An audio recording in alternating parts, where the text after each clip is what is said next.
Hey, what's up, everyone? North America show, early edition, short one. I'll still do the show tonight. Don't worry. Don't worry. I got my special Jake Rattlesnake hat on. I'm going to be calling into Jake's show when he starts up. We're going to talk about some of this Candace Owens shit. I gotta be honest, I didn't know anything about the newest round of Candace Owens stories. Like, for real, had literally not heard one word because I think Jake and me's algorithms just different on social media, so it just did not pop up. So Jake sent me one link. I made one comment on it, and now every single post in my timeline's Candace Owens shit. So, ooh. Which I'll be honest, spoiler alert, I just don't give a shit. That's, you know, there's so many other things going on. Candace's drama. I mean, it matters for reasons as I'll talk about, but in the grand scheme of things, but it's fun to talk about, I guess. So I might as well jump in. Spoiler alert: I've not been paid to give my opinions on Candace, unless you include Naughty Germ. Send me $5. Thank you as always, my friend. As a super chat, knowing that my video is about Candace Owens. So technically, I have been paid to give opinions about the Candace Owens story. Interesting. I suppose that means I'm a Zionist Jew as well. I bet you guys didn't know this. Naughty Germ, my moderator, who sends me $5 every stream. Look, I probably should leave this alone, but truth is, Naughty Germ is Netanyahu's alias. There it is. It's all on the table now. Now you know. Sorry. Thank you, Mr. Netanyahu, for your $5 every stream. Much appreciated. I don't know. So it's a story. I guess it's something different I haven't been covering. What had happened was, the reason that I'm going to call in is, Rob Norstein. We were supposed to do the extravaganza yesterday and today, and one of two things happened. A, the official story is Mr. E is ridiculously busy. And look, Mr. E does whatever you may think of Mr. L. He actually, believe it or not, I'm not joking about this. The dude works his ass off. He's a very good guy. And he's doing a ton of shit behind the scenes. So I do believe that it is very likely that he's very busy. So we were unable to do the extravaganza yesterday or today. Andrew is also busy getting back from California and doing some other stuff. So it oftentimes falls on me to fill in.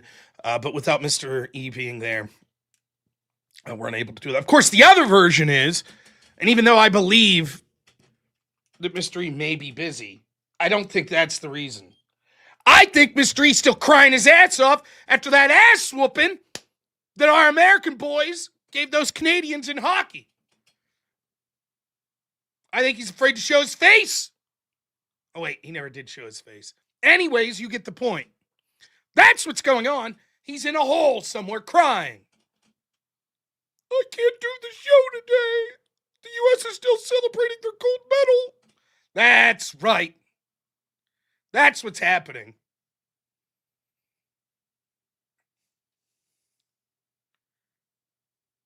Mr. Silver.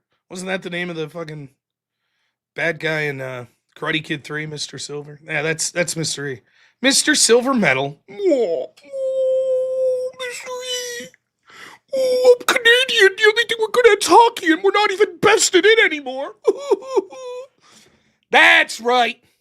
Enjoy your progressive bullshit left-wing government along with your second best hockey team, you fucking losers. I like Canada and I like the Canadian people, but it's still fun to pick. So anyways, because we couldn't do the extravaganza, we agreed, we'll do an hour together. Now I sent that at 4 o'clock and Jake got back to me. So I don't know what time we're actually starting. I still intend to do my show starting at 10 p.m. tonight. Don't get me wrong. But at some point here, Jake's going to start his stream, send me a link, and then I'm going to let him run the show.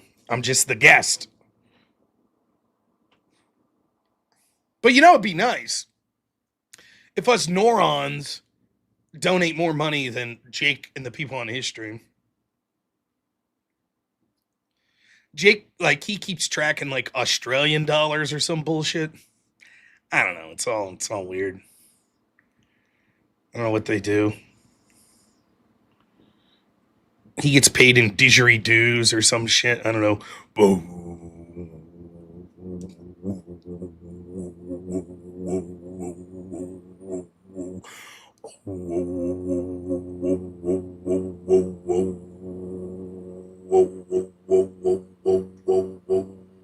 I used to own a didgeridoo, believe it or not.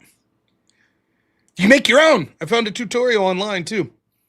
Use like I think candle wax and then PVC pipe that's melted in certain ways. Yes, that's right. Papa Panda gets it. Gotta wait for Jake to put on his make. Thanks for the $2. Jim Hayes, $10. Thank you. What's that? A crazy beholder? Was I out singing? Good day, governor. Interest you in a local paper? Oh man, tonight's show. I think I do have this human interest story about myself, but we're gonna have to raise money. I'm not giving it away for free. This is an exclusive. I wouldn't be surprised if like USA Today or something reaches out to me when they figure out how much of a hero I am. But I'm gonna hold out until I get a bunch of donations. It's an incredible story. It really is. But I was an absolute hero yesterday in public. Just saying. You'll see. I know what you're thinking, bullshit. And then when I tell the story, you're going to be like, fair enough. A quite heroic gesture. Well.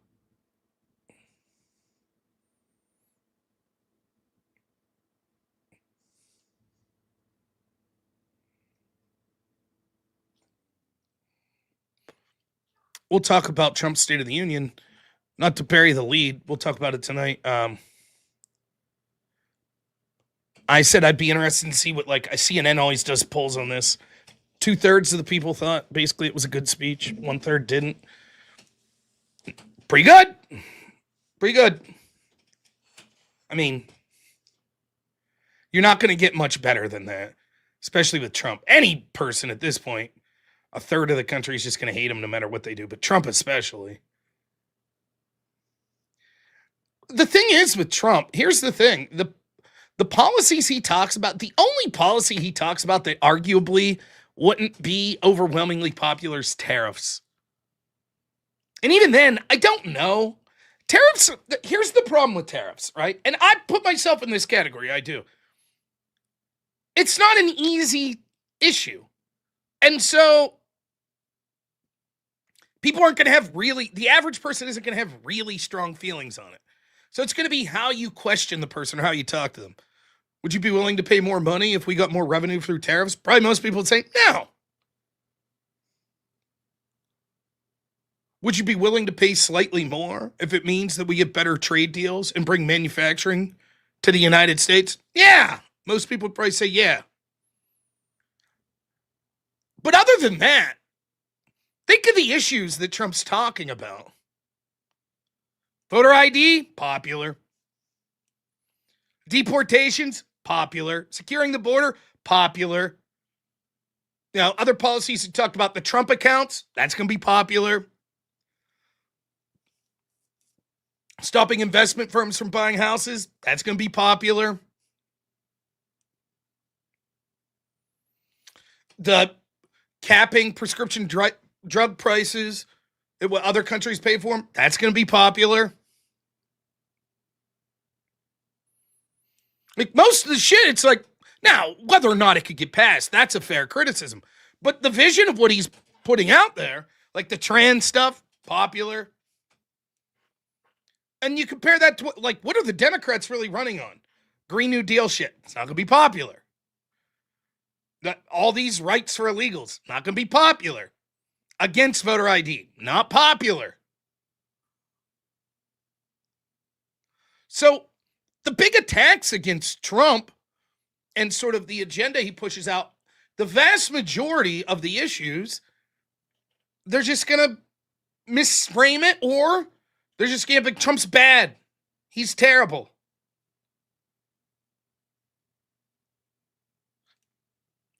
He's a bad guy, and it may work. There are a lot of people that are willing to vote for Trump, but personally don't like him as a person. So the question is, can Trump overcome the negative impression that people have of him? It's always the question. So in that vein, when you see, roughly 2/3 of the people responded, and again, take polls with a grain of salt, but if that's anywhere close to true, it's a very effective night. Now, how much does it matter? I don't know, in the grand scheme of things.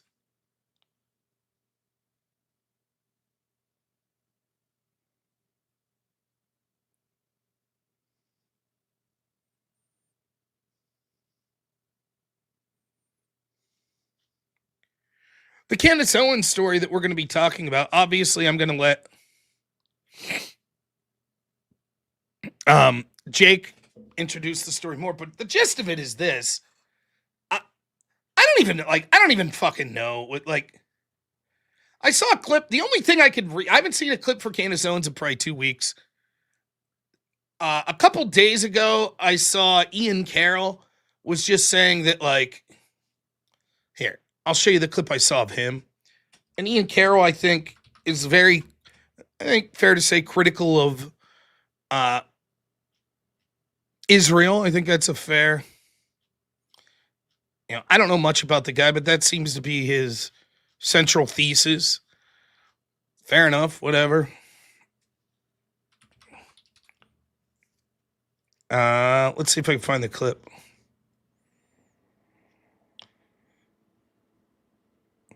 So this is the last I've heard, and I'm tangentially connecting Ian Carroll to Candace Owens here, at least on the whole Erica Kirk, Turning Point USA, Charlie Kirk stuff.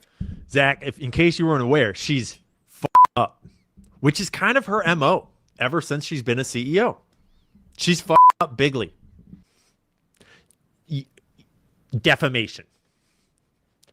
That makes Turning Point look like a bitch. That makes Turning Point look retarded. What exactly happened to the Doge effort, Erica? You bunch of slackers?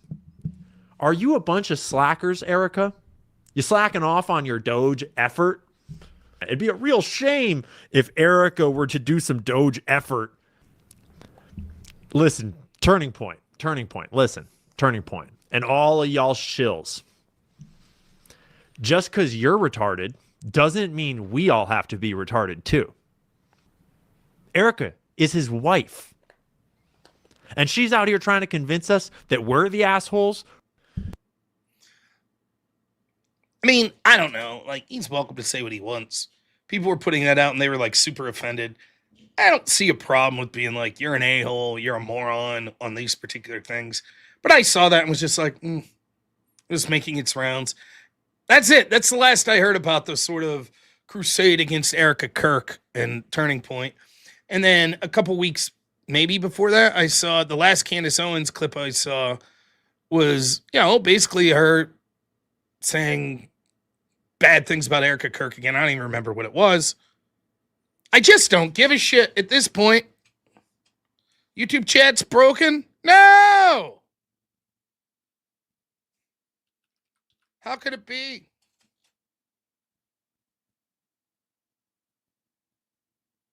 They think it's spam?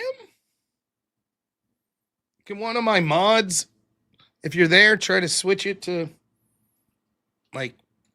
all use? I don't know.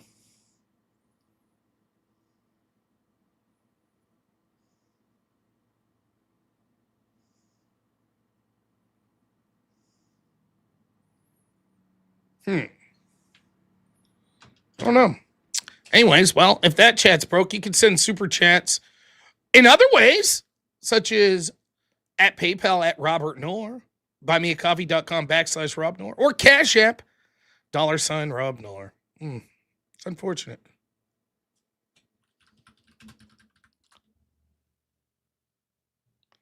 Oh, it's across the entire platform. Oh. Weird. Anyways, I think Jake sent me the link, so. Oh, for crying out loud. He uses some weird Oh, come on, Jake. These weird sites they use.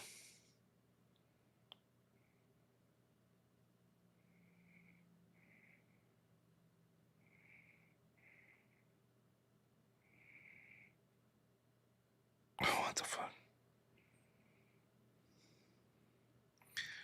All right. Give me a second. I'm having issues.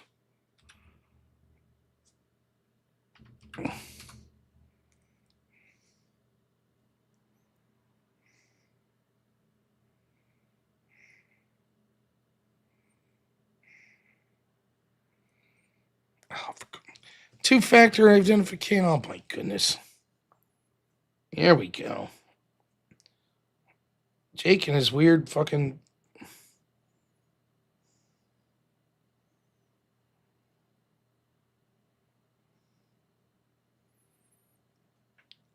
All right, let's try it out.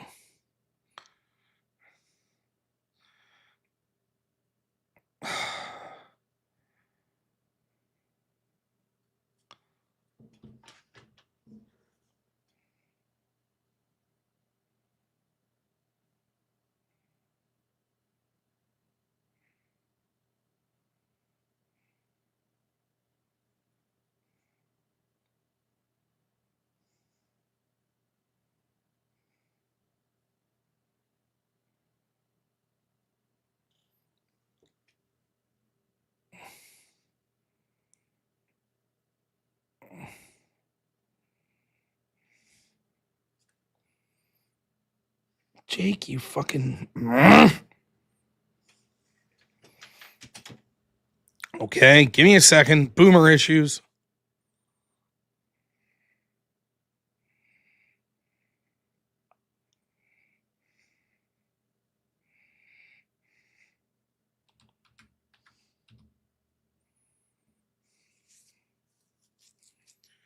What the fuck?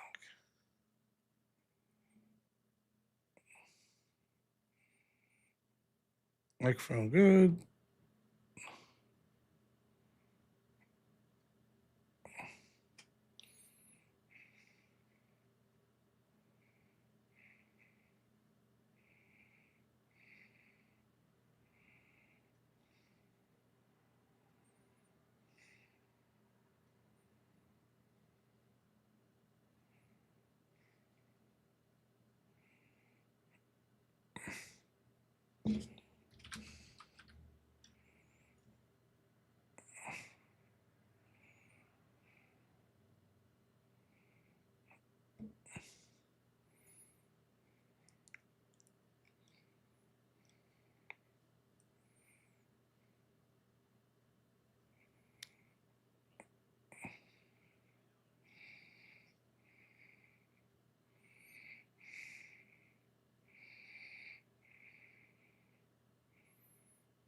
I hear you.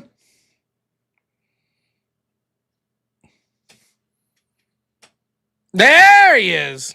Oh. Oh, it's fantastic to be here. Now let's be honest.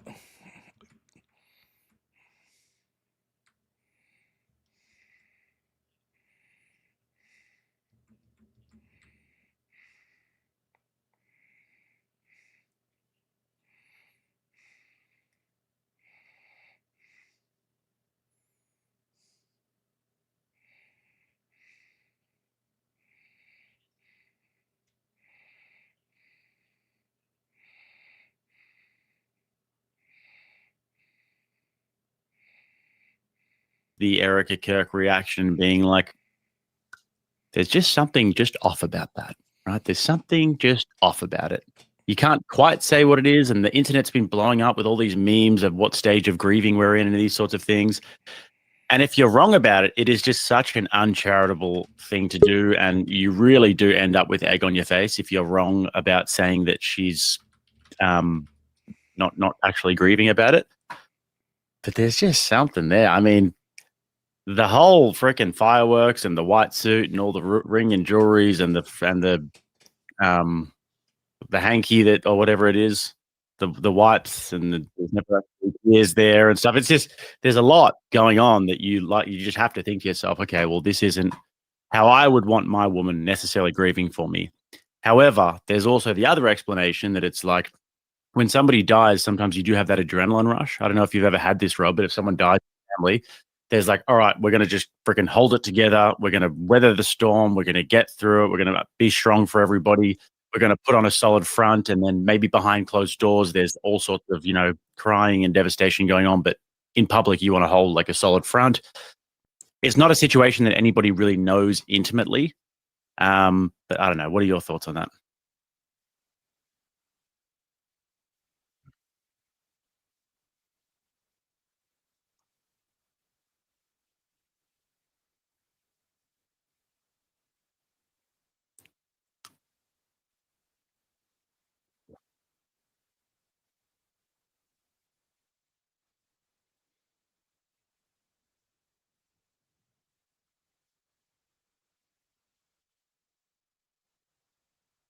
Mm.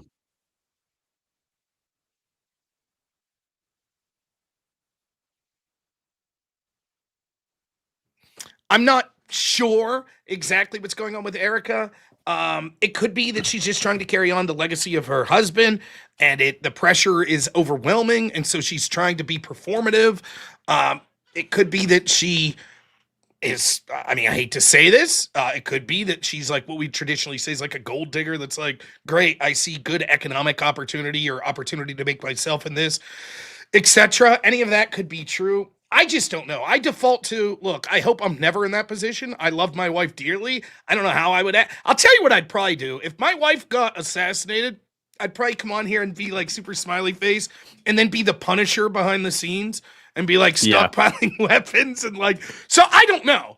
I think that Candace is a bit much. I don't follow it a lot, but the whole thing, it seems like it's just more and more the theater of the absurd. The more that people act like with theatrics, the more clicks they get. And so there's nowhere to go but down. You always want to be the person with the next biggest conspiracy. If you think Israel's responsible for everything, right? Well, then you must think Israel's responsible for the death of Charlie Kirk, and you must think that his wife and his friends were involved in it. And even if you're someone like Nick Fuentes that's made like a large amount of his career not trusting Israel, when he's like, come on now, really? You think Israel had to do with this? He gets shit on.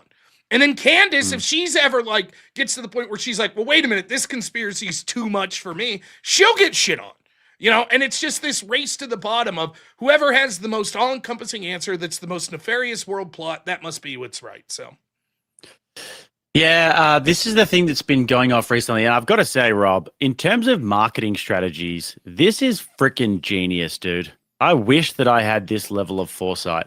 Like, everybody has been talking about this thing. She dropped this trailer. We can have a look at the trailer first.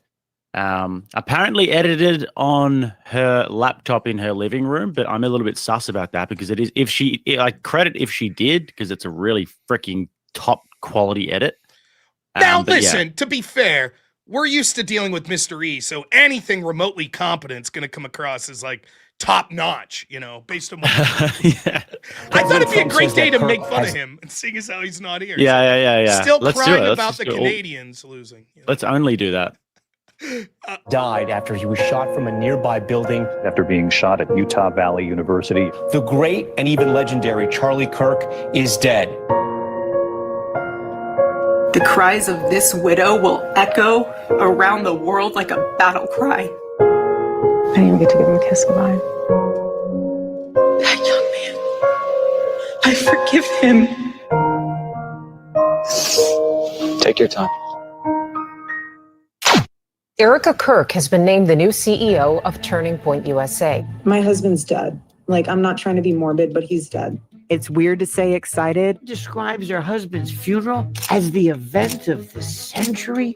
Merch, hats. We have 50,000 plus hat orders. Nobody knows why she's out there in a glittering pantsuit in a recreated tent that her husband tragically was murdered in, throwing merch out. Everyone grieves differently, so if someone's acting weird, don't read into that. Zionists, the Prime Minister of Israel, all lied through their teeth about Charlie Kirk. Her operation was in Constanta, the epicenter of Romania's trafficking scandal. Weird conversations to have with a 15-year-old. I'm going to touch your butt. $8.6 million to their own shell company. What is going on? We have nothing to hide. My aunt used to tell me, never do something that you don't want on the front page of a newspaper.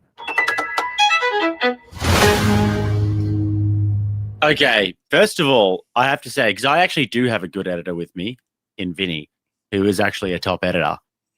If Vinny did that, I'd be like, damn, Vinny, that's a good trailer. If Candace Owens edited that, I have to say that would have been, she should maybe think about doing that as a side hustle. Not that she needs it.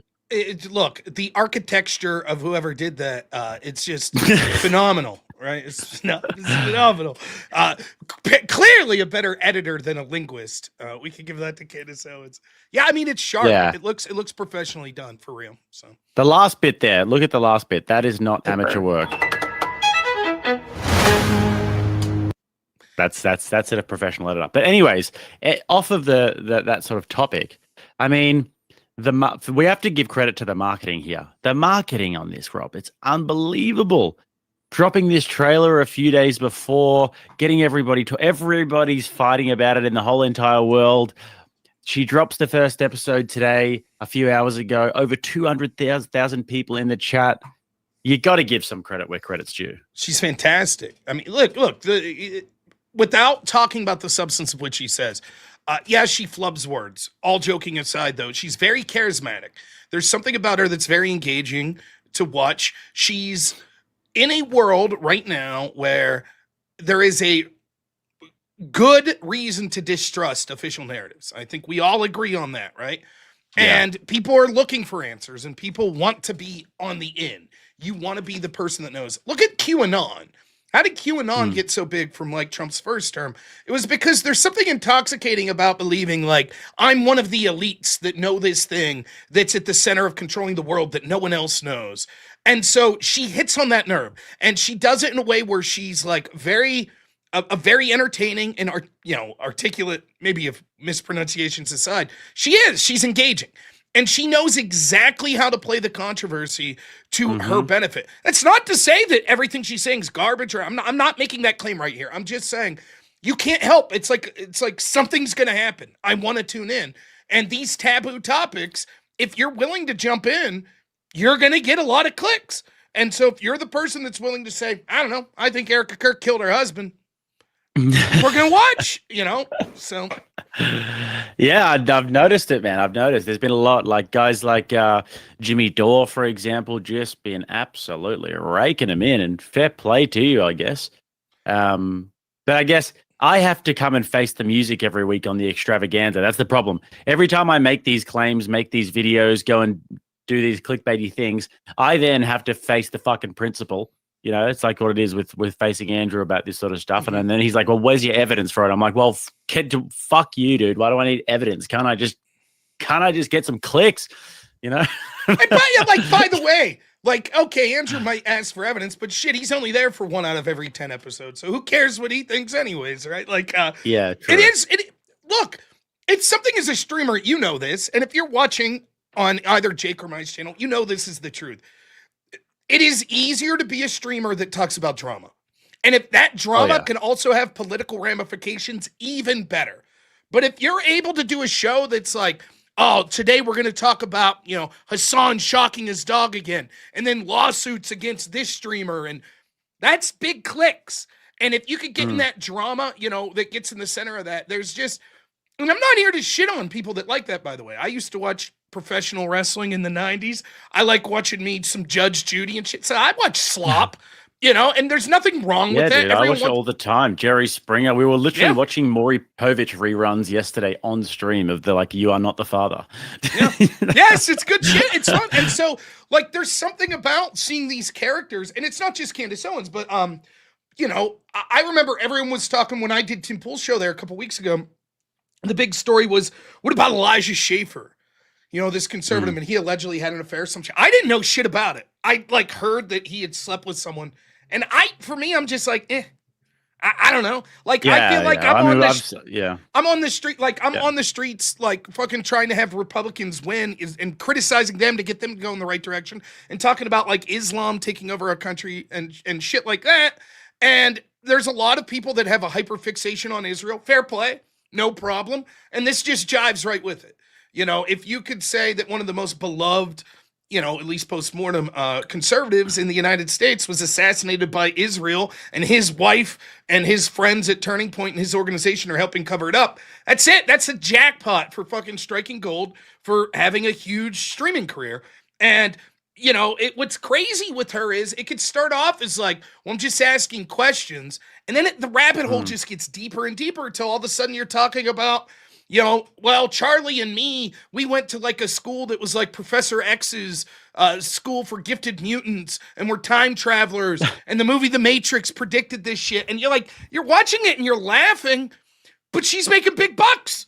She's getting big. Yeah, and then you get sort of told that as soon as you don't, you've sort of sold your soul. You're like, how much are the Zionists paying you? And I'm like, no, like they're like, I would take it if they wanted me to. Like, I am for sale, but unfortunately, they're not paying me.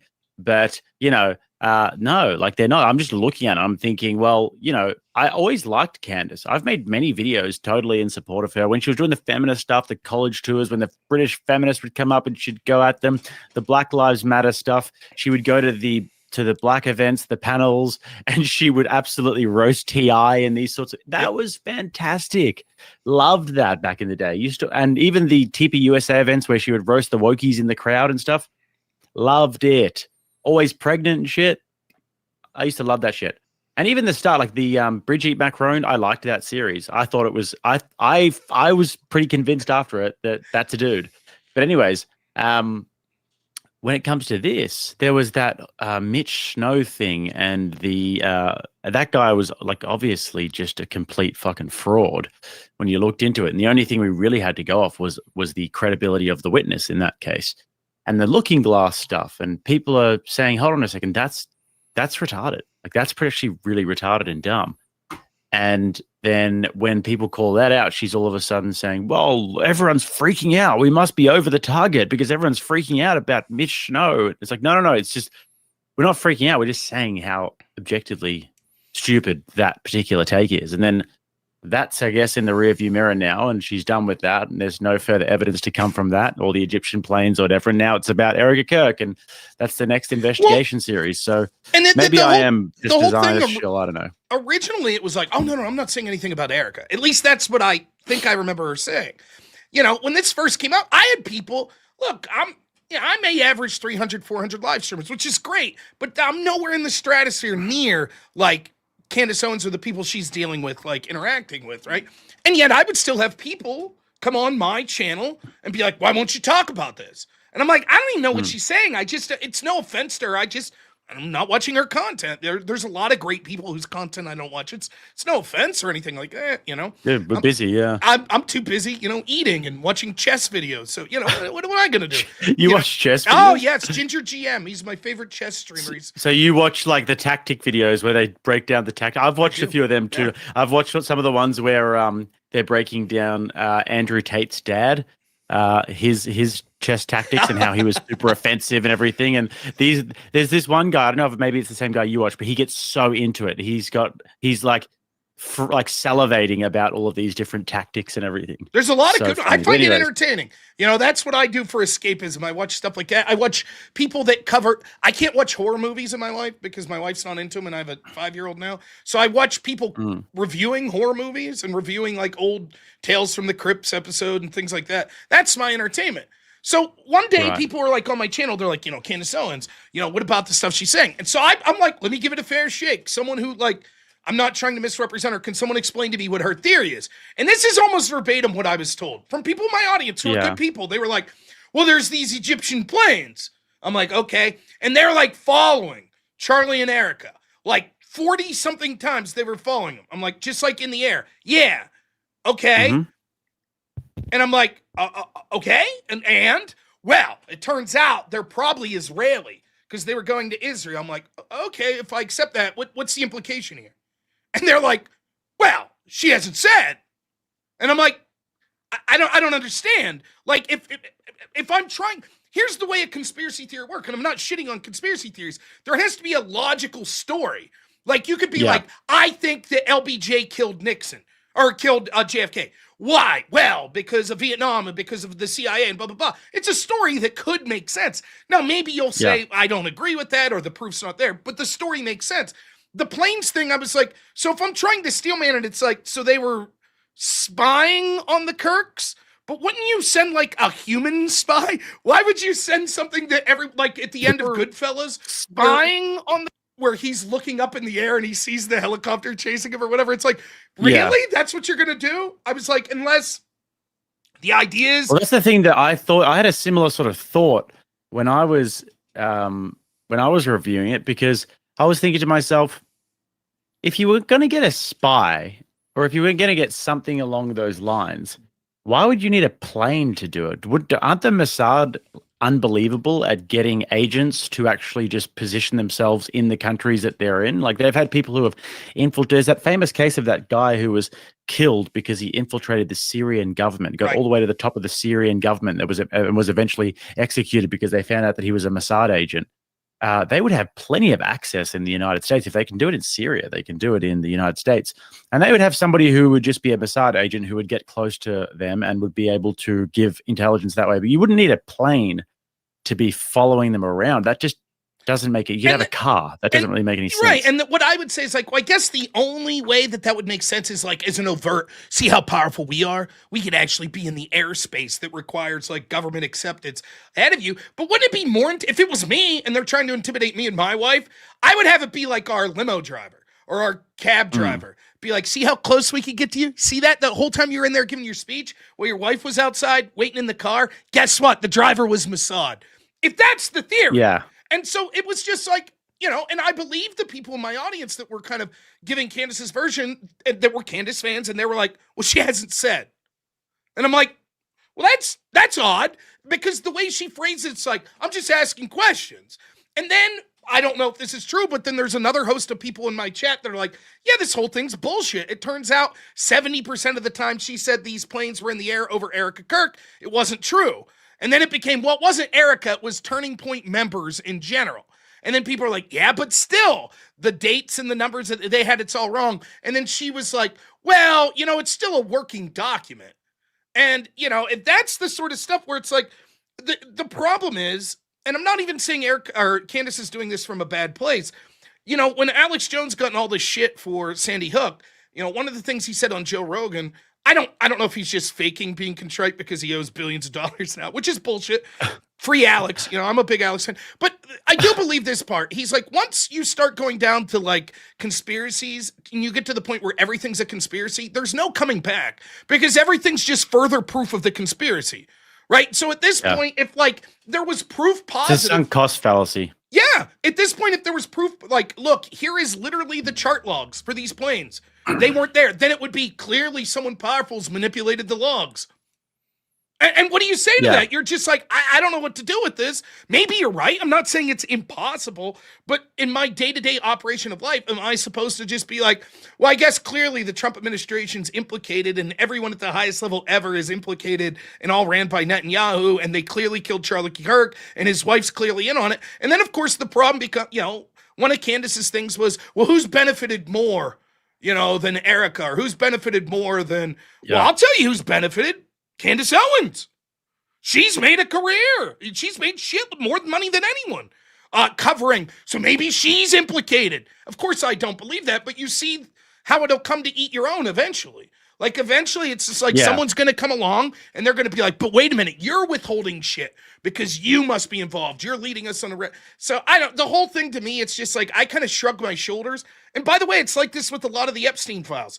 I'm sure there's real shit there, but there's so much chaff to sift through, and people were just 100% certain. This is it. This is the proof. And 95% of the time you look into it and you're like, well, there's an easy explanation for this that doesn't confirm to the most nefarious case. So that's where I feel I was at today when you sent me this story, you know? I mean, it's an interesting one when you look at it though, Rob, because here's what I've been thinking recently, because I am just as likely as the next man to get bogged down in something that isn't true, right? To get bogged down in some sort of a conspiracy theory that isn't true. Have I just frozen for you, or is that just me? It froze for me on my end too, for you. It's a good freeze though. You look like a Chad. Okay. There you go. I think There you look good. Okay, fantastic. All right. Well, yeah, I've been thinking about this, Rob, because like I said, I'm just as likely as the next man to get involved in some sort of a conspiracy theory, something that isn't true, go down some sort of an Epstein wormhole, rabbit hole. I think that there's a, like we said before, the possibility that something is there. There is obviously a great possibility that there's something there.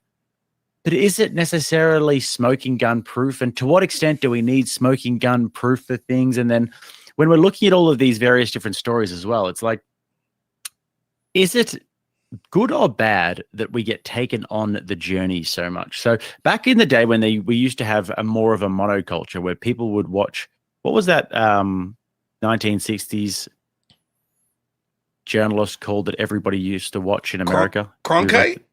Walter Cronkite, right? Back in the Walter Cronkite days, right? By the way, everybody Bohemian Grove attendee.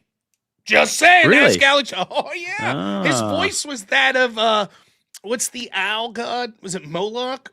Yeah, that's Cronkite's voice that's doing the effigy of care or whatever, that's sacrificing the children. There you go, Cronkite. Look into it. I'm Interesting. now, there you go. But can we just get some confirmation that the chat's working, guys? Because if the chat is working, then it is just the deadest chat I've ever seen in my life. It's But anyways, YouTube's having a problem the whole way.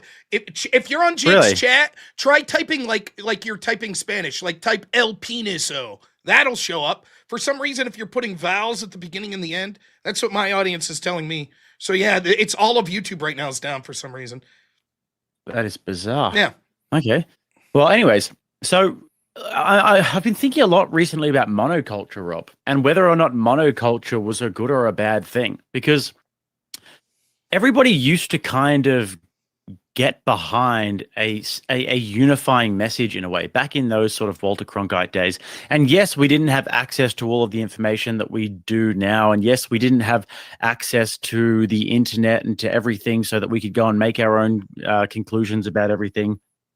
But at least everybody was kind of on the same page. And I'm thinking to myself, is the decentralized information and moving away from monoculture really such a good thing? What do you think about that? Yes, but there are downsides to it, right? Like, so if you wanted to be it's sort of like going back to this old philosophical argument. What would be the theoretical best form of government? Probably a competent and benevolent dictator.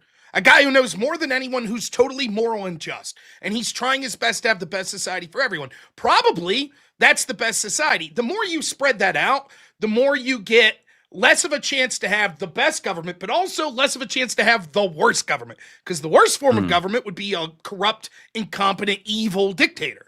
Right? That's just it's like Joe Biden was pretty bad. Information's like that as well. Hypothetically, if you had a benevolent news source that was literally just the best news source ever, that's interested in purely the truth and is very benevolent about it, that would be good. So let's say that's what Cronkite was. I'm not saying he was. But if that hypothetically was the case, you'd say, yeah, there's cohesion. We could all look and say, we agree on these sets of facts. As you sort of open things up to the other extreme, which would be more akin to what we have on social media now, where everybody gets a voice, one of the downsides is like everybody can spew whatever bullshit they want. And none of us collectively know what to agree. We're seeing what Scott Adams used to call we're seeing two different movies. We see the same set of facts, but it's like through two different movie screens, and it's framed in completely different ways. And so we come to completely different. And this is another reason why I just think that it's so impossible for us to actually use dialogue and reason to get through to people. I saw something the other day. I was talking about it on stream.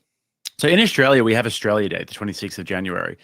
And basically, there's this whole push to change the date, to get rid of it, because that was Invasion Day. That's when the British invaded Australia, and that's when the genocide of the Aboriginals began, which is all bullshit, by the way. They didn't even arrive that day. But anyways, they're saying change the date, change the date, change the date. And then I saw this Instagram reel of this guy who said, this is my first day of petitioning to change the date of Australia Day to May the 8th so we can all be mates.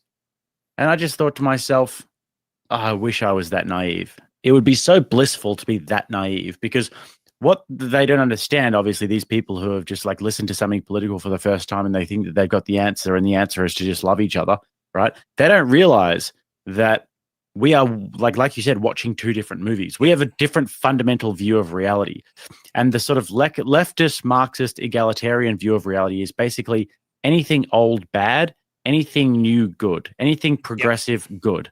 Any historical prism that you look through, like any historical narrative you can look through of the prism of oppressor versus oppressed. Someone was good, someone was bad. There was a victim, and then there was an oppressor.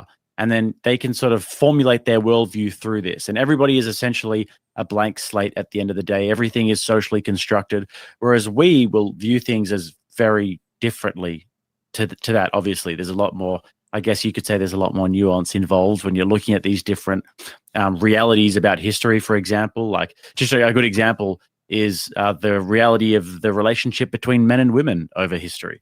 Those people might think men oppressors, women oppressed, but really, men were often as cannon fodder in war, dying in war the whole entire time. Before the Industrial Revolution, like 95% of people were farmers, and men were just plowing the fields all day while women were trying to keep the children alive, and most of them would die. And then before the steel plow was invented, they were plowing the fields by hand the whole time, and the children had to be farm hands, and life was actually kind of miserable for everybody. And if you got a tooth infection, you were kind of fucked. So that's the reality of the situation. And to look at it through such a simple lens is just so absurd to us. But that just shows the discrepancy between how we actually view the world. So the idea that we can view the world with any sort of similarity and just get along in this naive way is beyond. I don't even know how I started with that rant. No, it's a good point, because it's what it makes you think of. It's remarkable that society in the Western world's lasted as long as it has, right? Because we need to have something cohesive, right? And especially with the experiment of the West, once we decided that it wasn't going to be for specific religions or specific ethnicities, which, by the way, I'm okay with. I'm not saying, part of me wonders if that's the answer now, but I understand that. But there was something that brought people together. And part of that is like having not just a shared belief set, but an also shared sort of vision of what reality is. And so on one hand, I could say oftentimes the world is far more nuanced, right? On the other hand, I think sometimes we try to look at it too nuanced. Like, there are such things as good and evil. It exists. It's true. It's okay to look at something and say, like, yeah, that's bad. We don't want that. I don't want the fucking crazy Sharia law cultures in my country. I don't want it. I don't care. I'm allowed to say that's barbaric. It's shitty. It is objectively a worse society than our societies, and I don't want my society to go in that direction. Period. End of story. On the other hand, though, what's happened is the left has sort of taken that, and we're like, we'll just flip it on its head, right? And we'll say anytime that the dominant winning culture, right, is doing something, they're bad, they're evil. So you have to understand, so much of like the modern leftists, like, let's just take here in the United States, but it's true, I would assume, in Europe, Canada, Australia, etc. So much of it's just like, our country sucks. It's evil, right? So everything. So, there was this viral post that's going on in the US right now about the Olympics, and we had this Olympic figure skater who was American but skated for the Chinese and won a gold medal. Time Magazine's like, what a beautiful story. Then the men's hockey team, first men's hockey to win gold since 1980, they're like, well, these people are shit. They went to the White House. They laughed along with Trump. And it's like, a bunch of white guys. Yeah, bunch of white guy Chad frat boys. Now, by any objective metric that we're told to believe about the left, China's way worse than the United States, way more authoritarian, way more harsh to like the LGBT community, way more harsh to religious minorities, right? And yet, all the lefties in our country were like, yes, China, amazing. Why? Because the U.S. is evil. It's the oppressor. Therefore, all of the enemies are oppressed.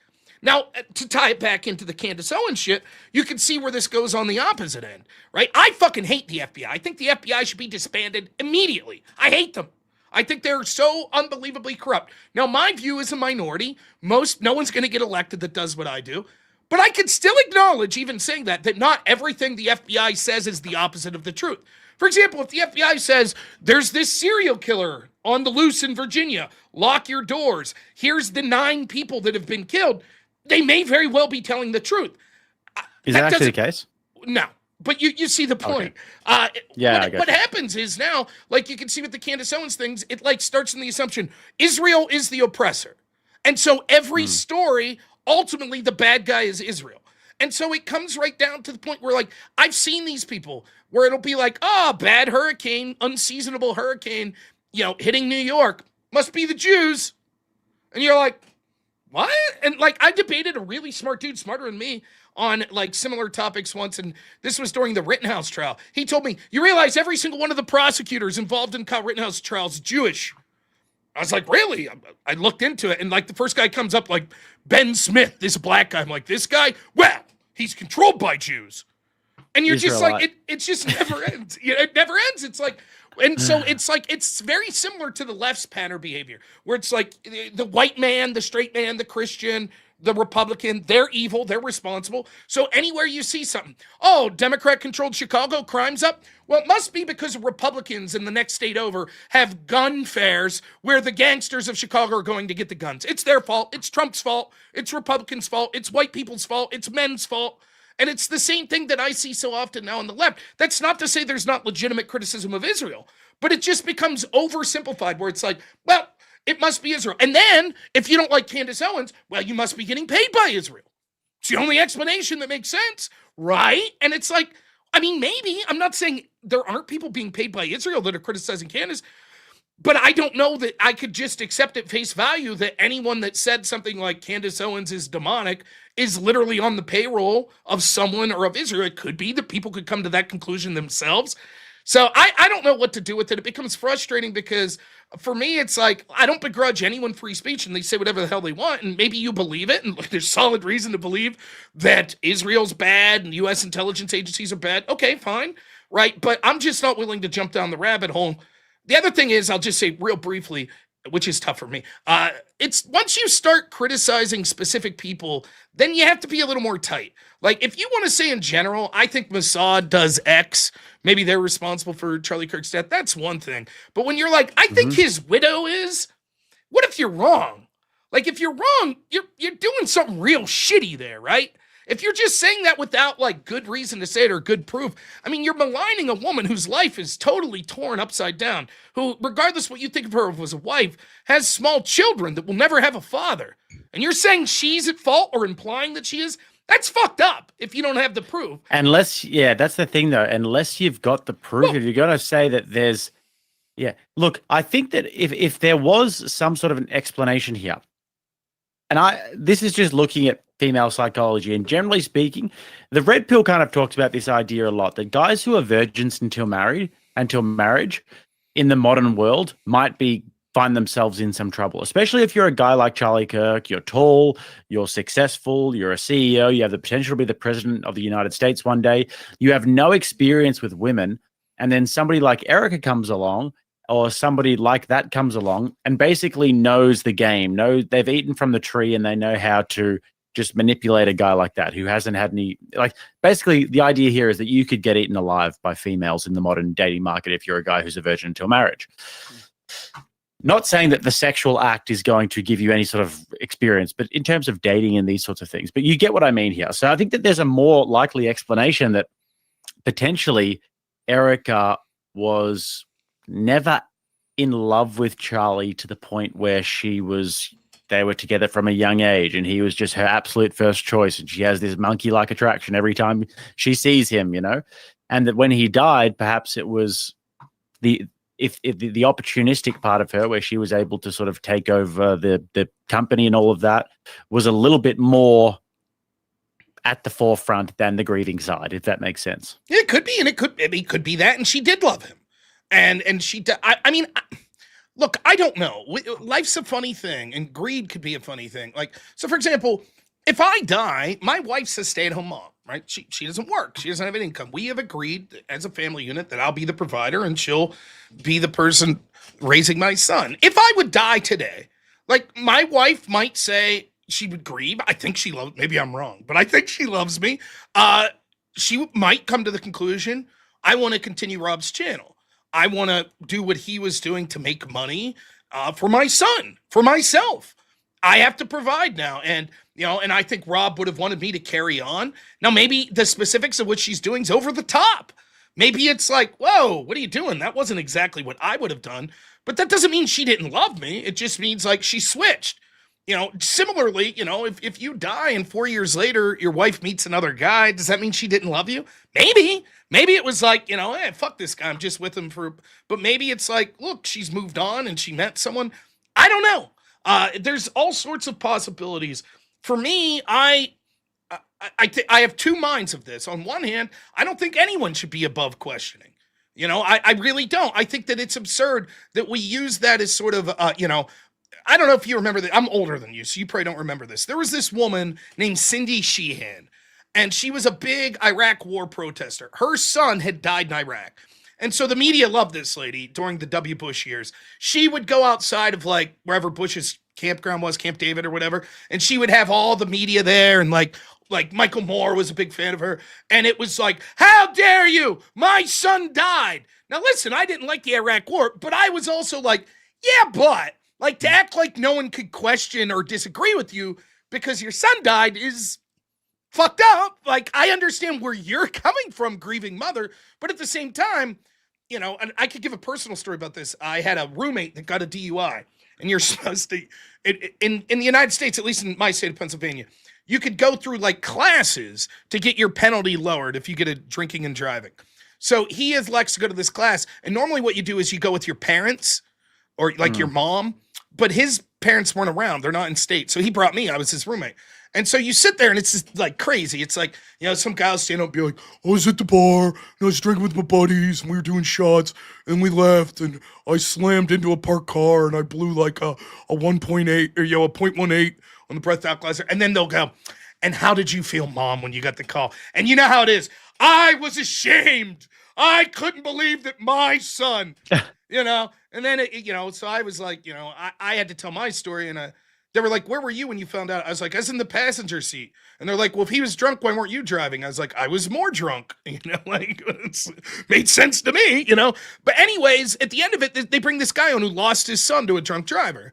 And he says, to end his speech, he says, that's why I think anyone who's even had a glass of wine and got behind the wheel of the car should spend 20 years in prison. And I immediately, the debater in me was like, yeah, that doesn't make sense. And you could hear a pin drop. And I was like, yeah, man, I'm sorry about your son, but that's 90% of the population's had a glass of wine or a beer and driven. Who's going to run these jails? The other 10%? Like, what are you talking about? But the point I'm trying to make, which I should have kept my mouth shut, but is like, just because you've suffered some terrible loss doesn't mean that you're above criticism or that your ideas are above being the same. I would say. Yeah, it's like emotional blackmail. Correct. It's essentially emotional blackmail, and there is something. And this is the sort of place that you're trapped in between. Because on one point, you don't want to be emotionally blackmailed. You want to be able to look into it genuinely. And oftentimes, when somebody's husband dies, the wife is the first suspect, and they have to rule her out. But you don't want to be emotionally blackmailed, but also at the same time, you don't want to be an uncharitable piece of shit where you're like, okay, well, you're like attacking somebody even though their husband has just died. So it is, trapped between a rock and a hard place. And it is a objectively very difficult situation to navigate. So it's not something that I've been overly yeah, I mean, on that part, and that's what I'm saying. For me, it's like, I think you should be allowed to do it, but you should be thoughtful and you should try to have some pretty compelling evidence before you make accusations, and if your evidence is like, well, these Egyptian planes, so yeah, Erica must be involved. I think, Candace has a little more than that, but you see my point. It's like, that's pretty flimsy. And there's other levels of this, right? Accusing a public figure of something is a lower threshold. So if I wanted to say, for example, I'm just saying this is hypothetical, I'm not saying it, but if I wanted to say, I think George Bush worked with aliens to abduct people and kill them. Okay. But if I say, I think, Jimmy that owns the local hardware store did it, and people are like, yeah, fuck Jimmy. We're not going to shop at his store anymore. That seems to be I need to have some more evidence before I'm accusing a private person. And this was the problem with Pizzagate, right? Do I believe that there are powerful people that engage in like horrible crimes against children? Sure. But when you're like, yeah, that guy right there, him. It's like, well, I hope you have some proof of that, because otherwise, if you're wrong, you're really fucking this guy's life up, right? This is a big deal. Yeah. We see this with Thomas Massey and Ro Khanna. They're reading these names, and it's like one of the names they read from the Epstein files is literally just a fucking auto mechanic who they put his picture in a lineup with Epstein, and the dude's like, I've never met Epstein. I ended up getting fired. This is another thing that I've been getting a lot of shit for. I've been saying over the last few months, before the Epstein's files were dropped, my contention here was like, all right, yeah, like we want to know the names and everything, but it seems like the whole release the Epstein files thing and release the names is a thing that people are just saying without really thinking that much into it. Because yes, in terms of sex trafficking and all of that, you want to know who that was, and you want those people to face the absolute extreme of the law. However, there are a lot of people who would have known Epstein and who would have, been in his orbit for whatever reason, because they were scientists, for example, who were trying to get grants, or scientists who were looking for work, or people who were sort of somehow involved in some sort of a business thing that he was acting as a conduit for. So do all of those people need to be incriminated for that? And also, to what extent does the FBI and the United States intelligence services, to what extent do they owe the public and podcasters full transparency when it comes to all of the names, so that all these podcasters can then go and do their thing and extrapolate?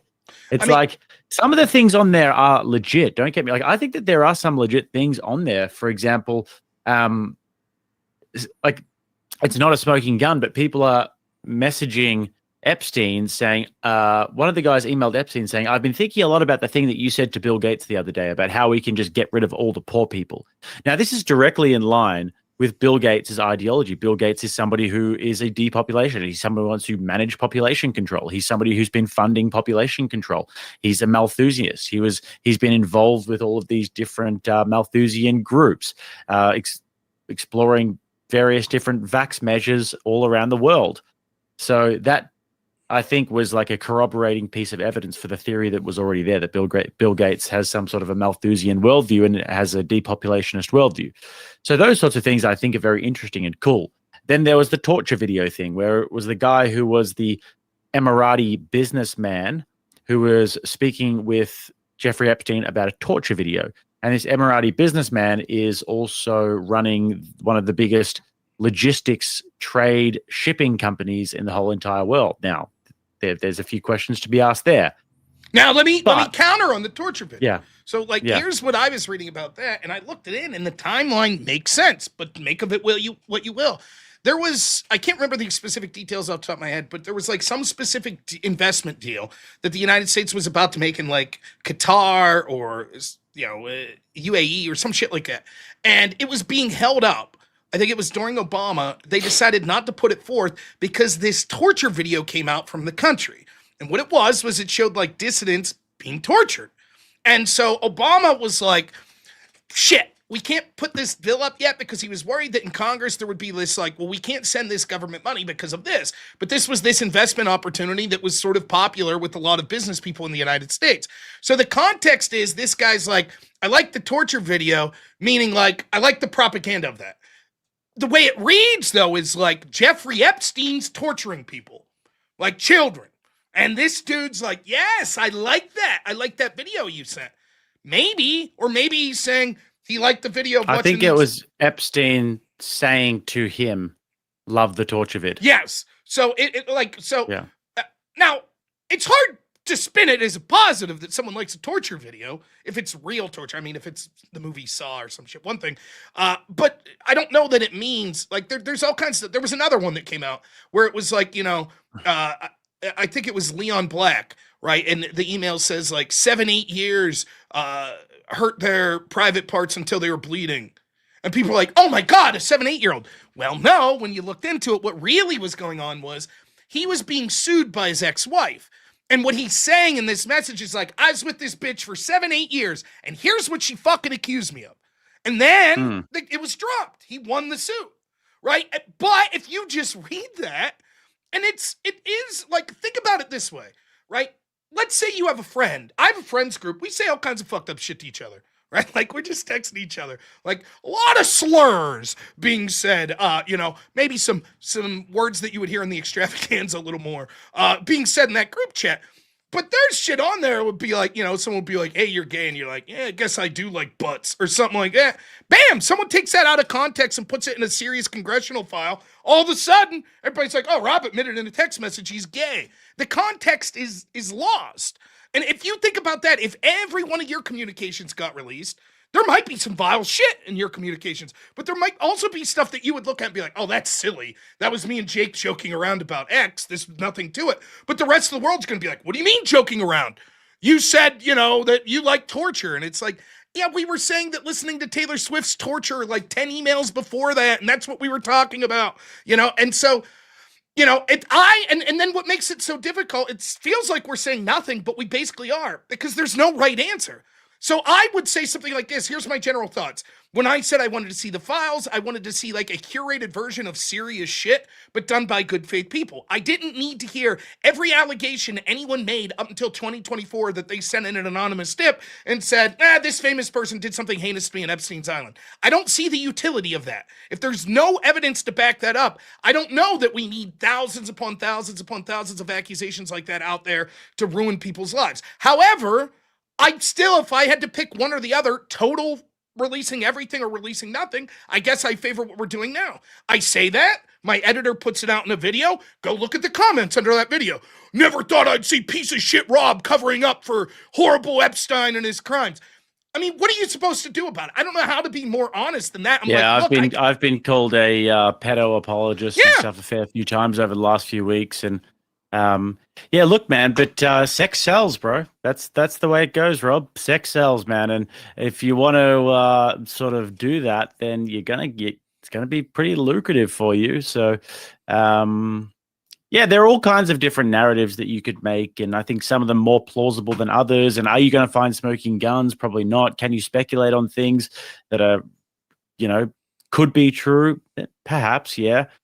But going all in on these sorts of things are going to be extremely lucrative. That's for sure. Well, this Goddick guy you sent, right? This story you sent me. Dr. Goddick, the one that's got the proof, right? Like if you want to. Well, I can track that up right now, actually. Yeah, and it's showing a little leg there. Jeez. I know, making a sandwich. Hey, her poor husband. No, so full disclosure. This guy said, Matt Wallace says here.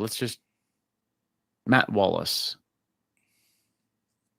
He's a big sort of influencer, I guess, on the conservative side. One of these people who just seems like kind of a faceless man, like somebody who, does he ever do interviews or anything, or is he just a Twitter poster? Seems like he's a full-time Twitter poster. But anyway, regardless, he says, full disclosure, I was offered money today to say bad things about Candace Owens and turned it down.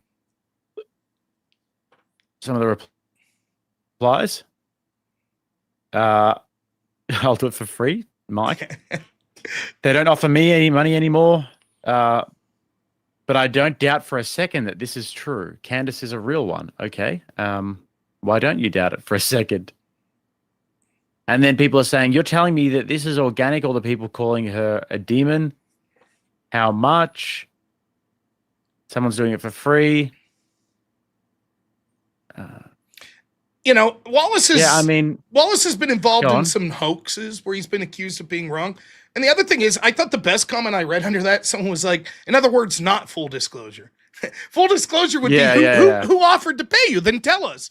Right? I hate this. All I just said was like proof. Right. Like we need, if you say that, we need proof. And also I don't believe it for I think a pretty good reason. And the good reason that I don't believe it is that he is not a part of the demographic that would get offered that sort of thing, even if it was up for grabs.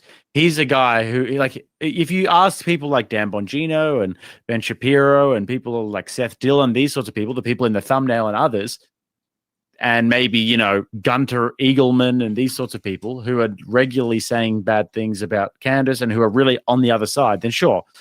But a guy like him, he is more on the pro-Candace side. So why would somebody who is offering money to influencers offer somebody who is like more on the Candace side of things money when he'll obviously just go and leak it? Like, that doesn't make any sense to me. And what does this even mean? Could it be like a friend of his, right? Just a friend that he's arguing with. It's like, he's like, I like Candace. And his friend's like, Candace is full of shit, man. And I know you get a lot of clicks and money defending Candace, but fuck, I give you $500 to see the light and see how shitty she is. Oh, I was just offered money to criticize Candace Or somebody Owens, DM'd him and goes, I'll give you $20 to say something bad about Candace. He's like, oh, that was me being offered money. But then you get these replies that are like so funny, dude. Jake, why are you reposting Tommy Robinstein and attacking Candace? Are you getting Zio money as well? And I was like, yes, of course I am.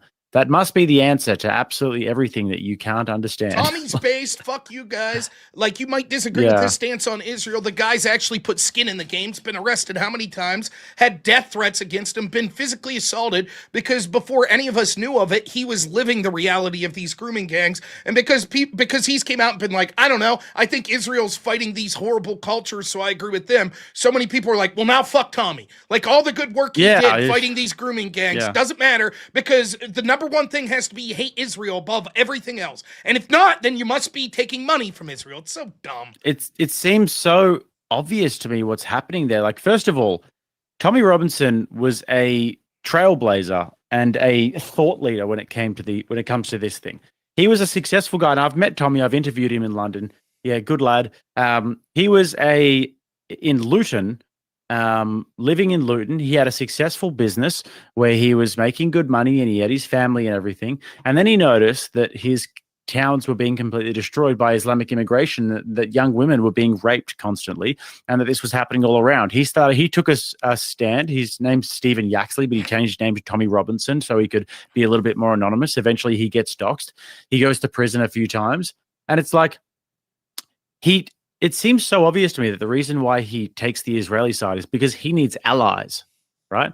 And he obviously believes the whole Judeo-Christian thing. And I have a disagreement with him. I've even spoken to him about this, that I've got that disagreement with him. Do I think that it's helpful for him to be draping himself in the Israeli flag at an English protest? No, but I can see why he would want allies in that situation. And I can see why he would think the enemy of my enemy is my friend. And that the Israelis are much more closely aligned with him. And they've obviously looked out for him as well. He worked for Rebel Media, run by a Zionist, can't remember what his name is, but Israeli Zionist guy. He's been taken out to Israel. Do I think that he's just like a total and utter Israeli shill plant? No, but I think that he's taken the help where he can get it. It seems obvious to me with all the persecution that's happening from his own government. Yeah, I mean, it's so... And, you know, somebody messaged me after my Tommy Robinson, because I posted this video the other day, speaking of Tommy, and then Tommy Robinson reposted the video, and then I reposted Tommy. And someone messaged me, another content creator, going, "Be careful, mate. Tommy Robinson is a Israeli shill." And I messaged back with the, "Whoa, no shit. Tommy Robinson's pro-Israel? Whoa, thanks for telling me. That's crazy." I didn't know Tommy Robinson was pro-Israel. God, man. And you know, did you ever see the Sopranos meme where he's Tony Soprano's talking about Christopher Columbus and he's like, in this house, Columbus is a hero. That's how I feel about Tommy. In this fucking house, Tommy Robinson's a hero. That's how I feel about it. And it doesn't matter if I agree. Look, the same thing could be said of a lot of things. I did some events where Scott Pressler was there. Scott Pressler is probably more responsible than anyone here in my state of Pennsylvania of driving up Republican registrations. Happens to be gay, like super gay guy. And I had people like, what? How could you? How could you? I'm like, I don't know, because I see all of these problems with the globalists and the Democrats, and I'm willing to work with someone whose lifestyle is not something I agree with, but's not trying to foist it on me to beat what I see as a worse evil. I don't know. You know, that's how I feel. I'll work with the libertarians. I'll work with non-insane lefties to push back on what I see as the worst thing. So I don't have to agree with everything someone's doing, but it shows this. Just quickly, Rob, this is a really good example. Somebody in the chat, Jesse Graham, says, yeah, he went on Timcast the other day talking about how feminism is good, though. That's my problem with all of this. Jesse, this is a perfect example of why you need to think differently about this sort of thing.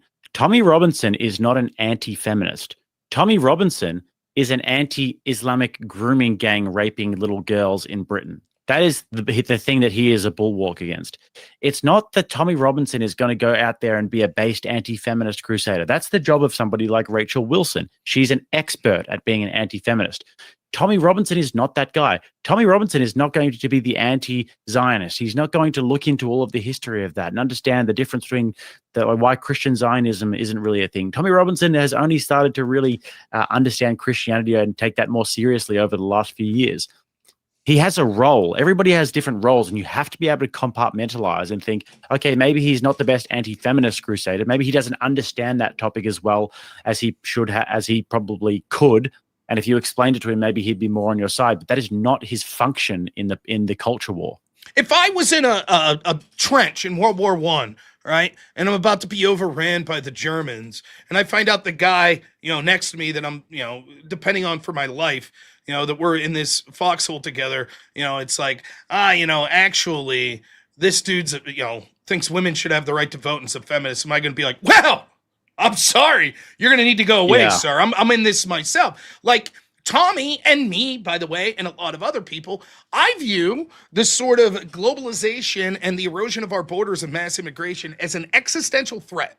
Existential. Do I also, now I know what someone's going to say, but that's all being done by Israel. Maybe you're right. But I don't think Tommy Robinson's fighting that as a ruse to help Israel send in. Like, think of what the implications of that is. So on one hand, you're like, Israel is setting the stage, forcing these Islamic invaders. And on the other hand, Tommy Robinson is intentionally a shill for Israel, who's intentionally bringing in the very Islamic invaders that he spent his whole life fighting. Was it a lie when he's getting scalding water thrown on him in prison by radical Islamists? Is he really pretending to do that for Israel? He's getting planted in prison, Rob. He's getting they're planting him in prison and depriving him of his safety and sleep all around these Muslims who do objectively want to kill him.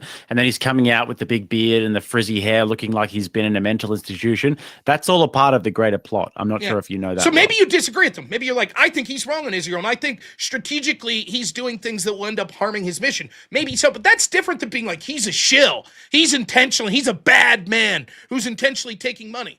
And that's the problem with this. So this intentionally being separated from his family and everything as well in like solitary confinement. That's So this guy, this Dr. Let me see his name. Dr. Simon Goddick. So he posts out that like. All right, I've actually got that here. Sorry, I was meant to freaking share that before, but we keep on getting sidetracked. No, this is the part. So you get the Matt Wallace thing. He doesn't really disclose anything. He just makes a vague claim. By the way, if you want a big viral post on X, just vague post. You know what's about to happen. You'll get fucking 5,000 reposts. It's so dumb. I hate that, but whatever. This is what you're talking about here, Yeah. All right, so Dr. Simon Goddick says, these are the people who are all paid to call Candace Owens evil or a demon. Whatever you think of her, smearing someone for money is morally bankrupt.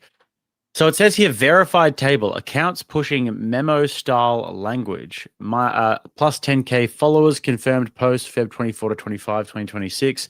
Your Cat Turd, Graham Allen, Gunther Eagleman, Bongino Report, Laura Loomer, Dave Rubin, Ben Shapiro. Timestamp, verified wording, and then notes/memo connection. Because apparently there was a memo, right? Yeah. And here's the memo. Subject, urgent, shut down Candace's latest smear. Action needed tonight. And it's going through a memo with talking points and with action items with literally zero evidence as to where this memo comes from or... There's nothing. Well, I mean, what are your thoughts on this? There's no like to or from line. It's just like a memo that someone could have put out. The chart that he had before that was just like, here's stuff that are people that are saying that Candace Owens is evil, right? Or demonic, right? That's it, right? And then we have this memo. Now, let's start into this. Let's say, even though there's no proof of it, that this was a real memo. Okay, who was it created by? Who was it sent to? Yeah, sorry. And like, even if it exists, what does that mean? If that memo exists and totally, let's say we did the extravaganza yesterday, right? And we're like, Candace, her new trailer's fucking crazy. Can you believe she's accusing Erica Kirk? That's fucking some evil shit. Now, if this memo ends up existing, people are going to be like, Rob and Jake must have taken money. Which it's like, to jump from one step to the next is insane. Now, the memo might be like, for example, just quickly, Rob, like Milo has posted about this saying, did you take money to call Candace Owens a demon on X? If so, we want to hear from you. Let me rephrase. I've got my hands on the list. Fess up now or I'll name you later this week alongside the pathetic, pitiful sum of money you accepted to do it. Milo might have a list. Like, that is possible. And can I just quickly as well, I posted on X before, like just a quick theory about what else could be happening here. I said, is it possible that instead of being paid, the people calling Candace Owens a demon are just hive-minded, following the herd? It's certainly possible, and I wouldn't be surprised if some people got paid, but the amount of times I've seen people repeating each other's talking points and sentiments on here during a pylon, it wouldn't surprise me if it was as simple as that, because How often do you see that, Rob? You're on X and you see person after person after person after person saying the same shit. When Andrew was getting piled on, they were all saying the same shit. So we could have easily just curated a bunch of the tweets and said, look at all these people who must be paid to do a smear campaign against Andrew Wilson. It's like, or maybe they're just like not very creative and they're just saying the same things everyone else is saying. Well, there's oftentimes you can see, like, look, it's not dispositive. There could be people coordinating or being paid. That's certainly true. But one of the things that happens is both consciously and subconsciously, we rip off each other. Like, if you read, it's why, like, for example, the State of the Union last night, I try to go out of my way when analyzing something like that to read zero commentary before I give my opinion. Because I know if I read someone else, even if I'm not trying to, that influences me. And so if someone says, the best part of this speech was X, I might be like, oh yeah, I didn't think of it that way previously, but now that's what I think. And then what happens is people say the best part was X. And then the next person's like, yeah, best part was X. And now everyone starts saying that. That wasn't a coordinated effort. It's just, some, things like that happen. Like Trump, for all of his foibles and stuff, Trump's got a very unique way of talking. And people often crib what Trump says. Like, you know how Trump now ends all of his messages with, thank you for your attention on this matter? I see people doing that. It's not that Trump's communicating with them. It's just, you can't. I used to see Charlie Kirk, funnily enough, copying a lot of Trump's mannerisms. I don't know if you've ever noticed that, but Charlie Kirk would walk out onto the stage and he would go out and he would do that thing where even his posture was like Trump. His butt would be a little bit poked out. His chest would be a little bit forward. His chin would be up like this. He'd be walking around and he'd be going and doing all those things. And I used to think to myself, wow, Charlie is really like emulating Donald Trump. And let's take this the other way, right? Do you remember the whole Christ is King thing? Right? Candace Owens was at the Daily Wire and she was doing the Christ is King. Now, listen, I understand the utility of it. I too think Christ is King, but I know what she was doing. The implication was, I have a Jewish boss, and watch, he won't let me say this, right? Now, a lot of people were taking online and saying Christ is King. Were they all coordinating? Were they all being paid to say it? I don't think so. I think they saw it as this movement. Now, let's take this situation. There are a lot of people that are deeply religious that like Charlie Kirk by nature of him being deeply religious. There are also a lot of people that are deeply religious Jewishly, like as a Jew, who are really despising like Candace Owens. What is a word that a religious person would use as someone who they feel is falsely accusing a grieving widow of being complicit in the murder? Evil? Demonic? Evil, demon. Those are probably words that you would come to by nature of your worldview without having to coordinate with anyone else. Now, it doesn't mean that you didn't coordinate, but the idea that it's like, aha, here's 7 or 8 people that use the word evil to describe Candace Owens putting out a video suggesting Erica Kirk may be profiteering or complicit in the murder of Charlie Kirk. I'm sorry, I don't see that as proof. And then here's the coup de grace, though.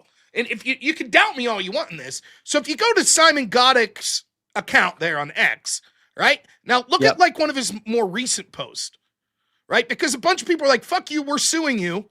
So like scroll down a little. I screen capped it just in case he gets rid of it. There, that one. Right there, by analysis. So click that and read that post here. You ready? Watch this shit. All right. My analysis, which I conducted myself and then had Grok independently review, shows very similar wording used within a short time frame by several influencers, all calling the same person evil or demonic. Those are very specific terms to suddenly appear across multiple accounts with coordination. The only part I could potentially be wrong about is the claim that they were paid to do so. In that context, I referenced a large influencer who publicly stated that he was offered money to join the campaign.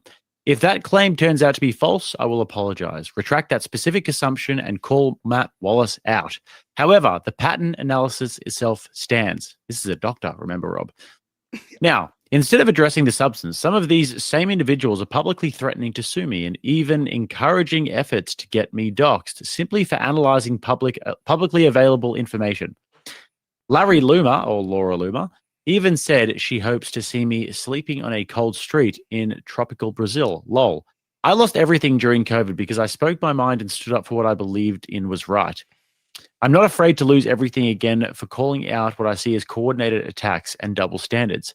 It's interesting how some people can accuse others daily, claiming they're funded by Qatar, label entire groups as terrorists, and making wild allegations, yet react with outrage the moment someone analyzes their own public behavior. Those who follow me know this has always been about one thing: integrity. If I'm wrong on a specific detail, I will correct it, but I will not be intimidated into silence for doing independent analysis. I mean, so let me translate what he just said there. Look, everything I said in my initial post, I'll back up, except for the fact that people were paid.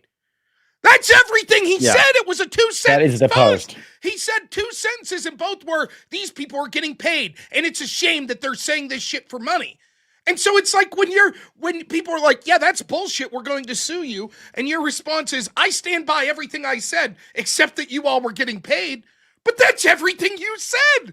And so now he's trying to like change it and like, well, isn't it suspicious that you all use the word evil? Well, maybe. Yeah, you can literally read it right here. These are the people who were paid to call Candace Owens evil or a demon. Whatever you think of her, smearing someone for money is morally bankrupt. That's it. And now he's like, everything about that post is true, and I can defend, except I can't prove they took money. That's the fucking defamation. That's the interesting part of the story. It's not interesting. I think doing something like this for money, for like Twitter engagement revenue, is the morally bankrupt thing to do. It's just like he's gone on ChatGPT or whatever, some sort of AI, and he's made up a table of these people, and he's posted it as if this is some sort of verified information, and then he's done the whatever this is, like the memo or whatever, not from anybody, not to anybody, or anything like that. Look, it could be a real memo for sure. This could be something, but there's just no proof of it. That could be something that I sent to my fucking D&D group. Right? Like, we don't know. There's nothing about it. What the claim is, he made a very specific claim. It is disgusting that the following people have coordinated together and got paid to spread this message. And then many of those people are like, this is bullshit. I was not paid to do this. I want your attorney's number. And he's like, well, I can't prove that you were paid, but how dare you attack me? And, Matt Wallace said that he was offered payment. Okay, let's say that's true. We have no idea what the context of Matt Wallace being offered payment is. We have no idea if that's true. Neither does this Dr. Godek guy. He doesn't know. But so his claim is, because Matt Wallace, let's say hypothetically he was offered to be paid, that means that everyone that criticized Candace Owens also got that same offer? He has no proof, but he says this, and he puts out a document that leads you to believe, aha, there's some proof that all of the following accounts got paid to smear Candace Owens, and that's really immoral. And it's like, I mean, to me, it's like, I don't think the dude deserves to be sued necessarily if he would just say like, okay, I was just guessing, I don't know. But it's a shitty thing to say without proof, and that's what I'm saying. Like, it's just like, you could say, I feel like it. There's something weird here. Personally, I don't. Personally, I don't think that a bunch of people came out when Candace Owens put out a trailer. For me, again, I'm like 10% knowledgeable in this, and I know there's going to be people like, why are you running your mouth? My understanding of it was like this. Candace was like, look, I'm not going against Erica. I'm not blaming Erica. I'm just saying there's some weird shit. I'm not specifically saying she was involved. She has a meeting with Erica. It seems after that meeting, she like sort of calms down a little and's like, look, we're not focused on Erica. We're focused on these other things. I would never insult Erica. And now all of a sudden, it appears she's doing a film about Erica being shitty. And so I could see that there's a lot of people that the whole way, like probably most of the people in those lists, like a Ben Shapiro, the whole time's been like, Candace is losing her fucking mind. This is evil. She's blaming Charlie's friends. She's implying it's Charlie's wife. And now she puts out this video and they're going to say, see, told you, she's fucking evil. That doesn't, to me, show that there's this grand conspiracy with like Netanyahu in a smoky room drinking blood out of human skulls like, yes, and now we will call her evil. Like, what do you think they meant when they're getting paid? You know exactly what the Candace Owens audience is going to, Israel's paying them. That memo must be from Israel. Israel must have called Matt Wallace and offered him money. It's like, the games they play with this. And it just belittles them, because as far as I'm concerned, I'm willing to hear them. Maybe there is some shit going on with Charlie. I'm willing to hear, but when you play these games, it just makes you look like an asshole. And it's like, it's just all clickbait bullshit. You guys don't have any facts. You're just throwing out salacious allegations because you know it'll get eyeballs on you.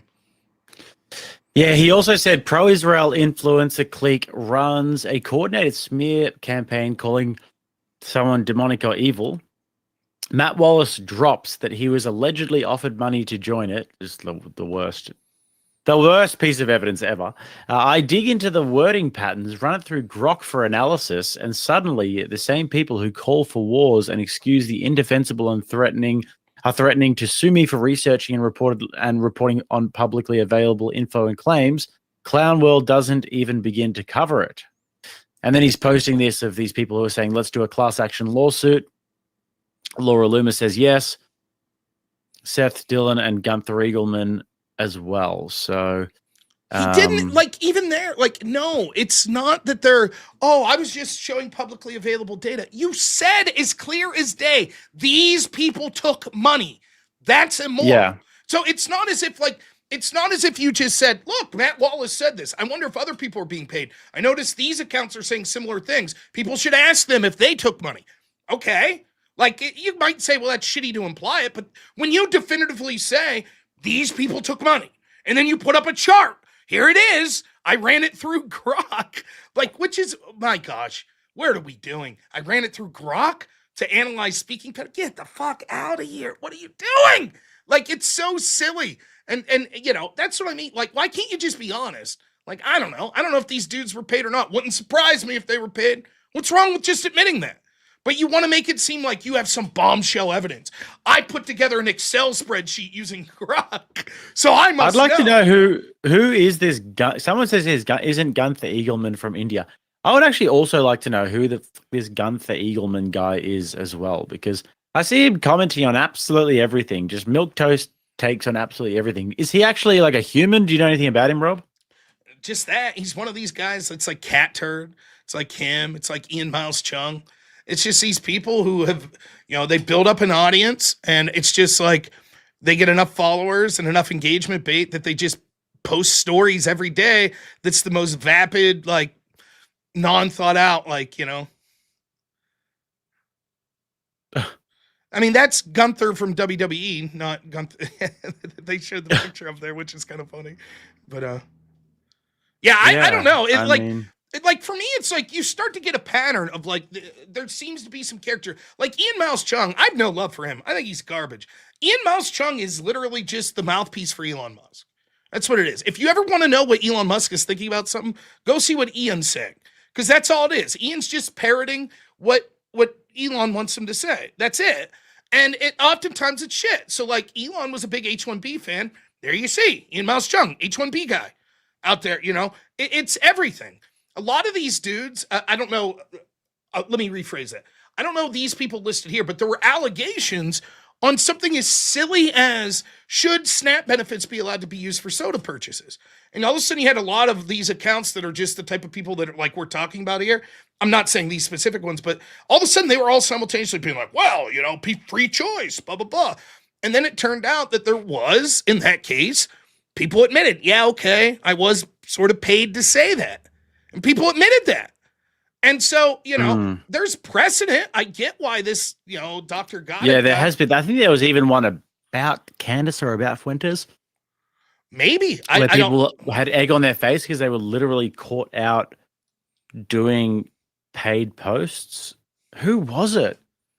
Somebody on the chat's going to tell me, but there was something I think last year where a bunch of MAGA influencers were caught getting paid to post on Twitter. But yeah, there's a guy, Ian Miles Chung, though. He's a different sort of. There's a guy in my chat that sends me a super chat once every other week. He'll send me $10 and be from Big Soda. It's thank you. Which he may very well be from Big Soda. I don't know. Let's see. Nick Sorter showed with internal documents, talking points with suggested photos and payments up to $1,000 proposed. Some influencers faced backlash and later admitted involvement. Right. Let's see. Clown World admitted they made the post, deleted it within an hour. Right. withdrew the campaign entirely and stated they hadn't received payment yet. Riley Gaines publicly stated she was offered payment on it. Others, such as Jenna Ellis, was paid in coupons for Coca-Cola. So this shit happens. It's not without precedent, but it's, look, at the end of the day, would I sue someone if they said, hey, you took money to say Candace Owens can't pronounce the word architecture? Probably not. I would be like, hey, fuck you, I did not. But, it is when you're making these blunt statements, okay, let's see the evidence. And I'm sorry, I find this evidence incredibly lacking, which is just like, well, one guy said he was offered money, so I assume everyone who calls Candace Owens evil must have got paid. And it goes to show a lot of, there we go. And I've talked to Andrew about this, Yeah, so Andrew posts this, and I think this is pretty accurate. This is how most of X discourse goes these days. 1, I have a theory. 2, can't find evidence to support my theory. 3, lack of evidence proves either my theory is wrong, or A, or B, my theory is right and there's a cover-up. And everyone tends to go with B. But here's the way I often see it going as well. It's like on X, you say, I like guitar. People respond, why do you say that you hate piano? Well, I didn't say anything about piano. I said that I liked my guitar. Do you know what I mean? Yep. Well, then, for me, and it's like, so I think the easiest example that I deal with on a regular basis is like the Epstein files. So you'll have a more nuanced approach. You're like for example, here's the thing. Even if I accept that there were women that were abused in the most horrific ways on Epstein's island, that does not mean that every woman that comes forward and claims to be a victim was. Because there's going to be a lot of money being made and a lot of incentive and a lot of publicity for women that say they were a victim. And there were probably, can we accept this? If you're the type of person that believes there was terrible abuse occurring at that island, fair enough. Would you also think that there were women that were voluntarily hookers there?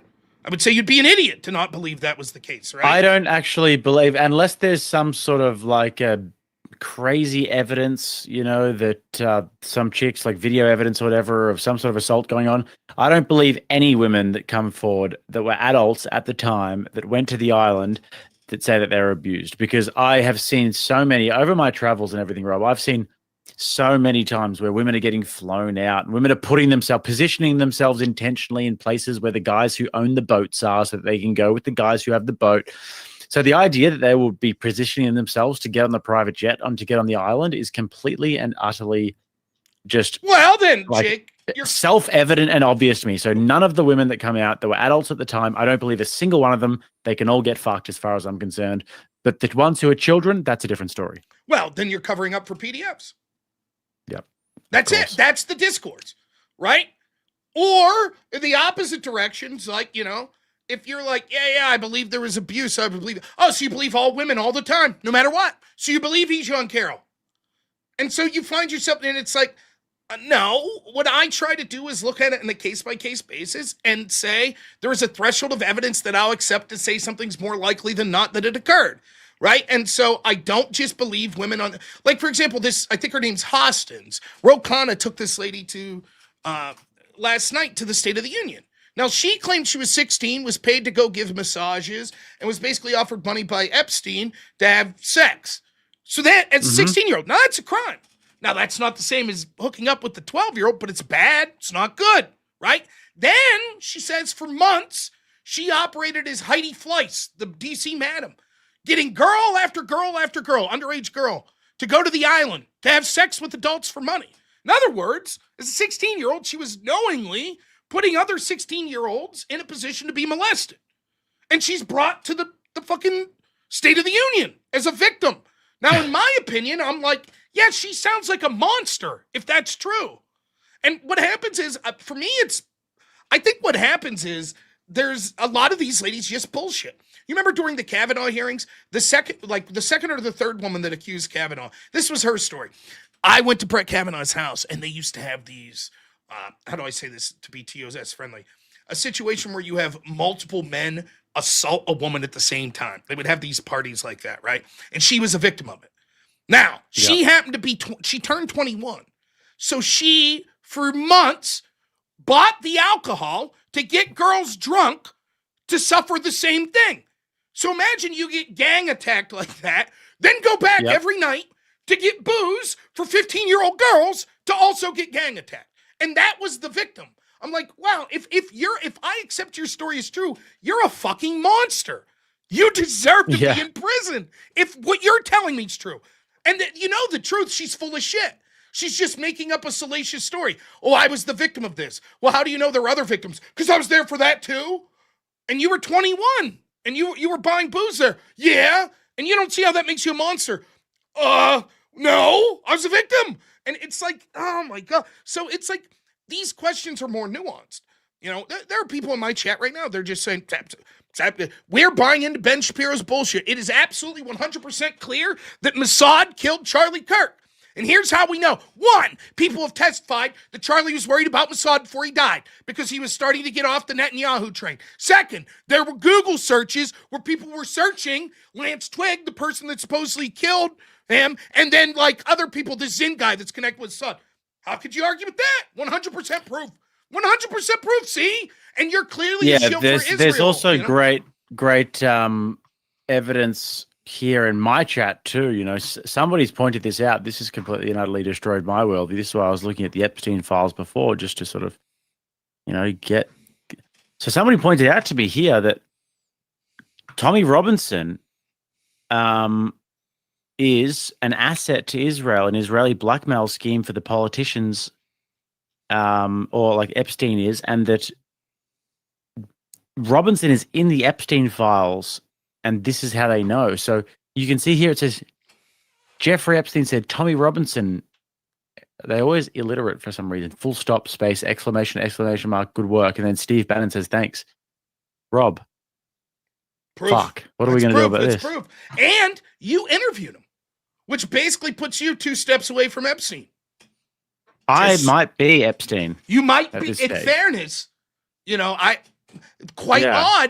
He might have eaten a few umbilical cords or a few freaking stem cells and reversed the process of aging and become extremely good-looking Chad. And then now, I've never seen a photo of you with Epstein, which seems to imply to you've me never seen, solid evidence that you are Epstein.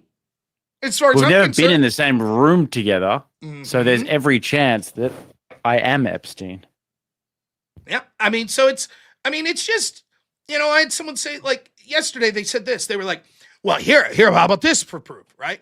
Did you know that Netanyahu's name, originally when you search the Epstein files, was mentioned 693 times, but now when you search, it's only 634. Proof that Pam Bondi deleted some of the files.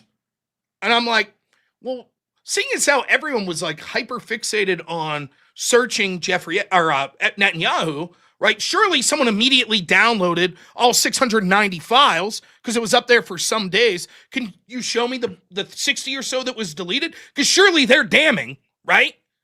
And of course, no. It's like, well, no. Is it possible that maybe there were duplicates and it was like, oh, we put the same one up twice. Let's get rid of that. No, they just don't accept that. They're like, well, that's 100% proof. That's proof that Pam Bondi is covering up for Netanyahu, who had Mossad controlling Epstein to assault children. And Trump's involved with it, and so's Tommy Robinson. And you just shake your head. You're like, I don't know, man.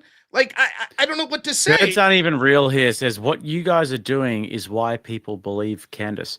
I mean, looking at evidence and digging into things and actually trying to have an objective look at what's going on. People don't want to hear that shit, Rob. That's fair, you know. They want you to take a set. They just want, like, let me tell you something I said that, like, pissed everyone off. You know, Virginia Giuffre? Doesn't exactly say what we're doing either. Right. It just says what you're, anyways, go on. Virginia Giuffre. Giuffre. Yeah, Giuffre. She's this character that was. Virginia Giuffre. She was a victim of Epstein, is what she claims. And allegedly. She, like, worked with this journalist to, like, put out all these stories and stuff. And a lot of stuff she said she later had to retract. And one of the things I said, there was this email that came out, and the Democrats ran wild with it. They redacted the name of the victim, but it said, it was Epstein saying, the dog that isn't barking is Trump. He was in the room with blank for a long time. Now, the way they read this, the Democrats was, Trump was with one of the victims assaulting her, and he hasn't heard from Trump, so, right? But once you found out that redacted name was Virginia, right, she had publicly said, no, actually, Trump did nothing to me. He's a perfect gentleman. Now it looks like, if you read that email, what it's saying is Epstein's desperately trying to figure out who cooperated with the police. Well, now we know. Trump in 2006 was talking to the police like, yeah, Epstein sucks, and Ghislaine Maxwell, you need to look at her. She's bad too. So it looks like, well, what Epstein's trying to do is trying to piece together who's cooperating. And Virginia Giuffre, right? She seems to support Trump to some degree. But wait a minute. If I think that she's shady and that she recanted some of the other shit she said, does that mean I should take her word that Trump's decent? Maybe I say, if she's untrustworthy, I mean, it's hypothetically possible that Trump's really a monster and Virginia Giuffre's just a bullshitter that's like, no, he was one of the good ones. That's possible. So I'm like, I don't know what to do with her claims. Because now, if I'm just all Trump all the time, I'm like, Virginia Giuffre's a hero. She, said Trump was one of the good ones. I take her word. If I'm someone who hates Trump, I might say, I don't believe Virginia Giuffre. Everything she says is bullshit. That's what people want. Most people want you to just take a side. All of the files back up my point of view, period, no matter what. There's no nuance. And I'm sorry, I just can't do that. I look at it, I have a bias, so do you, so do all of us. But I try to, as best as possible, limit that bias and say, I'm just trying to do the best I can to thumb through this shit and say, what does this show to me? Are there alternate explanations? Yeah, What's the my most bias likely? was a pro-Candace bias for a very long time. Because I was like, I've always been a fan of Candace. I've always backed her up. I backed her up all the way through the Daily Wire stuff. And I was like, even the Macron series. And then this has now come about. And the whole Charlie Kirk thing, I've had to really look at it from a different lens. But yeah, that's been a difficult one for me. Let me just read out a few super chats here, Rob, and you can do the same if you'd like. Chris Scott sent 5. Thank you, sir. Blaine Passage came in with 10. I think there was something wrong with YouTube and everything was in Spanish and people said they couldn't send chats and everything. 8B sent 10 and said Ferin. I don't know what that means. And then he also said Muruk or Murdukan. Maruk. Okay. Of course, yeah. Yeah, the old Maruk. Angel of War sent 10 and said the files are a distraction to the real issue or something else. And another 10 from Angel of War. Have you got any you want to read out, Rob? No, my audience all sucks. We'll see. Someone said that for $2, Papa Panda said we had to wait for Jake to put on his makeup. Chris Scott also sent me 5. And then other stuff I'll talk about later. This guy, Darbal Dodd, for $2 says, you lied. Candace has never assumed Erica did it. I don't know that I said, if I said that she assumed that Erica did it, let me rephrase. She assumes that Erica is profiteering, or in other words, gauged in shady behavior surrounding this. And I am aware that one of the things that someone like Candace Owens will do is constantly say, I'm just asking questions. I'm not definitively saying. I'm just asking questions. Seems odd. Seems odd that Erica would be partnering up with Israel. The logical entailment of what here's the thing. The logical entailment of what she's saying is that, right? Oh, that is obviously the logical entailment. For $20, Nia that says, Erica's involved. Hey, I don't suck, because I said my chat's like, okay, Nia doesn't suck. Yeah, so I mean, and it's mealy mouth, right? Like, I get it. Like, look, here's the thing. I don't give a shit if you guys want to believe Candace Owens. I'm just saying, like, it goes to the point where it's like, okay, I welcome questioning the narrative, but you start to lose me when it's like, Charlie, he was like an X-Man. Like, he had control over electricity. When he walked into the room, lights dimmed, and he went to a special school, and he told me that he was a time traveler, and I think I'm an alien. I think I was born in another planet. And like, at some point I got I'm supposed to just ignore all that and go, nah, fuck all that. Go back to the plains, the Egyptian plains. It's like, I'm sorry, I'm looking at the messenger that's just asking questions, and I'm like, a lot of these questions seem pretty fucking insane, if I'm being honest. I'm sorry, I don't believe you're a superhero. I don't believe that you're a time traveler. I don't believe the movie The Matrix spoke to us about, the Aztec calendar in 2012. The Matrix spoke to us and we saw that there's alternative timelines and there was some government thing that they were able to see into the future, but the timelines diverged in 2012. And, Charlie, meanwhile, was a traveler who admitted to her in post that he was a time traveler and thought in different ways. And then, him dying was prophesized in The Matrix because they went to the Xavier School for Gifted. Like, yeah, I'm sorry, you lost me. Sorry. And you guys could pick on me and be like, oh, you fucking pro-Mossad, you're pro-Israel. I think you guys have lost the plot. That's what I think. You might be good people, but I think you've lost the plot if you're believing this shit. That's my opinion. You know? Yeah, so I think the sort of steelman, if you will, of the case would be that Erica. Then this is why they're going into Erica Kirk's genealogy now and into her whole life story. Is that I think they believe that Erica Kirk was a plant who is maybe working for some sort of an alternative government intelligence agency or something, probably the Israeli, the Mossad or something like that, where she was planted in Charlie Kirk's life to be somewhat of a handler for him. And they were going to handle him all the way to the presidency because he's going to be president one day. But then Charlie Kirk starts to go against the narrative. He starts stopping accepting money. He goes away from the Christian Zionist Protestant lifestyle and he goes more towards Catholicism. He's going to convert to Catholicism. He's meeting with Catholic priests, and eventually they're like, this doesn't fly. Erica is also like Charlie's out of control. They have to take him out. They take him out. Erica Kirk takes over the organization and then leads it in the direction of the Zionist crew. So I think that's the theory that they're going with. She's doing an investigation on Erica Kirk, and perhaps it'll yield results. Well, that's the steelman. But when you ask them, they'll be like, "Well, she didn't say any of that." Like, well, what exactly is? Well, she hasn't really said. We're just asking questions. That's all. We're just asking. There hasn't been, and it's real hard to be like, "I think you're wrong," when you're like, "But I haven't said anything. So how could I be wrong? I haven't said anything." I was just like, here's something that's interesting. It's interesting. It's interesting that Erica would say this. It's interesting she would do that. Oh, so you're saying she was somehow involved? I didn't say that. I don't even think it's that bad a theory. Like some aspects of it are a bit less questionable. But the idea that you've got a guy like Charlie Kirk who starts TPUSA when he's 18, he's a good Christian boy, virgin until marriage. The idea that a foreign intelligence agency would put in his path somebody like Erica. Just say, if Erica was, attached to some agency, the idea that they would put somebody like Erica as a honeypot to be involved with a guy like Charlie Kirk, who could be president one day, to be his wife, and to essentially handle him all the way to the presidency, that doesn't seem too far-fetched to me. That seems like what I would do if I was, a foreign intelligence agency. So I'm not even going to rule it out, Rob. I agree. If I was a foreign intelligence agency and I saw like a young, attractive, charismatic streamer, maybe I would put in like a rude, brash, loud typing guy like Mr. E to get in their orbit, right? So that then later, and just to make him lose his mind, make him lose his mind slightly, as he's streaming with them 4 days a week. Yeah, I could, look, anything's possible. And like I said, I'm not ruling out that it's a possibility. I mean, I think that the official theory that we're told to believe is like, Epstein killed himself in a near impossible way while 2 cameras malfunctioned while 2 guards fell asleep. I mean, that's bullshit. Sorry.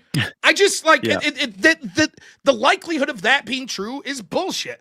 Does that mean, because I'm like, wait a minute, this seems sketchy, that all of a sudden I have to believe, well, and what this means is that, Mossad planted Erica Kirk and, and XYZ and it's like, and it's very similar to, I mean, it sounds a lot to me like the theory that, like, did you know Vladimir Putin got his tentacles in Trump when he was hosting The Apprentice, and they concocted this big plan for Trump to be Vladimir Putin's Manchurian candidate? Like, really? It's very similar to that. Like, this was in motion for 10.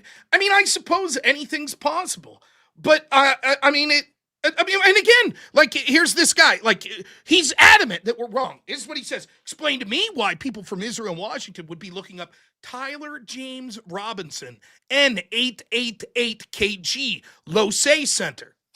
Go ahead, Jake, explain that. Can you explain why someone would search that? I mean, what do you say to these people?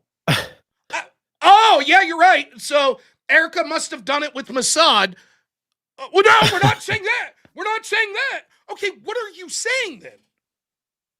I mean, I don't even know what, and like, they're like incredulous in my chat right now. Like, you don't see what that means? No, I don't see what that means. I do not see what you're trying to say. I don't know. I don't know what you're talking about. Like, well, that's just it. You don't know the facts like we do. You have to listen to Our Lady Candace, who's an alien, and talk to Charlie, the time traveler, to understand why someone would research Tyler James Robinson, N888KG, Losay Center. Only a time-traveling alien would understand the implications of this. it's just like, man, let's say there's something there. Then maybe you should say, hey, when Candace is talking about the time travel stuff and when she's talking about she feels like an alien, she's psychotic. Don't listen to her. She's a bad messenger. But let me tell you what I think. Instead of being like, how dare you attack Candace? Like, it's your fault if you're muddying actual relevant facts with batshit insane stuff. How about this? Here's my theory.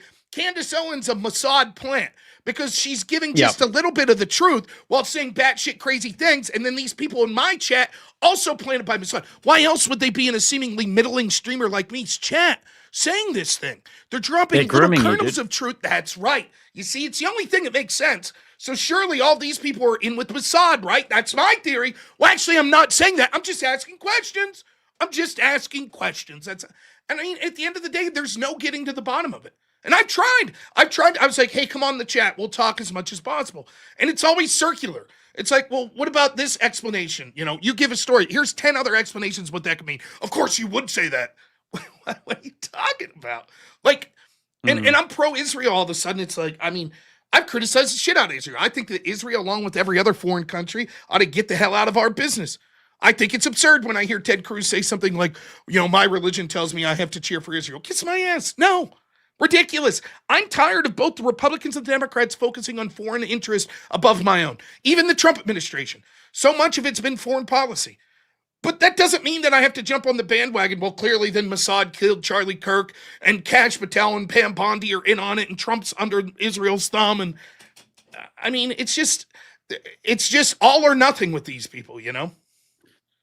Should we get into a little bit of Trump's State of the Union here? Yeah, and if we're doing the extravaganza tomorrow, I'm going to hold you to this. I know we can't do it here because we're on YouTube. But the BAFTA awards, the Tourette's guy. The BAFTA awards. It'd be hard to do on YouTube. But the hard R being sent at BAFTA, it is. I probably watched that video 1,000 times. It's one of the crazy. My favorite was when someone said about, I think it was Michael B. Jordan. One word doesn't define who you are. It's like, well, clearly that's not true. It seems as if one word did define, you know, the whole evening. Like, you stupid idiots keep giving it power. You couldn't just be like, it's kind of funny. That guy said, it'd be like, imagine that you're like, you know, an APAC award ceremony and someone starts yelling like, you know, Austrian painter, the Jews, you know, it'd be funny. You'd laugh and be like, that's kind of funny, you know, like Tourette's guy saying the most inappropriate thing possible, you know. But anyways, we can talk about that. Yeah, I thought this was the best part when Trump said this was such a good, like, you know, when we do the TikTok invasion sometimes, a few times when I've joined in there, I've been like, all right, guys, if you kick me, you lose. If you kick me, you lose. Or if you kick me, then you are gay. Yes. Or something like that. Right? If you kick me out, you're gay. Then they kick you out. Like, you're gay. So this Trump did a similar thing here. And he should have said, if I were him, I would have turned to all the Democrats and be like, all right, if you stay seated, you're gay. So stand if you're not gay. And they all would have stayed seated. And he'd be like, you're gay. But instead he did this, where he said, if you believe, stand up if you think that it's the American government's job to protect the American citizens over illegal aliens. If you agree with this statement, then stand up and show your support. The first duty of the American government is to protect American citizens, not illegal aliens.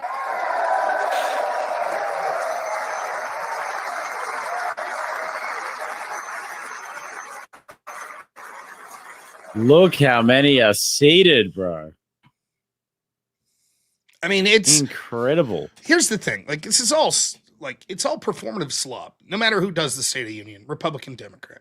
I thought Trump did a phenomenal speech, but it's hard to give a bad State of the Union, even for someone like Biden, that they have to give a cocktail to keep awake, you know, because so much of it's like good stories. Hey, this guy's getting a Purple Heart. This guy's getting a Medal of Honor. Here's our champion athletes. You know, here's a man that rushed into a burning building and saved a puppy. Like, that shit's good. I don't care who you are, unless you're a weird piece of shit. You cheer for that. Now, does that mean the direction of the country is going good or that the of course not. But it's why the State of the Union is so powerful. And it's always hard for the side that has to give the rebuttal because You're not going to have, I mean, I always wonder, why don't they bring people on the rebuttal that are heroes? Be like, fuck, let's bring on the women's hockey team and then get laughed at, whatever, but, there's a women's hockey team? Yeah, I've heard. I think they just cook dinner on ice or something. I don't know. But anyways, with this, it's like, it might be like sort of, okay, it's a cheeky moment, but it really is. You have to understand the audience for this isn't people like me or you, or even for the people that are watching us. Because by the mere fact that we're either streaming politics or we're watching people streaming politics, we're sort of outliers. The average person isn't watching a show like this on a Wednesday evening. They're just not. That's what the State of the Union's for. It's for the average person. It's the president's time. It's supposed to be to talk to Congress, but what it's really for is to talk to the average person that might only watch 1 or 2 political speeches a year. And so the impression that you get from Trump's like, he's kind of aloof. He's funny, right? He's giving out all these awards. He's got a vision. Hey, I agree with a lot of these policies. And what do the Democrats stand for? And so it's a very powerful thing to put in the speech where it's like, hey, can we at least all agree with this? We care more about citizens than illegals. Just stand up if you agree that. And the Democrats can't because they're, I saw someone put it this way. It's like constantly what happens is it's like Trump's the Roadrunner and they're Wile E. Coyote. And Trump paints the fucking, the underpass so it looks like a tunnel and the coyote runs right into the fucking tunnel every time. Like they can't help themselves. Trump could come out and be like, can we all stand up and agree babies are good? Babies, right? Let's give applause for babies. And Democrats would sit there with scowls like, no, we don't like babies. We hate them. Puppies too. It would have been so funny if Trump like leaned into that more. If he'd like, I'm being facetious saying he should have done it if you don't stand up, you're gay. But he could have done a few things like, all right, if 2 + 2 is 4, stand up and applaud. Or if you could have been like, if a male or if a woman is an adult human female, stand up, something like that. He could have leaned into it a lot and just kept them standing. All right, stay seated if you're fucking retarded. Yeah. And they'll optically, I think that subconsciously one of the worst things is the Democrats will stand for a handful of things, right? Which actually makes it worse because if you're like, no, we hate this guy. He's the new leader of the Third Reich, so we're just going to sit in our hands. Okay, right? But it's not like that. Like, they stand up and applaud certain things. And so the whole thing, it's great optics, though. And I would show that, like, the problem I have with Trump is, like, a lot of these speeches are fantastic. Same with the Republican. Rubio's speech the other week there, one of the best political speeches I've ever heard. The problem is they do the speech and then they never capitalize. Like, if I was Republicans, I would, every time I go somewhere, I'd have this picture with the Trump's quote behind me. Oh, what's that? Remember when Trump asked, would you care more about illegals or citizens? See the Democrats sitting there? They gave you the answer. Is there any shock that 11 million illegals came in when they were in charge? Of course not. That's what they stand for. Are we perfect? No, we're trying. We have a lot of infighting in our own caucuses. But you know what? At least we give a shit about you. Look what the Democrats think of you. Nothing. They care more about Pedro from Haiti than they do you. And that's why your life got worse under them. That's why your community, be you Hispanic that's here illegally, black, white, Asian, whatever, your communities got overran with illegals that didn't speak the language, that were put up in swanky hotels while your kids' schools suffered and they had to have bilingual teachers because of this. That's it. I would do that every day. They set it up. It's great optics. I think the American people, CNN's poll, take it for what it's worth, said 2/3 of the people thought Trump's speech was good. Now, that's about as good as you're going to get when 1/3 of this country thinks that Trump's, the devil incarnate. They're never going to say Trump did anything good. So 2/3 is pretty damn good. The policies that Trump recommended, pretty good. The only thing I think in the whole speech that maybe you would say is a policy that people would waffle on is tariffs. But other than that, think of the things he suggested. He's like, well, we care more about American citizens. Yep, okay. The Trump accounts where some dude donated $6 billion to give $1,000 to kids when they're born. Yep. This situation. I mean, it's all positive. The American people, it's 80-20 issues. They're going to be like, yep, good, good, good. And the Democrats sit there like buffoons.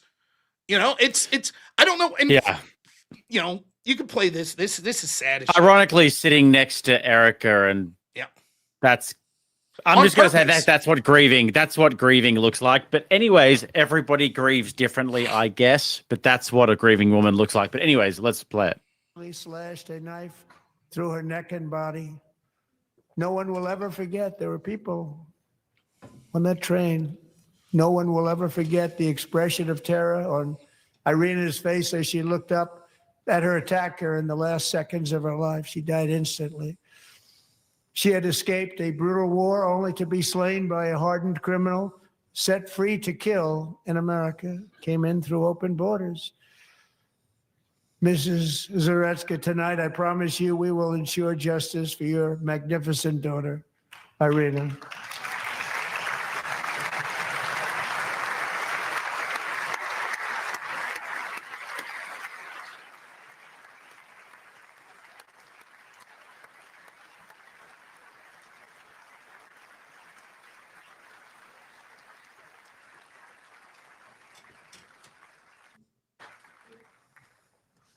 How do you not stand?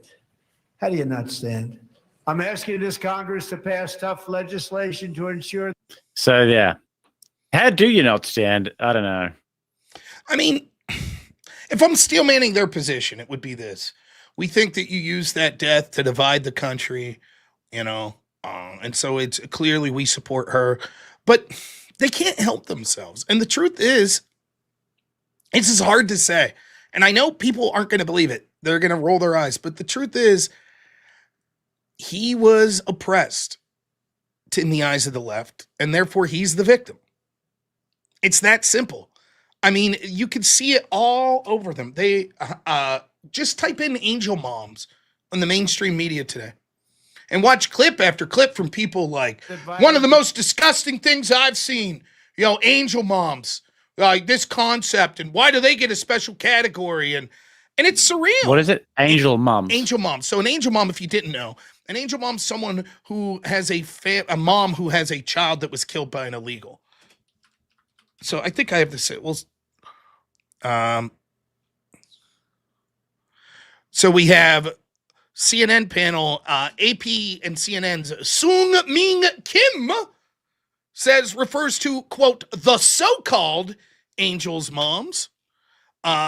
So you got that. That was going pretty viral. And then there was another one I saw where it's like someone was complaining about the term angel moms. Let me see. This is her saying so-called. I think we're actually getting a little preview of kind of the theme of his address later today at the White House when he hosts the so-called angel moms. And so really focusing on immigration as he kicks off his big State of Union week. So-called angel moms. And there were other posts where people, I'll see if I could find it, where you had like a panel of Democrats that were like, one of the, why would you give them their own category and blah, blah, blah. And it's surreal. It really is.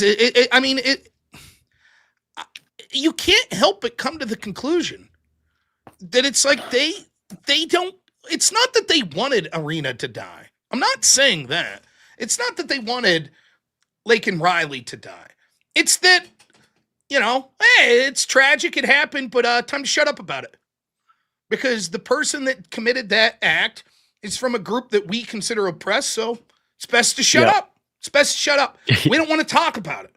And you see this we've talked about it in the extravaganza, like when women were assaulted in Germany in New Year's, like in 2015, there was immense pressure by feminist groups for these women coming out in Germany saying it was these Muslims. Like, shh, just don't say that. Don't say it. And it's like, it's surreal that we live in this, like they honestly don't care. Their narrative is they want all these people are oppressed. There was a big viral moment that's going on X about this person that put out this post about like, we just don't care about people peeing on the subway. Like, it's just an unfortunate thing. It's just something that happens. But, the fascists are more worried about their kids and not wanting to have to deal with this. And it's like, what are you talking about? That's how they look at it. The guy peeing on the subway is like the guy stabbing Irina in the throat. It's unfortunate, but not anything to get worked up about. I saw someone put it this way. If you could have a Venn diagram, it would be amazing the overlap you would see from leftists, right, that think that, like, we should totally, rehabilitate and allow serial killers and mass child attackers back on the streets, but that you should be canceled for using the N-word 10 years ago. Right? Everything's forgivable except going against the sacred cows of the left. That's not forgivable. And it's remarkable. So how can they sit on their hands? Because they just don't give a shit. Because they want those illegals real bad because it's important for their agenda. And so if one of those illegals kills someone and they see that being used as what they consider propaganda against them, fuck them. We don't care about that. It's the same way. When you hear all the parents, remember it, oh gosh, I'm going to forget the name. Afghanistan, something gate, where the U.S. troops were killed during the withdrawal. Someone in my chat or yours will know. I'm drawing a blank. It wouldn't be Kabul something or other. No, it was something gate. But I'll get it. Someone will, or it'll come to me, or someone will say. But you had these service members that were killed, like, you know, a great deal of them, 8, 11, something like that.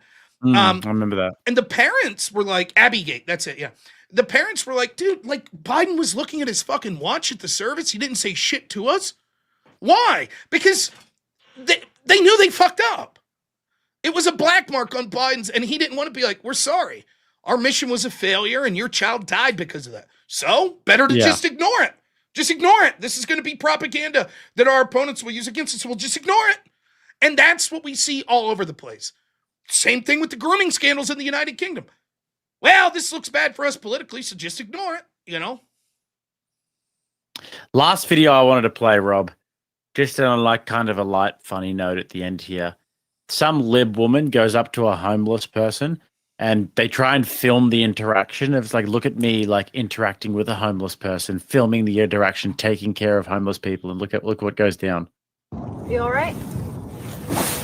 Hi. Okay. Yeah, we're good. We're good. Okay. This video is an absolute roller coaster. Yep, we're doing okay. Okay, chill out. We're good. We're good. We're good.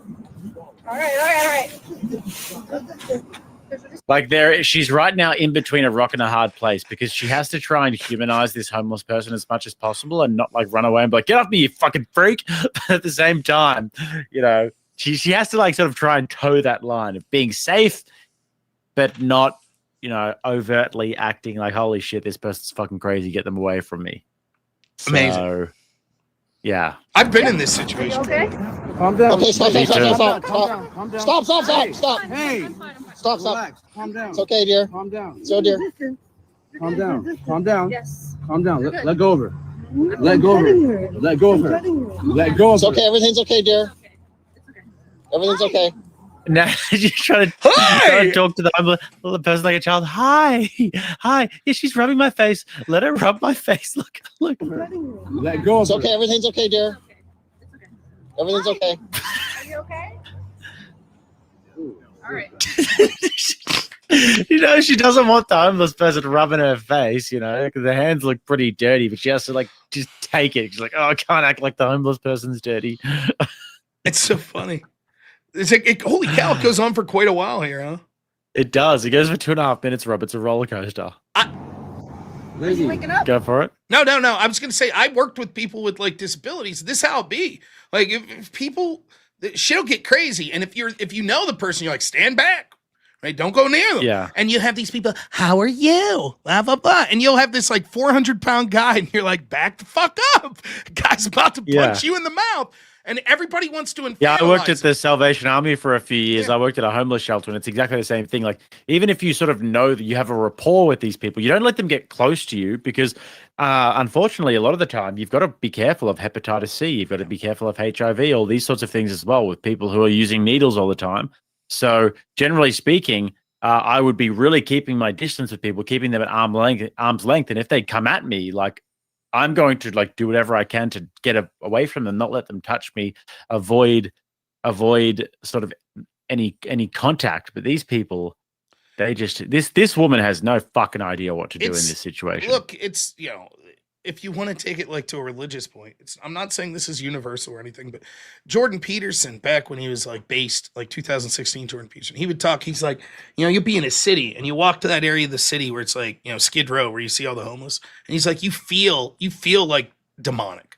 You don't look at it. You don't even make eye contact, right? That's how uncomfortable it is, even to make eye contact, where it's like, there are serious problems. And I'm not saying no one should be trying to help out, but you better know what you're doing because this is shit will happen.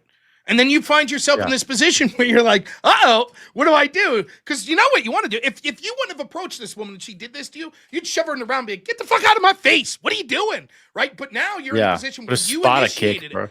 You initiated it. So now you're like, hey, this is so uncomfortable. It keeps going. All right. Okay. Stop. Calm down, baby. Hey. Calm down. What are you doing? I think I'm okay. Oh my God. Now the hug, it's like she's like, am I getting assaulted or am I the homeless whisperer? Am I getting assaulted or am I the homeless whisperer? We're snuggling. Please hold it. Okay. Please hold it. No. We're good. We're good. Take care. All right. Are you okay? All right. Okay. I'm glad you're doing okay. That's interesting. I'm glad you're doing okay. Well, you're not gonna put me in the eye. At this stage, the homeless person just licked her face, right? She's got her face licked and she goes, oh, we're snuggling. At some point, you have to let the liberal walls come down. The liberal walls of like, I have to 100% treat this homeless person like they're completely of mind. At some point, you have to abandon that. Be like, all right, this person's fucking crazy. I'm getting out of here. I'm getting my distance so I don't get my face licked again. This is the liberal worldview, right? You would rather deny reality, right? And it's the, it's the mentality of, I saw it was going viral. Warren Smith talking to Brian Shapiro, where it went viral, where, Warren's trying to explain the idea of like, if you see someone that looks like a gangster, you walk to the other side of the street. And the liberals like, no, I don't see the difference. If there's two sides of the street and on one side's, 3 80-year-old women hunched over with walkers, and on the other side of the street is 3 young men with like their pants halfway around their ass tatted up, right, with fucking spike collars on and shit. I think they're both as likely to rob me and attack me. And you're like, we all know it's bullshit. We know that this woman knows this sucks and you should just get the fuck out of there. But you can't do it because your worldview tells you to deny reality because there's this higher calling. And this sums it up. This is the logical, this is what happens. It's why it's why you get to the point where you're like, well, give them hypodermic needles out of love. And then your kids, elementary schools, got fucking needles laying in the road outside of it. And no one's willing to just say, it's predictable. We see the problem. We know how to clean up the streets. But everybody's like, no, you can't do it. It's not compassionate. So here's the logical extent of what it leads to, All right, Tara, walk away. Why did you poke my head? Well, because We thought you were overdosing. I think you're overdosing. Would you like to keep one of these? Oh my God, you're overdosing. Would you like a cigarette? You need it. All right. Would you like a cigarette? There you go. Thank you. Feed them a cigarette. You need this stuff. I'm okay. I think you're dying. Okay. You're dying. You're dying. Thank you.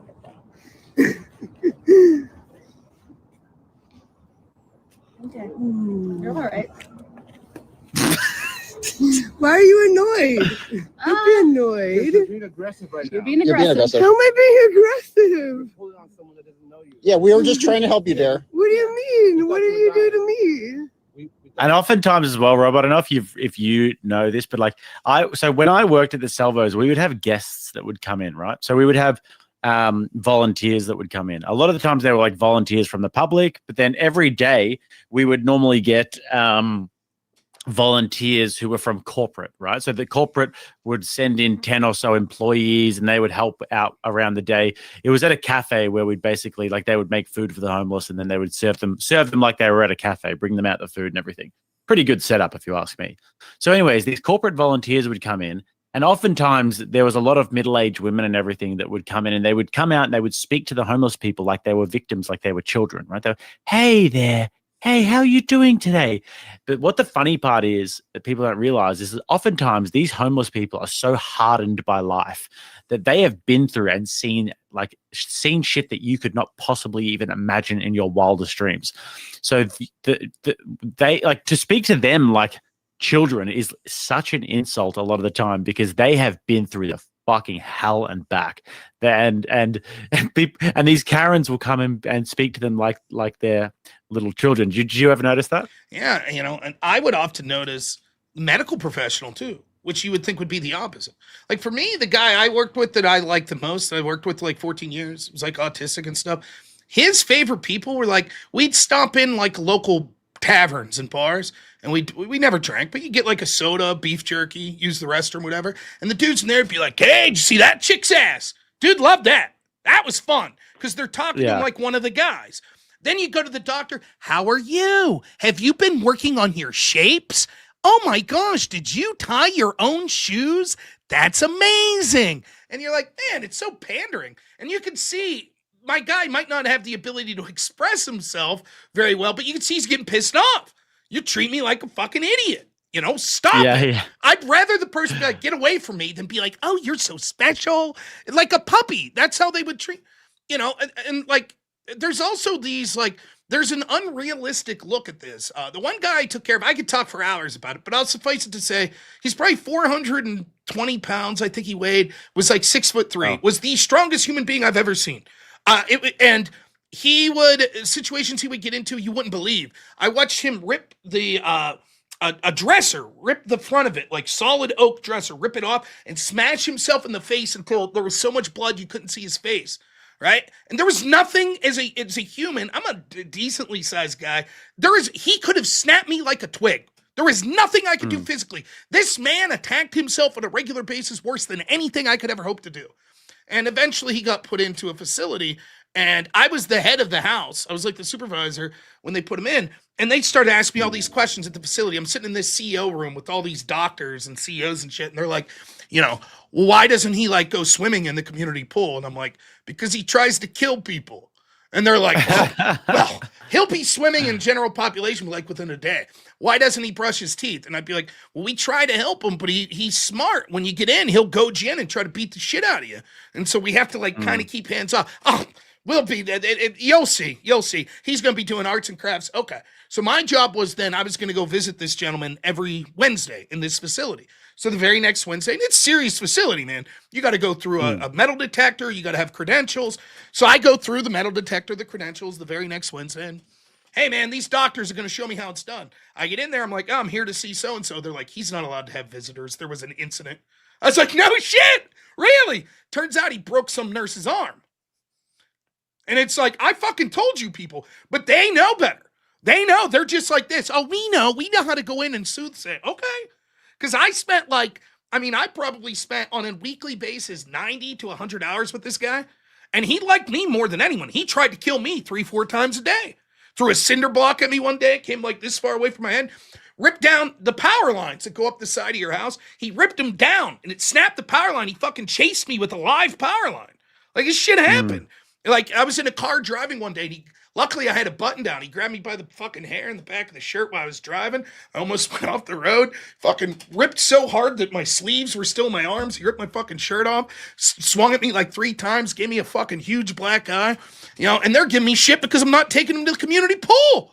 And like I'm trying to explain to them, like, life's not all fucking sunshine and roses. This is a serious man with serious problems. And you guys just want to be like, oh, just take him to the preschool. He'll love the children. It's like, what the fuck are you doing? You can't do this. This is, and that doesn't mean that my solution was like, well, treat this guy like garbage. I didn't feel that way. I was putting myself in harm's way, but doing it in a way where I was trying to be as safe as possible. And these lefties come along and they're just like, no. Treat him exactly like you would treat any other member of society. Okay.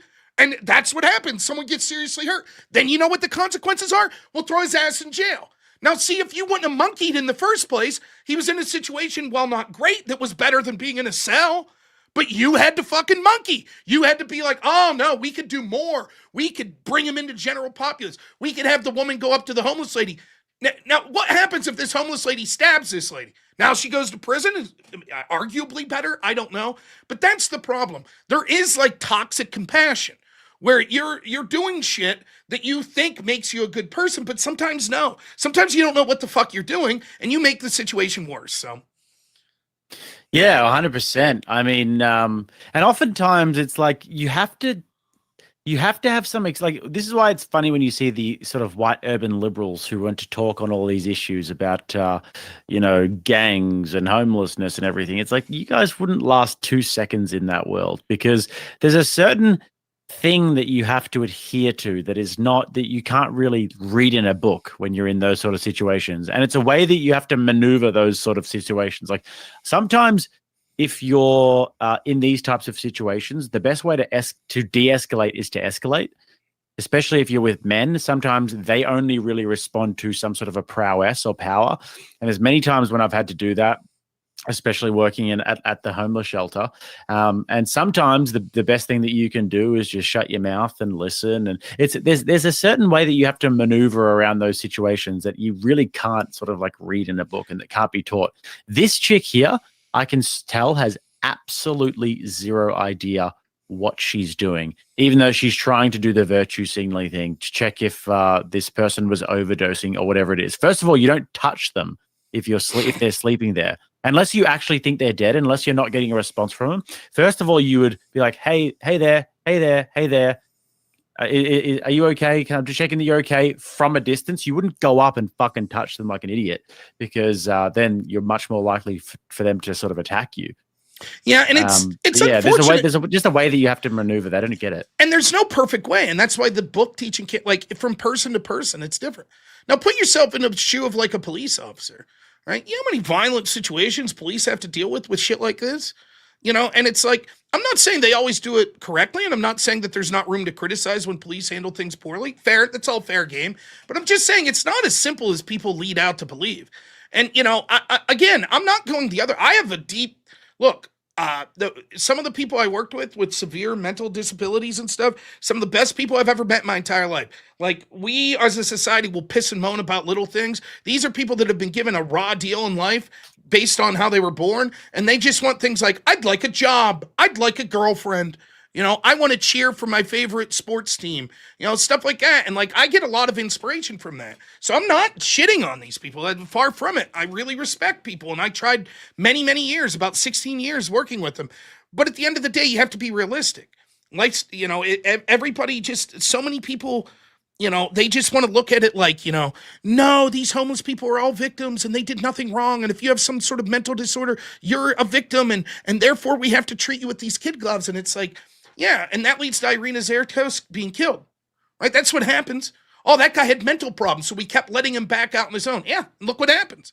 You know, what about her? Yeah. What about her family? You don't give a shit about that when your policies. Now, nothing's perfect. There will always be bad shit that happens, but it's like, it frustrates the shit out of me where it's like, you know, the only two answers are throw all these people in a cage for the rest of their life, or just treat them like there's no problem.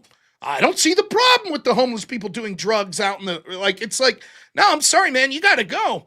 Your ass is either going to a halfway house or you're going to prison. Sorry. We don't got time to fuck around. I'm sorry. The problem's getting out of hand in these cities. And, you know, we know how to fix it. We do. And it's just people don't have the stomach for it. So, no, I don't know. I guess I'll say this about this lady. I hope she's doing it for the right reasons, but she needs to reevaluate, because I don't know how this ends, but I'll tell you how it could have ended.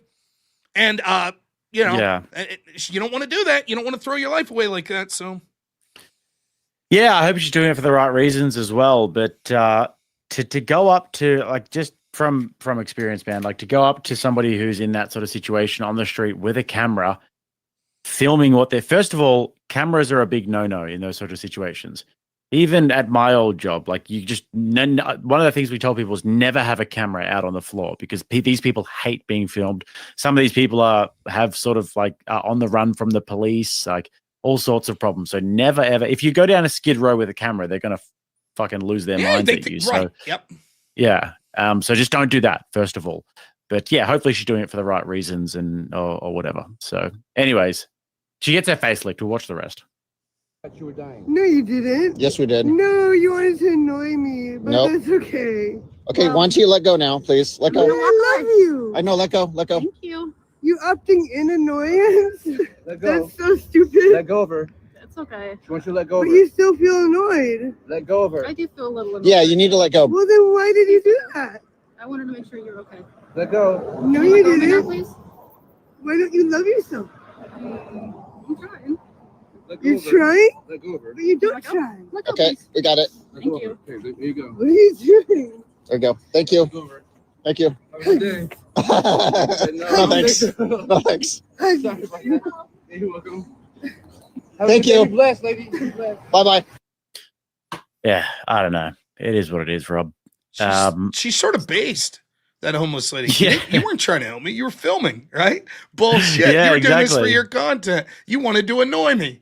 Why don't you love yourself? What didn't your daddy give you? It's sort of based. You're like, all right, lady. But man, you get a lot of pearls of wisdom in those sort of situations, I'm telling you. And the interesting part about the homeless people is that oftentimes they are so unfiltered that it is fucking crazy, dude. Like, sometimes I'd go out there and just sort of chill, like amongst the people who were sort of like the who like lived in the cafe, if you will, and just sort of ask them a few leading questions or whatever, and they just tell you their story, dude. There was some fucking crazy stories in there. I had one chick who it's bad, but like I don't know how, I can't really explain this on YouTube in the right way, but she had a daughter that was a product of her and her father. So you imagine what her father did to her. So these sorts of things are just crazy stories, man. People who had been homeless for generations, their parents are homeless, their siblings are all homeless. It's like a family thing that they do. They just like live on the streets, bro. It's like, yeah. Well, another Thank thing, you, M. Venata, for the 30 donation, by the way. Sorry, carry on, Rob. No. You know, with the people I took care of, like with autism and stuff, they were so unfiltered and based in like the funniest ways. Like, for example, this is a real conversation I hear many times. Hey, do you have a wife? No, I don't have a wife. So you're single? No. Oh, you have a girlfriend? No, I have a boyfriend. What? You're gay? Secretly, I'm like, don't say that, but I'm like, get him, you know? Yeah. Like shit like that. It'd be so, that's weird. That's gross. It's Like the show Love on the Spectrum, I'm always like, man, I relate to those people, you know? Yeah. When Like they're just saying what's on their mind. I was like, I wish I had that freedom. it is so tough though, because like the guy I took care of, like we also have something in the United States called HIPAA. It's like medical privacy. So I have to be very careful, even though I no longer work there. I'm not trying to give out specific details of the gentleman I took care of, but primarily I worked with one guy for the last 14 years I was there. And he's one of my best friends. He's an amazing guy. Still hang out with him. But when things would go south, they'd go south. And it's not like dealing with a regular person. You'd see this guy 99 out of 100 days and you'd be like, this is one of the nicest human beings that have ever existed. But when it goes south, there's no rationalizing.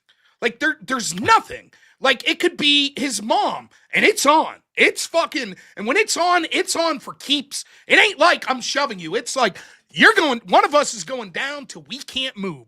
That's it. And it's like, you'll sit there and you'll think about it like, how can that be the same guy? How could that be the same guy that wouldn't hurt a fly? That you're walking and he sees an ant in the ground and goes, I can't walk there. I don't want to step on the ant. And now he's like, he's not just trying to bury you. He'll be saying the most vile shit. You fat motherfucker, I'll kill you. And you're like, wow, you were at my son's birthday party yesterday. What the fuck is going on? You know, it's like, and you just got to deal with it. You have to like put yourself in that space. And now put yourself in the space of like a you can't take shit personally. Now you're a police officer. You ain't trained for that shit. You get a call. Some mom calls. Her son, she tried to deal with her autistic son. He was 12. He's 13. Now he's 16. He's got the body of a man. Now he's throwing fists, and mom can't deal with it. So she calls the police. Police ain't fucking around. They ain't showing up. They ain't social workers. They're not there to be like, they'll try, calm down. Oh, guy comes at you with the fist. Fuck you. We hit you with the taser. You know, that big guy I was talking to you about? I took him to the hospital one time. I watched them hit him with 4 fucking tasers at the same time, and it didn't stop him. He was choking a constable out. I swear to you, the man's face turned purple. Fucking just strongest man I've ever seen. Has this guy. They got in a fight in the emergency room. He hit the bin with the syringes, like the use syringe. They went flying everywhere. And I'm just like this, sitting in a chair in the corner, like, watching the cops all hit him with, like, not the shooting tasers, but, like, the hand ones. And they start beating him with the fucking clubs. This dude's on the ground. It was surreal. I'd never seen anything like it. And they finally called in enough cops, and the main cop comes up to me. Cool guy, older guy. He looks me straight in the face. He's like, I just want to tell you right now, we ain't bringing tasers next time. It's shotguns. He's like, that's it. And everybody was like, well, he won't understand the difference. Bullshit. Every time they showed up with shotguns drawn, he was calm as could be. He knew what the stakes were at that point. And it was not fucking around time anymore. They'd strap him to a fucking, like a gurney, like Hannibal Lecter. They'd put this fucking mask on him and strap him in. And it was surreal. You'd see this shit and you're like, I don't know what the answer is. You know, I know this. As much as I loved what I did, I juxtaposed that guy versus the other guy I took care of. The other guy absolutely should have been in society. This guy couldn't be. But the problem is the system treats them the same. Right? Like, oh, yeah, well, guy B, take him to the public pool. Had a great time. Guy A's trying to murder people every day. And it's like, I don't know what to say. I feel bad. He had seizures. His right eye would do this constantly. Imagine living like that. And Yeah. like it was, I felt terrible. And you get to read their background stories. This guy, again, I'm in the position you were. He was assaulted by his family in the most grotesque ways you can imagine, over and over and over for like 14 years, to the point where it burns on parts of his body and shit from cigars and cigarettes. And now, here's this guy that's one of the most autistic guys. I felt bad for him. I really did. I tried my best, but the guy's trying to kill me all the time. And he could have. Luckily, he walked sort of like the Frankenstein monster. So even as slow as I am, I was able to backpedal and be like, oh shit. There was one funny story about it. There was a time where he started flipping out in the house. You just get out of the house. And he lived in the woods. We had him a place in the middle of the woods. I go out in the front porch and shut the door behind me, and there's a fucking black bear in the yard. And I'm like, oh, fucking great. I'm going to get torn apart by a bear or by the strongest man I've ever seen. But the bear ran away. So the bear left. I was fine. I got in the car. But point of the you story. live to tell the story. Yes. Point of the story is, though, that it's like, you don't know. These people think they mean well, and it's like, you don't know what's going on with some of these people. And some of these homeless people have severe most of them have drug problems. Many of them have severe mental problems. And when someone's in a schizophrenic or a bipolar episode, you ain't going to talk to them. You ain't walking up and talking them on the shoulder and talking to them like a child. They'll fuck you up. Or even if they're coming down, dude. If they're on drugs and because they might look like they're overdosing, but they're really just coming down, shaking. That is the worst you can possibly get them. They will be so erratic that it'll be crazy. It's tough, and it's a tough line of work if you ever get into it. I respect it, and I was happy to have done it, and I enjoyed it. It pays like shit, but man, working with the homeless or working with people that have disabilities and stuff like that, it'll put a new perspective on shit. And a lot of it, you would think, oh, you'll get this hippie perspective. No, a lot of it's a realistic perspective where it's there are no easy answers. It's not. I mean, I thought that I had a hippie perspective the first few weeks of working there. But then eventually I was like, oh, there's literally nothing that I can do. All I can do is be an ear, do what I can, help where I can, be, I guess, a friend. I used to take them to boxing if I had a friend who had a boxing gym, used to take them to boxing, which some of them enjoyed. But for the few years that I worked there, I was pretty much just I abandoned that whole idea that I could save anybody after about a week. Yeah, it's sad. It's sad to say. You can't take that on. It's too much of an encumbering sort of thing. Yep. And that's when you look at a problem like San Francisco, where you've incentivized all these people, all the solutions that they offer that you're oh, that's humane. Well, let's give them all apartments. Okay. How'd that work? Well, there were more overdoses because it turns out when they are able to have a stable place where they could be, they have more disposable money for drugs. And so they're turning these places into drug dens, and now they're dying, overdosing. Okay, well, let's give them free hypodermic needles. Okay, you do that. Sure. Initially, STDs go down, right? But then what happens is they actually end up having more because they're doing more drugs because they're able to get these, and you have needles lying all over the streets. So it's it's unfortunate to say this, and I feel like the old libertarian in me hates to admit this, but yeah, sometimes you just have to say, we as society, I saw someone put it this way the other day. Everybody thinks, it's a common belief to be there's these shithead rich people and fuck them. And that is true. There are shithead rich people, right? Corporate welfare and all that. And we blame that stuff. And I'm not saying we shouldn't. But the truth is, the real person that's controlling your life is the bottom quintile. It's the bottom 20%. Everything in your life that's difficult is because of them. You work and pay taxes, so a disproportionate amount of that money could go to the bottom quintile. All the stupid fucking bullshit you have to deal with in your life, going through, getting filled up at the TSA and that's because of the bottom quintile. The reason that public education sucks is because of the bottom quintile. Because your kid has to be taught at the level of the bottom quintile. The reason that the shit has to be under lock and key at your local Targets because of the bottom quintile, right? It's terrible to think that way, but it's absolutely true. The more you think about it, you're yeah. And you know what? I don't want to live in a drug-infested, insane place where homeless people with all sorts of issues and diseases are running around where I'm trying to take my kid down the street to go to a movie. I don't want that. And if the answer isn't that the hippie shit works, then get them off the street.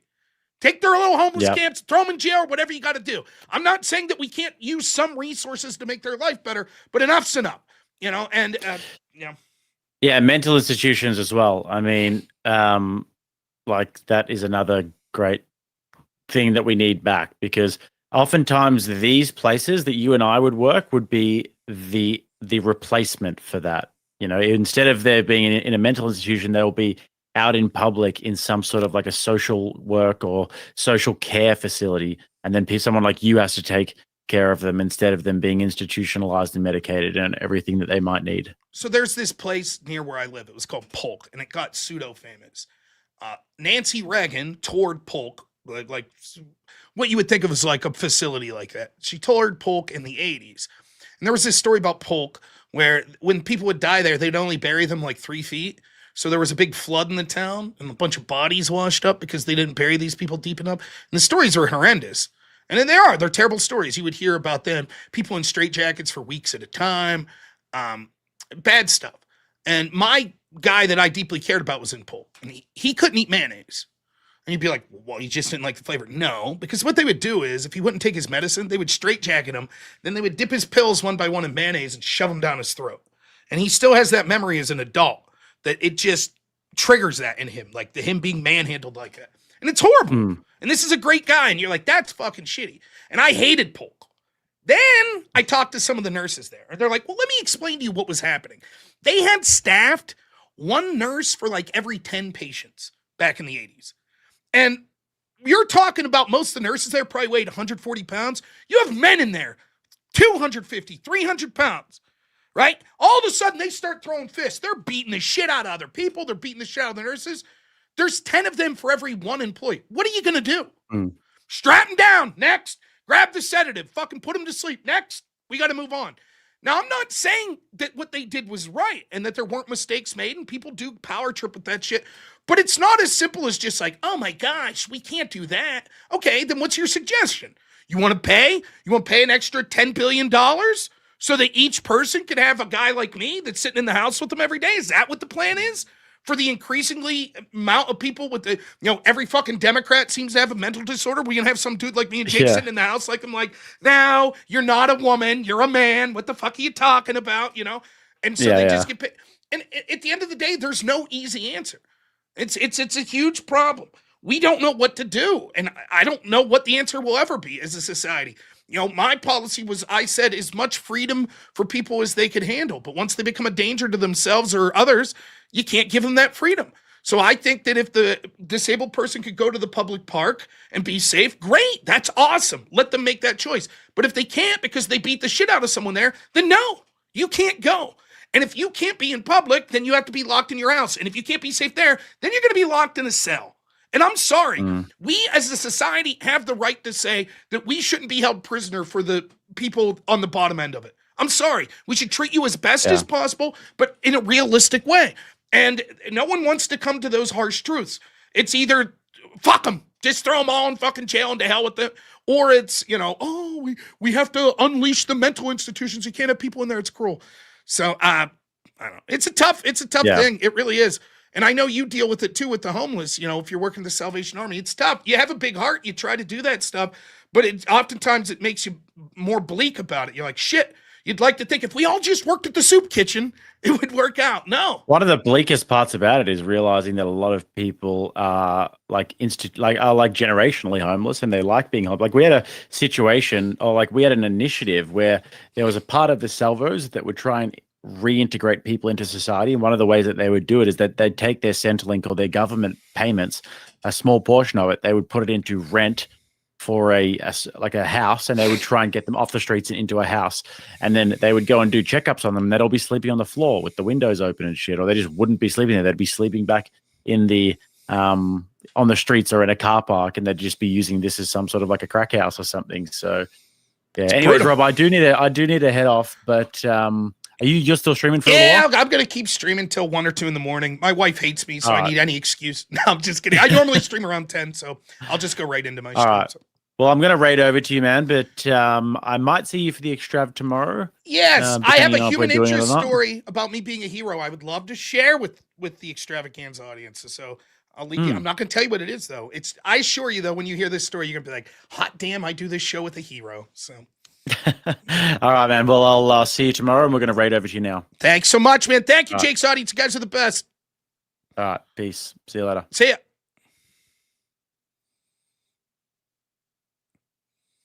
Give me a second. I got to figure out what I'm doing here.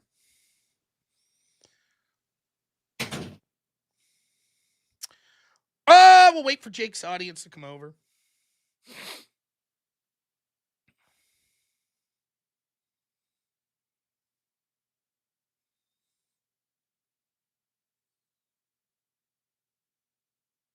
Vamping my panel is pretty low. What are you talking about? I don't even know what that word means. What is that guy you have? That's a game I've played. What game is that from? Shit. You got to tell me, Grip de Cross, what game are you, is your avatar from? Damn. It's very familiar.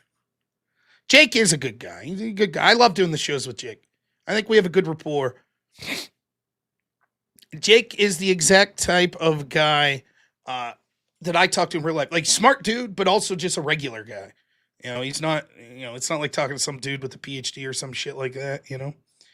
So, while this guy tells me what game his logo's from, damn, is it something the rest of you know? It's so familiar. Oh, yeah. Before I do that, I gotta go to the restroom. So give me 1 second, Jake's audience. Let's play my song. I wore this hat for Jake, so let's get the old bald head out. This is the robnoerr Show. There we go. It's not the Nor Rob Show. Nice. I'll have to go get water eventually. All right. I saw your big dono, Blaine. I promise I'm going to get to it, but I'll go in order with the donos, and then we're going to get on with the show. We got stuff to talk about from the State of the Union address, some other stories that I found interesting. This first one that we're going to talk about is amazing. It's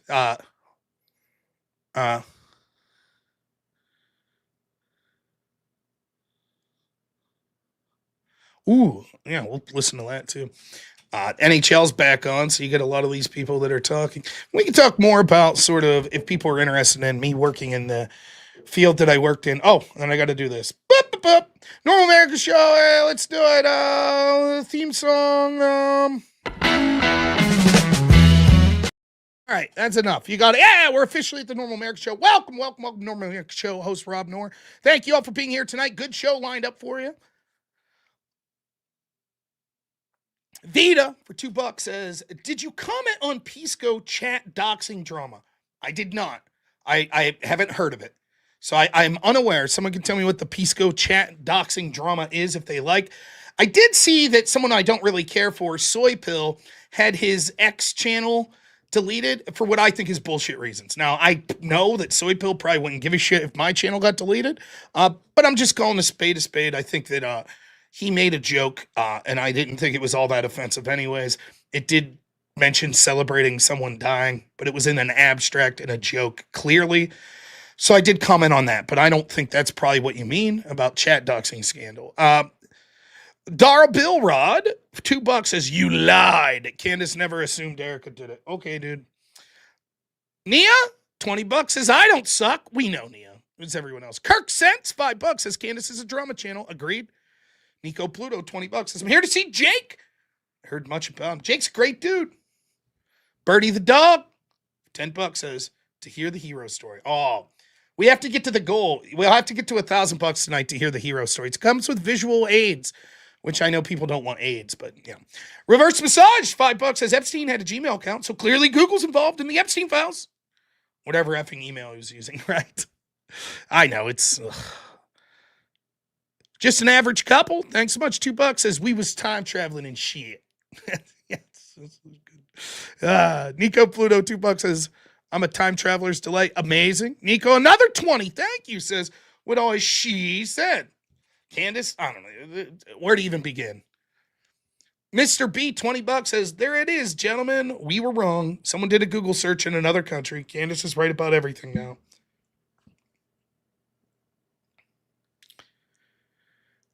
Darbill, I'm so sorry, I'm screwing up. Darblerd Odd. Dar, we'll call you. $2 says, I love you. Ain't nothing you can do about it. Well, thank you, Dar. Let me make it clear. I don't think you're a terrible person if you if you like her. Zombie $5 says Biden gave medals to trans supporters and people for indoctrination, not heroes. There were some people that he would give medals to that you would objectively say did good things. I could look it up, I'm sure. Like people getting like a Purple Heart or something. But yeah, there was a lot of weird shit too. Dar again. $2 says, I feel like a time traveler, Rob. She believes. No, she said, I feel like an alien. She tried to claim that Charlie Kirk told her she was a time traveler. Now, it's obvious from the context of the text she shared that he didn't mean literally, but that's how she was putting it. Nico, $2 says, love Rob's hat. Thank you. You can get this hat. Do you know that? This very hat at robnoerr.shop. Robnoerr.shop for all your normal America merch. Ah, there's hats. You can only get 2 of those colors right now. The gray, steel black, and the red and white. And then there's shirts. Also hoodies. robnoerr.shop. There's the hoodie. Yeah. Perry Incorporated, $5 says, yo, Rob. Worked in the forensic ward for a while, and it gave me the same insane stories. I can't agree more. Yeah, it's tough work, man. It really is. Angel of War becomes a member. Thank you so much. Blaine, 50 gifted memberships. Holy smokes. What a Chad. Thank you so much. Looking like a boss on your four-wheeler there, man. 88, thanks so much. $10, little kangaroo. Or a wallaby. We don't judge here. Thank you. Richard Lamphere, thanks so much for being a member. Really appreciate it. Naughty Germ, $5 as new stream. All right, we got him. Thank you. TVT, 10 months member, says, thanks, Blaine. Great job, Rob. Thank you both. Hellstorm, $5 says, Wade Boggs, I summon you to fulfill your oath. Whips. Poor Wade. Thank you, Hellstorm. Jim Hayes, $10 says, hey, Rob, great content as always. Stay strong, brother. Thank you, man. Devil's Raspberry, $2 says, recommend Muriel's Wedding to know the Aussie mind. Okay. And then the great Zach Gilpy, $10 says, your hoodie just came. It's one of the most comfortable hoodies I've ever. Bam! How about that? Though in fairness, I'll admit I'm friends with Zach. I've actually talked to Zach on the phone. And he is Jewish, so, and he bought one of my hoodies, and I criticized Candace Owens. Uh-oh! My name must be on a list somewhere. Fucking stupid. Thank you so much, Zach. I hope you love the hoodie. And then we got Perry Incorporated, $5 says, one more because it's been a while. What up, Rob? Thank you, Perry. Yeah, see? No! And then Rumble, over on Rumble. Let's check it out. The great Ben Lonnie Deer. I hope I pronounced that name. Lana Deer. $10 says, $5 to tell the YouTube crowd we party harder in the Rumble chat, and it's working primo. That is true. The Rumble chat does party hard. 64 of them over there. They're the best. Billy Mix, $20 says, just followed you here on Rumble. Love the work you do fighting against the DGens. Does Jake have a Rumble channel? I don't know. I will look that up for you here tonight. And then Ben again, $2 says, Biden gave George Soros a medal. His son accepted it. Yeah. I'm sure he would have gave David Duke a medal too back in the day. Zach Gelpy, $5 says the 7,000's on its way. That was the best comment about the Candace Owens shit, where people were like, oh, I was just criticizing Candace Owens for the love of the game. People were paying us for that? Sure. I'll do it. You know? Rattlesnake TV is his Rumble channel. Excellent. She's a Cubian. One of these days, I just want to do a 2-hour live stream on Yakub. I think it'd be a blast. Yakub, a very interesting character, old Yakub. All right. Let's do it. If we get to the 100% of the goal tonight, promise I'll tell my human interest story of me being a hero. It's amazing. It was about a public action I took yesterday that, as far as I'm concerned, makes me a hero. As far as I'm concerned. So, all right. There's a lot of stories to cover. This first one, it's a video. It's a 4-minute video. We're going to play it. And I think it really gives an insight into so much of, quote, the experts. So whether it be experts in the media, experts in foreign policy, economic experts, experts in the medical field, what happens is we see all this shit. These people basically push this idea that they're the experts and we have to listen to them and we have to, shouldn't have a voice and et cetera, et cetera. It should be all about us genuflecting to them. And then it turns out they're wrong over and over and over again. Over and over and over. In the scientific community, I think 2 instances we could point to easily was so much of the bullshit they said around COVID and so much of the bullshit they said about the trans issue. I'm supposed to take medical professionals seriously that can't tell me the difference between a man and a woman? That are telling me that men could get pregnant? That we need to have hormone therapy and shit for children? So what happens to these people afterwards? They just move on. They pretend it never happened. Never happened. How many times have you dealt with this? I deal with it all the time. For example, one of the most common things I'll hear when I'm talking about COVID, they'll say, no one did lockdowns. What are you talking about? What lockdowns? As if this is something that occurred 40 years ago. I lived through it, motherfucker. I saw it. Don't bullshit me. But they'll act like that. And sometimes I wonder if they believe it. I wonder if they believe it. The trans shit, you're going to see people rewrite history on it. As more and more evidence comes out and the emperor is revealed to have no clothes on this, and it was all just a money-making crab to feed into people's delusion, and it did irreparable harm to thousands, if not millions of fucking people. Now you're going to see people crawling out of the woodwork. I never did that. I never endorsed that. So this clip, I truly, now it's a little slow.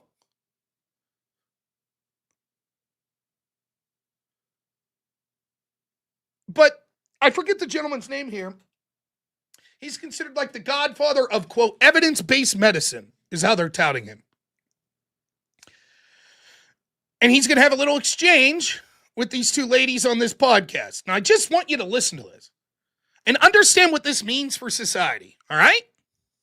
There's been lots of people talking about the whole McMaster statement and everything, and somebody recently said that the very fact that you have signed this statement that says, I don't know, this is medically necessary. It's unconscionable. How ridiculous. We never said anything. I told you that I would never use the term medically necessary in the law. I would never use it. So she says, you signed this document where you guys were saying that it's evidence-based medicine. He's incredulous. How dare you? I would never do that. He says, we would never do that. I would never say evidence-based medicine. Now, the lady on the left's like, yeah. The fact that you just say we said it was medical necessary is completely wrong. She's bad. She made this bullshit up about him. Why would she make this up about the godfather of evidence-based medicine? Why would she make something up like that? Right? Okay, well then let me fact check myself. I think you misspoke. No, let me just fact check myself because she says, I think you misspoke to this other woman. Because you can find medical necessary in my state. I'll have to jump off a bridge if you do that. He's very confident. I'd jump off a bridge. Look that up. You're wrong. Okay. Okay, Stella, you asked your last question while I to strike the promotion. I'm gonna put my money down. Look, Gordon didn't say it, but I'm very interested now suddenly to see it. Look, he's incredulous. He's smiling. All right, fast forward a couple seconds. Did fact check myself. This is your statement from August 14th. The final paragraph: we will no longer accept funding from SEGM, as recommended by community advocates. We have also personally made a donation to EGAL's legal and justice work, noting their litigation efforts aimed at preventing the denial of medically necessary care for gender diverse youth. Okay.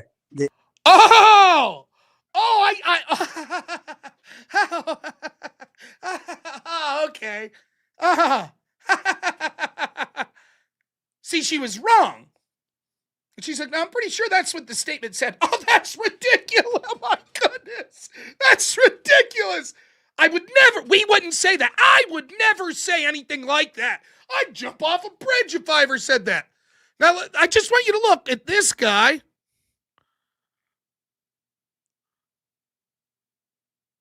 This, Mr. Smiles. Your last question while I to strike the promotion. I'm gonna put my money down. Look, Gordon didn't say it, but I'm very interested now. So look at that. Can you believe they would accuse me? Look at that face. We have also personally made a donation to EGAL's legal and justice work. And then look at this face. Noting their litigation efforts aimed at preventing the denial of medically necessary care for gender diverse youth. Okay. Not so pleased. Yes.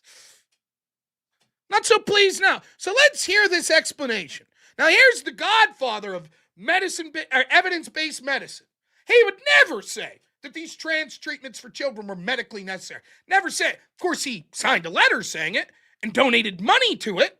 So let's hear what his explanation is. Ready? That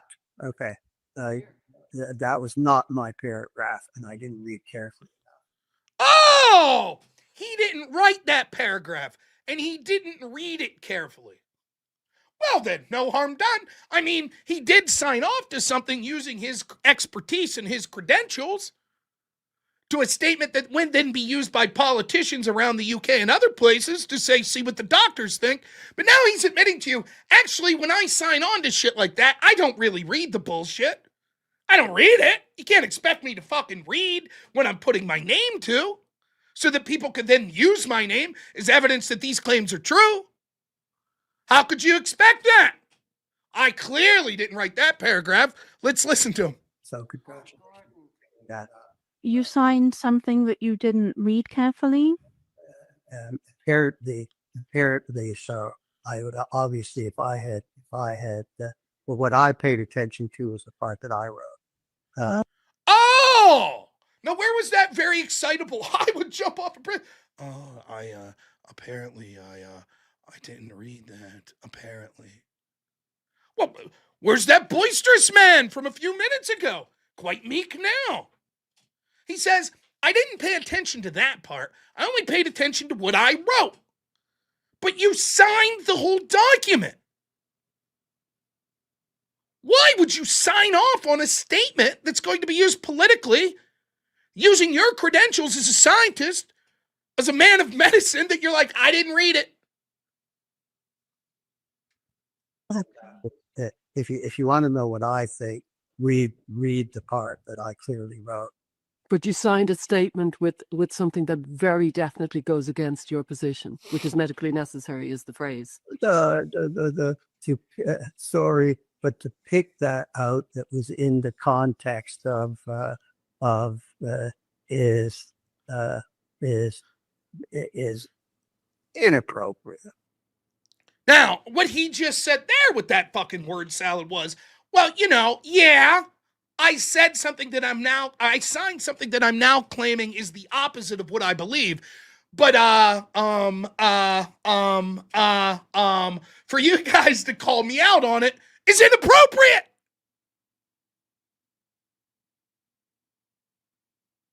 That's the real problem. Not that Mr. fucking serious medical man here signed some shit that he's now claiming he never said, and then once proven that it did say what it says, he says, well, I didn't read it. That's not the real issue. The real issue is, why would you bring this up? That's inappropriate. Kudos to these women, by the way. And this woman on the left was like, I believe him. I believe he never did sign something like that. So she's like, now wait a minute. You signed it. And you're now claiming it's the exact opposite of your beliefs. So kudos to both these ladies for holding his feet to the fire here. Now listen.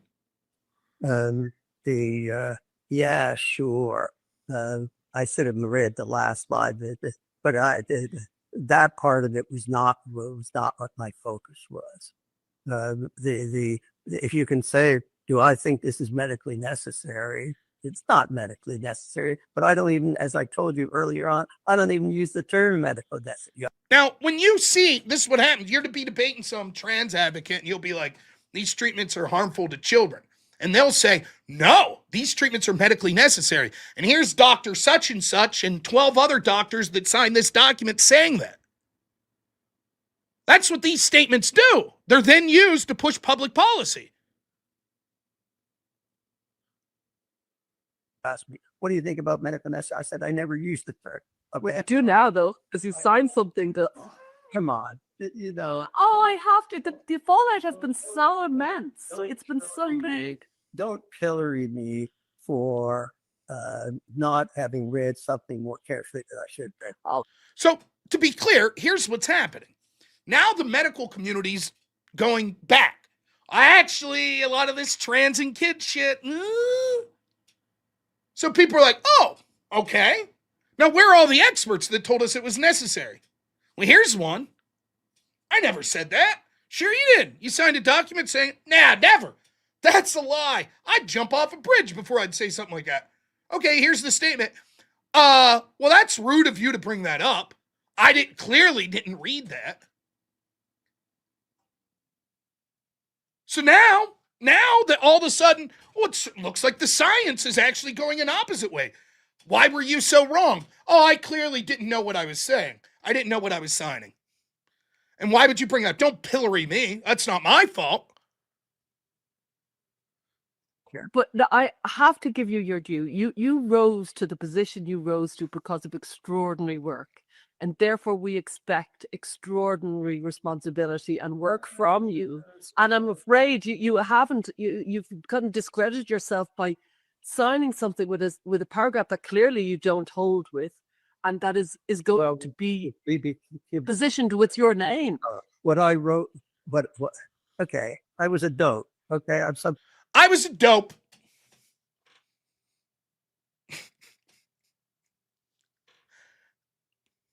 Times a dope. I'm often a dope. What I looked at was we are supporting this because of the act against the legislation. That's what I took away. That's what I took away from it. But you were afraid to be destroying 4 years' work of second. This was not a minor little I'm a dope situation. This was a phenomenal. You're disappointed with me, and it's too bad, and so on and so forth. But you're picking out a couple of words. Why don't you just focus on the overall message that I'm giving? All right, look what stand by. Why are you talking about the contradictory shit that I said instead of just listening to my bullshit spin now? Why don't you just do that? Now, here are the options of what's going on here. One, this guy was signed on to this, knew what it said, and either one was wrong in his beliefs, and now he doesn't want to admit, yeah, I was wrong, and instead he's acting like, oh no, I'm still an expert, I never said that, which is bullshit. Second, he didn't give a shit, didn't even really have an opinion. He just signed on because of peer pressure, or that's what he thought he was supposed to do, or he was paid by an organization or something. And so now he wants you to forget about it. Or third, the explanation that he's given, which is, oh, I just signed shit without reading it. I just didn't read it. I wrote one paragraph of the 10, and so I signed, and I didn't read the rest of the 9 paragraphs. Now, I don't know which of those situations is worse. I would think part 1 would be arguably the best for him. Like, I was wrong. I fucked up.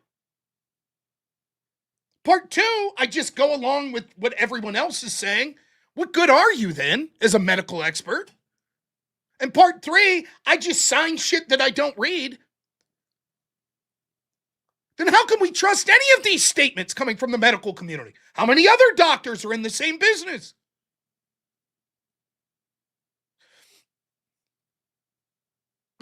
So we just accept it. You remember when we had like 1,000 medical professionals sign on to a document that said COVID's bad, but racism's worse. So go ahead and go out there and protest. I would assume now if I'm talking to some of those doctors, they'd say, I didn't read it. I didn't read what I signed there. Sorry, I didn't read it. Don't blame me. Of course, too late now. It was already used for the propaganda. Now, for me, the example that comes to the most, and I saw doctors make this fucking excuse, was Peter Daszak's paper in Nature magazine. Now, Peter Daszak was this dude that was getting all this money from Dr. Fauci and the NIH to do gain-of-function experiments in the Wuhan lab. We now know. But Peter Daszak writes this letter after COVID starts that's basically like, there's no way this could have came from a lab. No way. And then 47 scientists signed on to it. Well, once later, it started to find out, turns out that's not exactly true, is it? A lot of those people were like, we didn't really read it.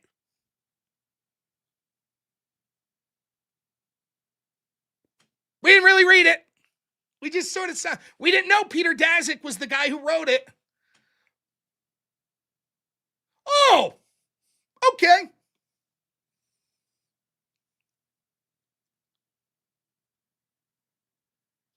What do you mean? What was the clip's title? I could just link the clip to you. There's no title to the clip.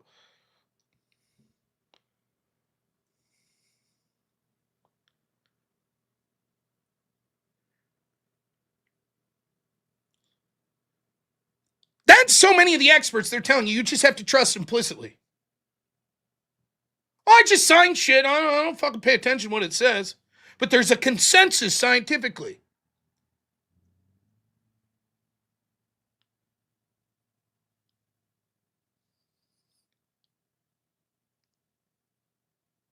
Want to know what the scientific... I'll tell you what the scientific consensus is. You ready?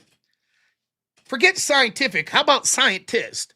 Who was it that used to say this? The problem with science isn't science, it's scientist. The method of science is sound, but you have humans doing it. And humans have biases. And humans make mistakes. Forget the scientific method. Here's the scientist method. Who's paying the bills? There you go. I'll bet I'd have an over 90% accuracy in guessing the outcomes of studies that groups are doing if you just tell me which organization's paying them. I'll bet almost 90% of the time I could tell you what the results of the conclusions of their study would be. Isn't that amazing? Am I a genius? Am I a scientific genius that I could do that? No, I'll tell you right now, I'm not. I did okay in science class. So how would I be able to be so accurate? Because it's whatever people are paying you to say, you're going to find data to shoehorn in there to say it. A lot of money in gain-of-function research? Well, wouldn't you know it? So many of the scientists that are paid to do gain-of-function think it's absolutely impossible that COVID could have came from gain-of-function. A lot of money to be made in climate change? Wouldn't you know it? A lot of scientists have a consensus on the need to fight climate change. Amazing, isn't it?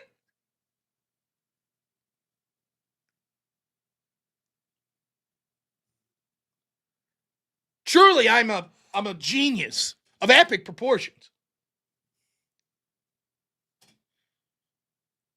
And we're supposed to pretend that this doesn't happen.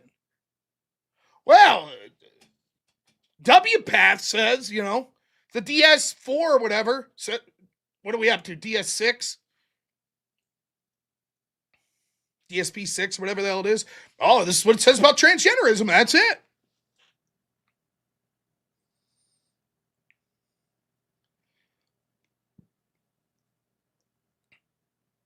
And you look at it and you go through logically what they're saying. You're like, but this doesn't make sense. Nutritional science. Yes. Same thing. DSM-5. Yeah, what did I say? DSP? What the fuck's DSP?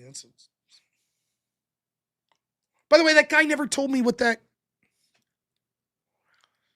video game that Avatar was from. Yeah. Grip, you never told me. What are you doing?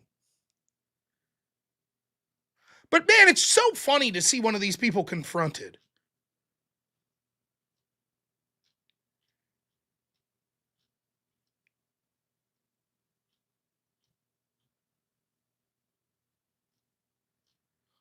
Oh, well,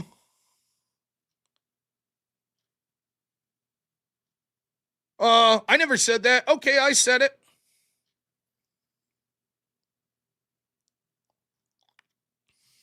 But I just didn't read what I was saying.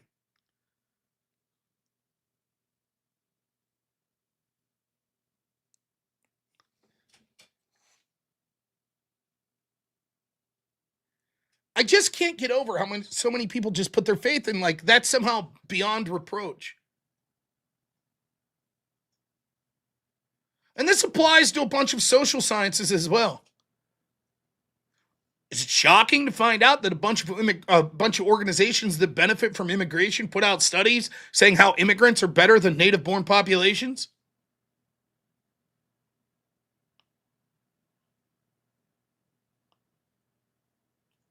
Really? Amazing.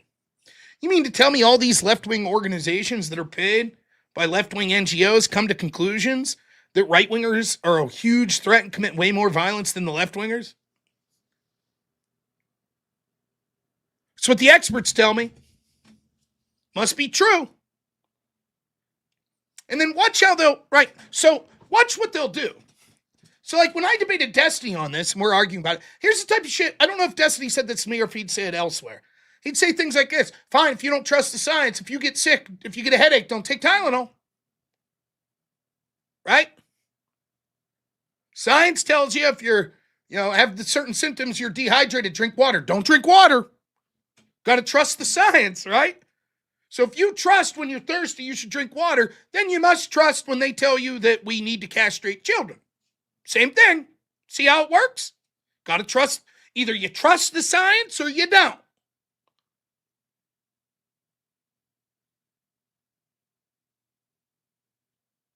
See how it works?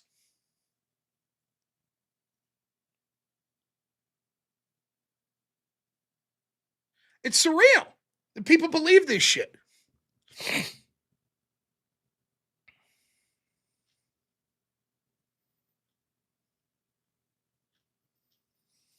So I don't know.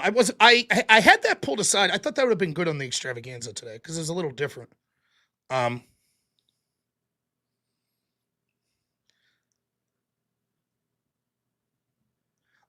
We talked about the Epstein stuff. I want to talk about one thing to illustrate the point I was saying. The point I was making is, look, it pains me to say this, but a lot of times when you're looking at these, we just went there to why, like, you should have a healthy distrust of trust the scientist.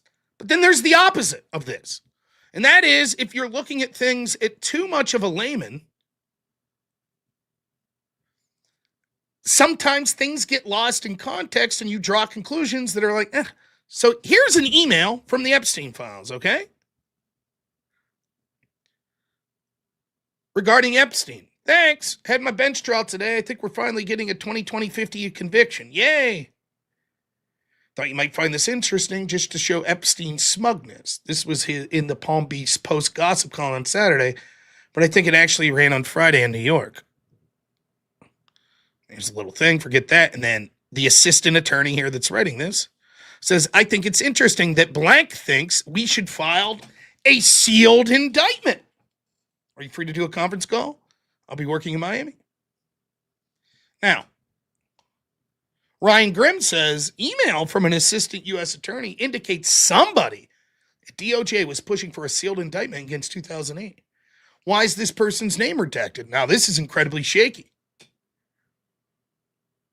They must clearly have had more evidence that Epstein was doing something. They wanted... Tyler TV, thanks for the raid, my friend.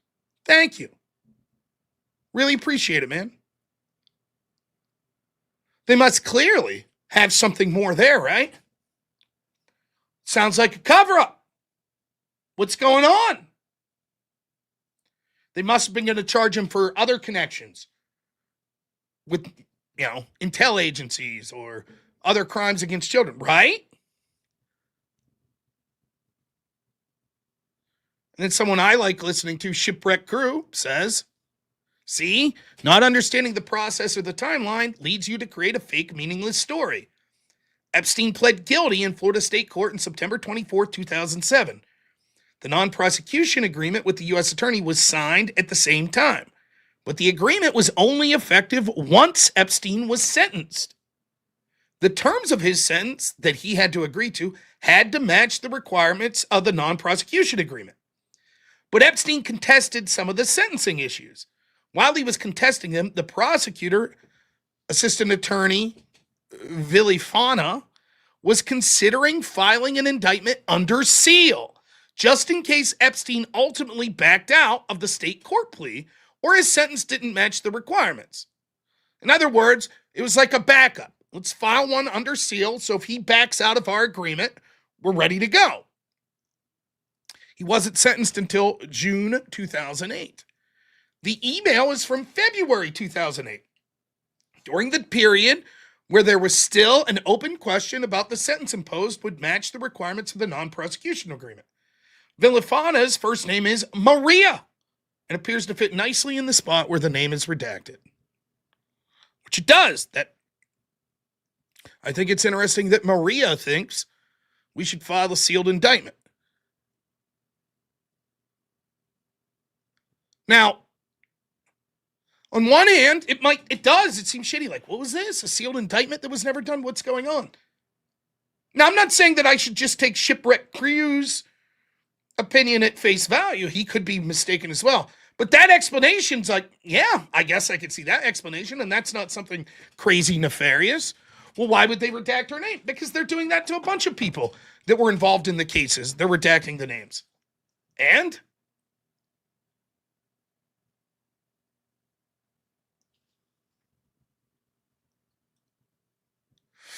so it's just an example I wanted to show that oftentimes it's not like you look at the,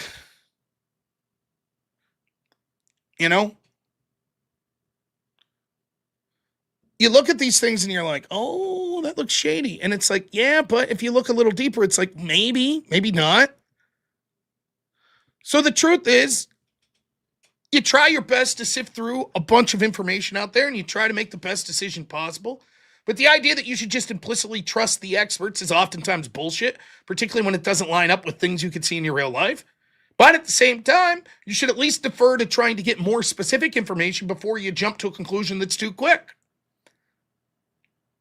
But at the same time, you don't want to paralyze yourself and say, well, I'll never believe anything until I have 100% smoking gun proof.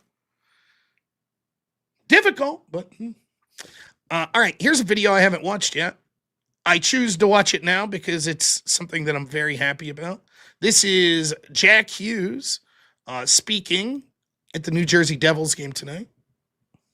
I'm so proud and I'm so happy that the men's and women's USA hockey teams brought gold medals back to the United States of America.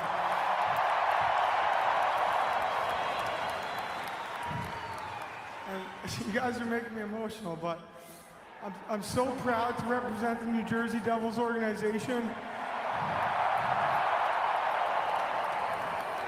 And I'm so proud to represent the great state of New Jersey. So proud.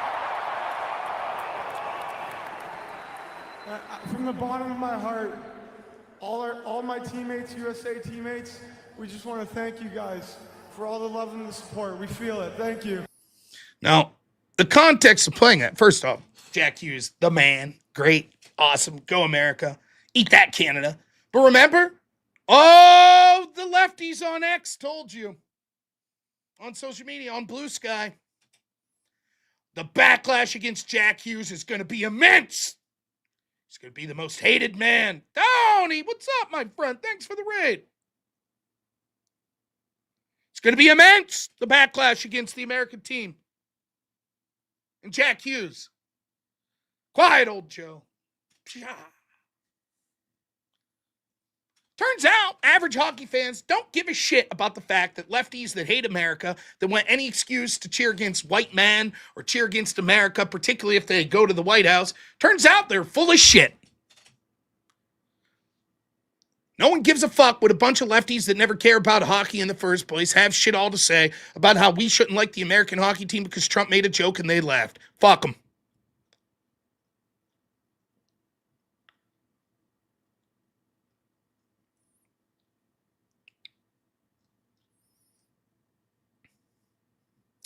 I watched clip after clip in the past few days.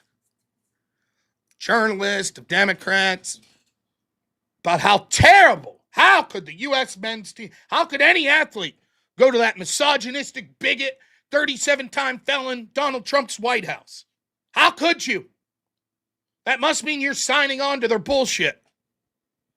I was surprised to see this different take here from MSNBC. It's time, as it always is, for What Now? Boston Bruins goalie Tim Thomas, RSVP, thanks, but no thanks to a White House invitation. What do we make of that? Tim Thomas points out that Tim Thomas said, I exercise my right as a free citizen and did not visit the White House. This was not about politics or party, as in my opinion, both parties are responsible for the situation we are in as a country. Wow. Okay, so the Bruins goalie from the U.S. team's like, I don't want to go to the White House. He blames both parties. Let's see what MSNBC thinks about it.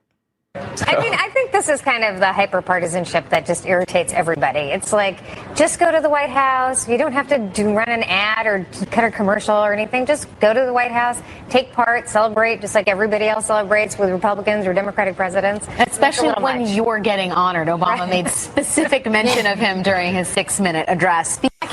Oh, my bad. That was when Obama was president. My bad. See, back then it was, come on. It's not about politics. You got invited to the White House. Come on. Don't make it political and not show up. Come on. You see, here's what happened. And again, I'll have to give I've read this, so I didn't come up with this idea, but this is true. What happens is the left makes it political and then bitches because they made it political that it's political. Take the name Donald Trump out of it, right? U.S. men's hockey team wins gold medal for the first time since 1980. One of the most iconic American sports photos you ever see. The fucking guy gets the game-winning goal, has his tooth smashed out, draped in the American flag, blood coming out his mouth, celebrating. They're partying in the locker room, ecstatic. The whole country's like, yeah, fuck yeah. President calls like, yeah, you boys did it. Come to the White House. Come to the State of the Union. We'll invite the women too. I guess we have to. Ha! People be like, yeah, it's fucking great. Awesome. Then throw in the word Trump. Well, they can't go. That's political. Now if they go, it's political. They're the ones making it political.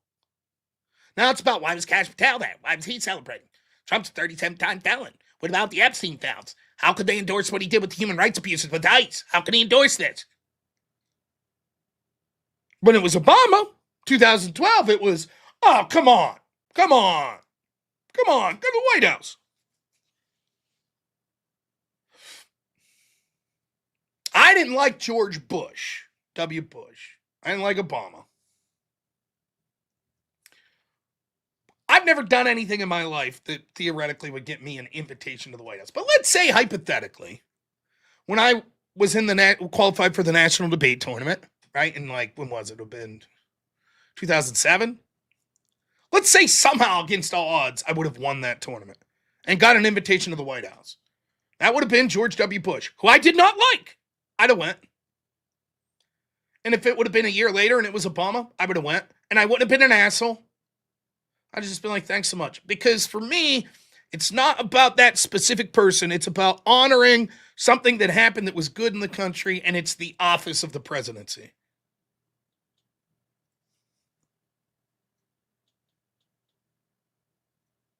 And I didn't like Bush, and I can back it up with tons of things I've said. Shit, and I certainly didn't like Obama, and I can back that up.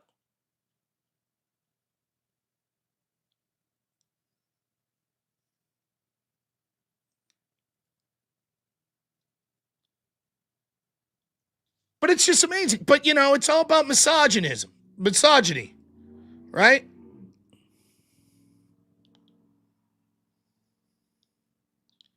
What about the women's team?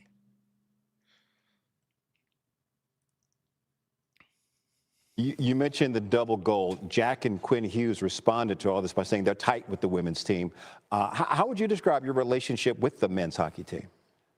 Yeah, I mean, I think there's a genuine level of support there and respect, and I think that's being overshadowed by sort of a quick lapse. And I think the guys were in a tough spot, so it's a shame that sort of this storyline and narrative is kind of blown up and overshadowing kind of that connection and genuine interest in one another and cheering one another on. We've had phenomenal relationships in the village and supporting one another on the world stage and also the professional stages. And I look forward to those friendships and, acquaintances sort of continuing in great fashion. And I think this is just a really good learning point to really focus on, how we talk about women, not only in sport, but in industry. Women aren't less than, and our achievements shouldn't be overshadowed by anything else other than. Women are less than. Wrong about that. But turns out they aren't really blaming the hockey team. The men's. But here's what's really funny about that. Imagine being the women's hockey team, right? You win the gold medal, which good for them, for real. I'm just going to call it like it is, and I don't give a fuck. Leave any lefty run around with their head on fire. The woman's winning the gold medal is not as impressive or as important as the men. There, I said it. It's not, for a litany of reasons. Men's sports, the highest level, winning gold in it is being the best of the best of the best. Women's gold isn't. The women's team would lose to probably an average high school boys team. That's number one. Number two, the men hadn't won since 1980. Women have done, U.S. women's athletes have done pretty well because we focus more on women's athletics than other countries. So the women's team has won more recently the gold. That's just the truth. It's not to say the women didn't accomplish something amazing.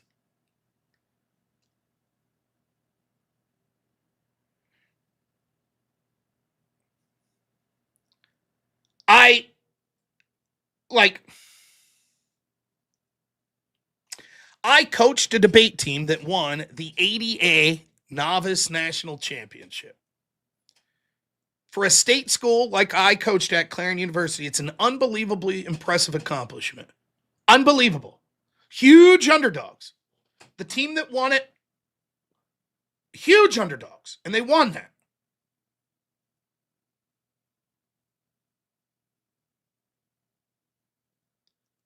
And I'm not saying that's not worth celebrating, and there's nothing that they should take away from that that's not positive. But that's not the same as winning the national championship at the highest level, at the open division. You won the novice championship. Cool. It's good. It's an achievement.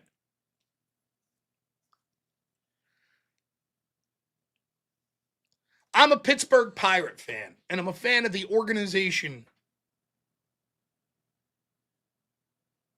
So, for example, the AA club of the Pirates, I think it's the Altoona Curve. I could be wrong about that, but I think it is. If the Altoona Curve win the AA championship, that's pretty cool. But no one gives a shit as much as if who wins the Major League championship, right?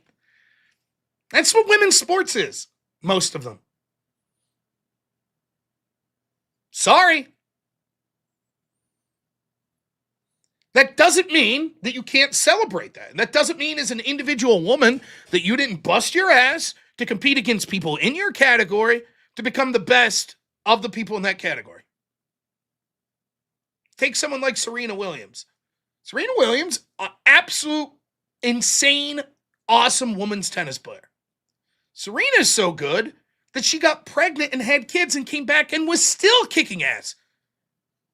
That's incredible. It really is. But she would get her ass kicked even in her prime by the top 300 to 400 men's players. It's just the truth.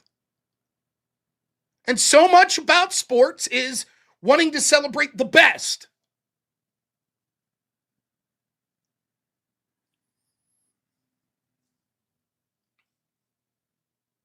Now, I find it funny that the same people that bitch about like, oh, we need to fucking, oh my goodness, how could you make a joke about, oh, I had to invite the women too. How could you joke about that? How could you imply that the WNBA winning it's not just as impressive as winning the NBA championship? Well, because we're in reality. But the same people that'll make that fucking argument don't give a fuck about biological men entering into these women's sports. They don't care. At least I want to protect the women in having their own sporting categories.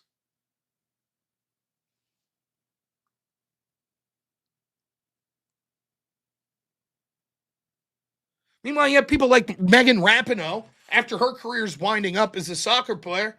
Oh, yeah, of course we should allow biological men. How convenient. If we did, no one would know your fucking name. You'd be a nobody. You'd be a bench player at best. But hey, her time's done. So she don't care. Might as well pull up the ladder after you get on the boat, right? Then you get the virtue signal about how great you are.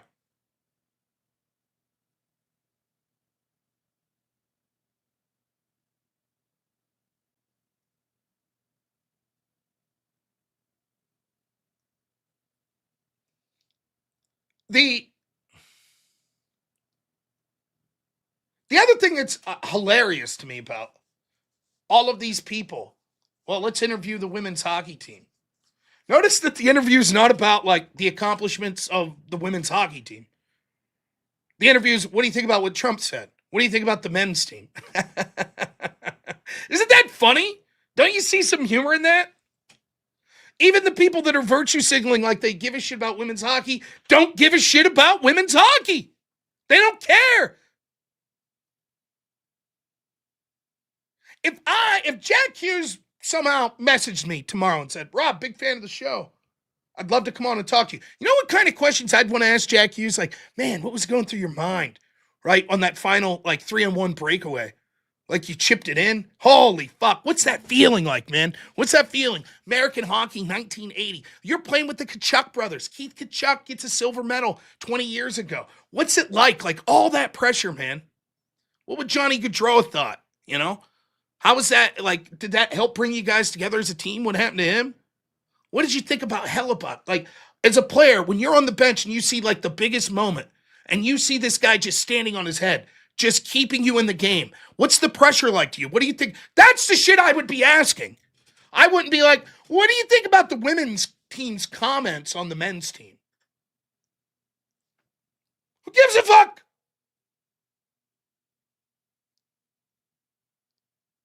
But I'm not going to sit there and be like, oh, man, men's Olympic hockey, it's the best, it's the best. Here comes Johnny. Or Jack Hughes, how's it going? Great. All right, so I had some questions about Trump for you. Well, that sounds like I didn't really give a shit.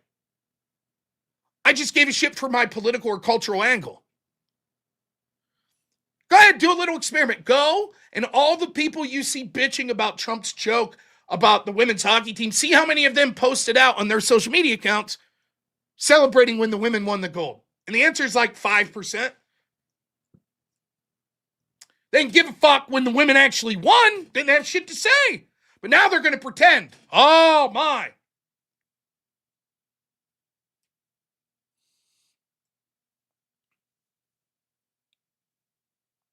It's just fucking absurdity after absurdity after absurdity. They don't give a shit. They don't care about any of this.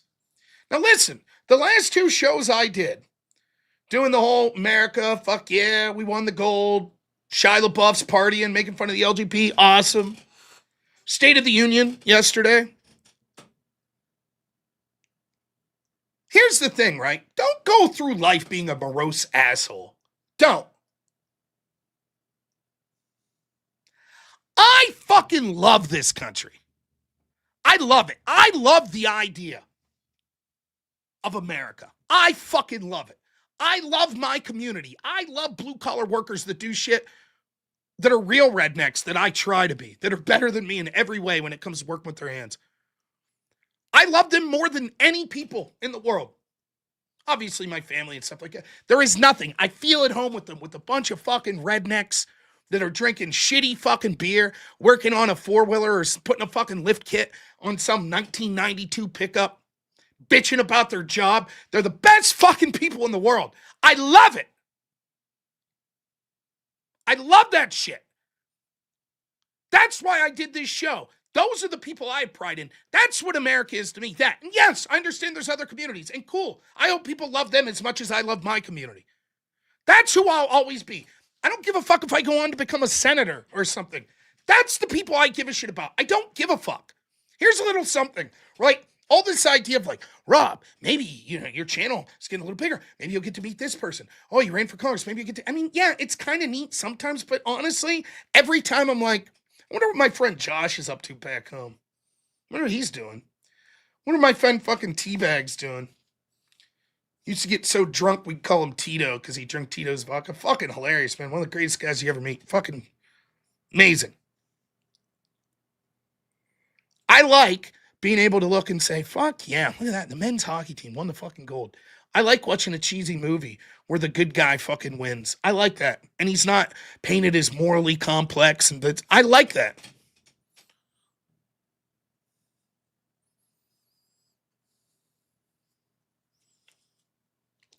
And I'm tired of pretending that we shouldn't. Somewhere out there, some Olympian that won a gold medal that hates my political views. I don't care. Go America. Yeah, fuck you. I'm sure your politics sucks, but hey, we did it. Right? Fuck it. And yeah, I didn't do shit. I sat my ass and watched the game on TV, so.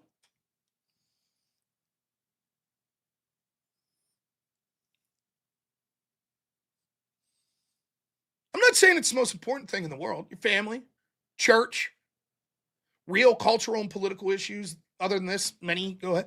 But man, it's nice to celebrate and bring us together on something. That's okay. It's okay. It's okay to watch good old boys be good old boys and win a fucking hockey game and have a little fun afterwards. Make a little joke. That's fine.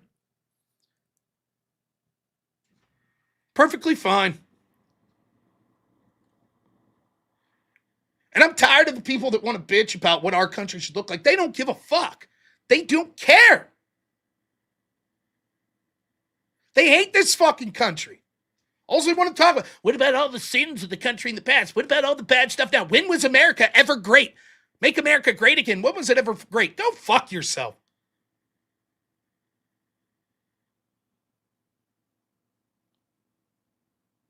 Mike Tirico did a fantastic job. Totally agree. His commentary at the end of that U.S. men's game was phenomenal. I'll see if I can find it. Great commentary.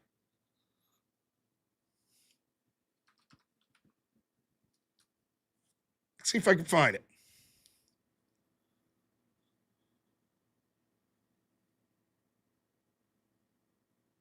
This is immediately preceding the U.S. winning the gold medal. Because of a drought that almost lasted a half century, those teams are revered. They are held on to forever. And what happened today doesn't take away from the greatness of those teams or the meaning that those teams have in U.S. hockey. But what you saw today was the build of a generation, inspired perhaps by that team that lost in 2010 in Vancouver to the Sidney Crosby golden goal in overtime. Or the team where TJ Oshie had all those shootout goals in 2014. That's when these guys were doing what you're doing, watching on TV. And they were young, and they were living the dream. So for all the young people out there, not just the hockey, but all the Olympics you've watched, those dreams are formed now. Go chase them and go get them. Because our country loves sports, and it brings us together unlike anything else. And if you didn't know that, and if you haven't been watching the last 2 weeks, you saw it in Team USA hockey, winning the gold over their arch rival Canada here in Milan to wrap up these 25th Olympic Winter Games. I mean, he's right. He's absolutely right. It does bring us together. Should.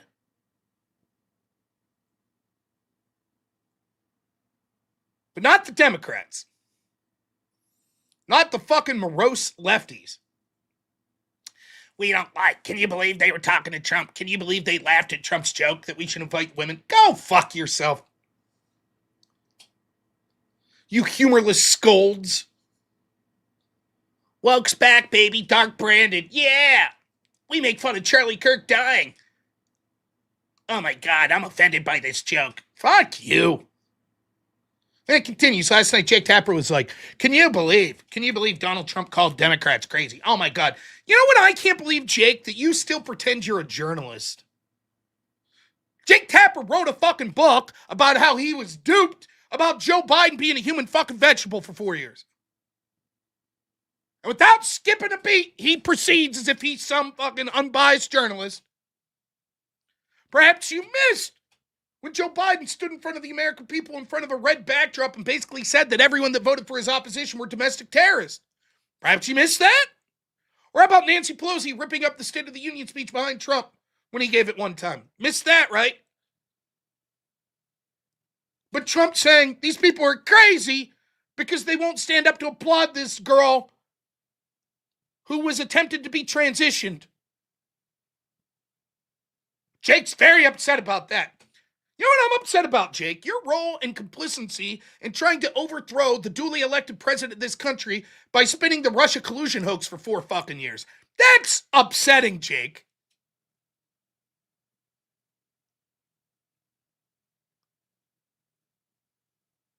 These fucking rubes. Trump, how could he call the Democrats crazy? Charlie Kirk got assassinated, and the paper of record, the New York Times, within 24 hours, had to issue a fucking retraction that said, we're sorry that last night's fucking paper said that Charlie Kirk said anti-Semitic shit on his podcast. He did say it, but he was quoting someone and pushing back.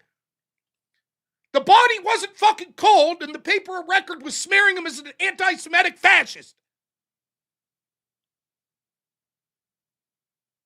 But those same people, big upset if you say Democrats are crazy. Democrats can call Trump Hitler, fascist, racist, bigot, PDF, whatever. They call them all that shit, but don't call them crazy back. Don't do that. That's too much.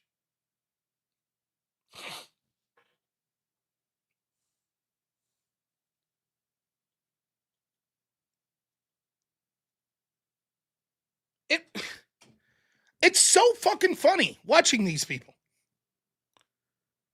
You can tell by the way the memo went out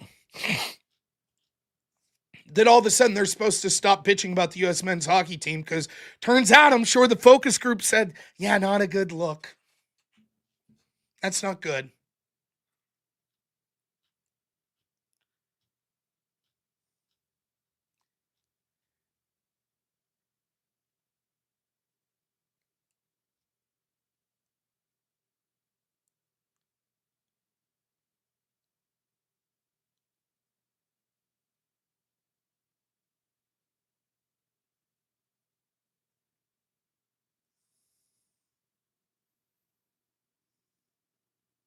Let's read some super chats, baby. Remember to get more of them in. We get to $1,000. I'll tell you the story about me being a hero.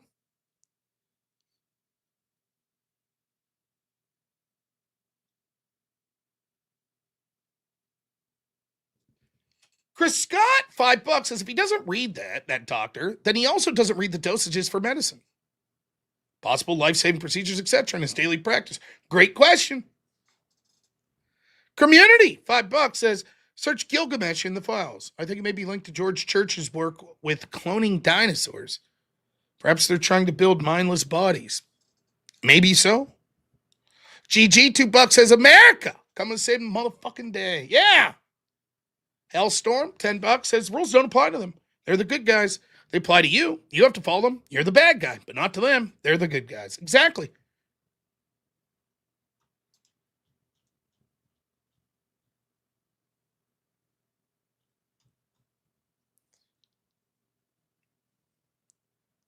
Oh, shoot. I made a mistake. Accidentally closed down my tab I had up. Well, that's a bummer.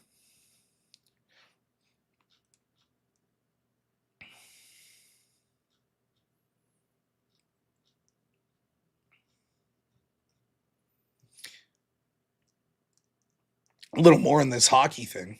It's Jake Gensel. I was a big Jake Gensel fan. He used to play for the Penguins. There you go. He's not going to the White House. And I saw a bunch of based left-winger Jake Gensel. Yeah, screw Trump.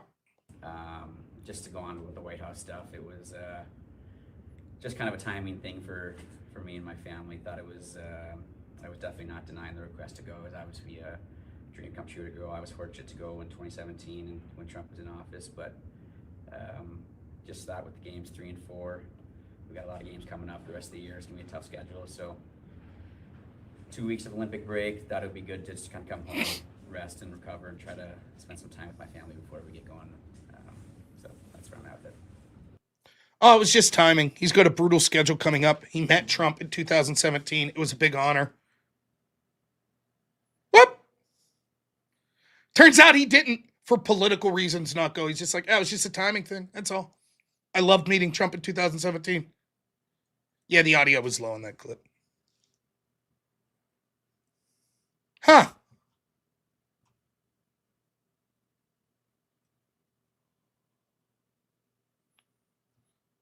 But if you look, Jake Gensel did not accept Donald Trump's invite to the White House and won't join their visit today. 55,000 likes. This guy's like, probably worth mentioning he didn't go because he has a game tomorrow.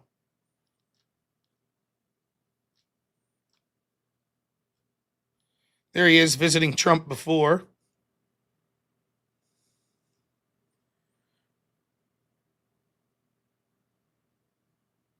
With my Penguins.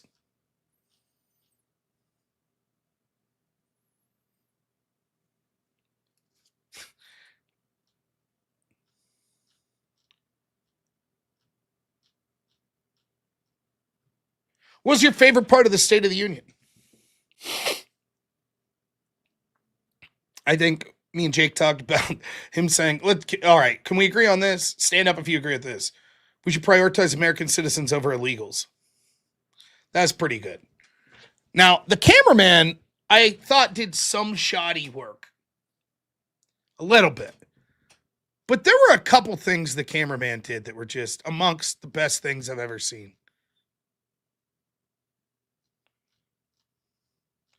Let's see. I hope I have the clip of this.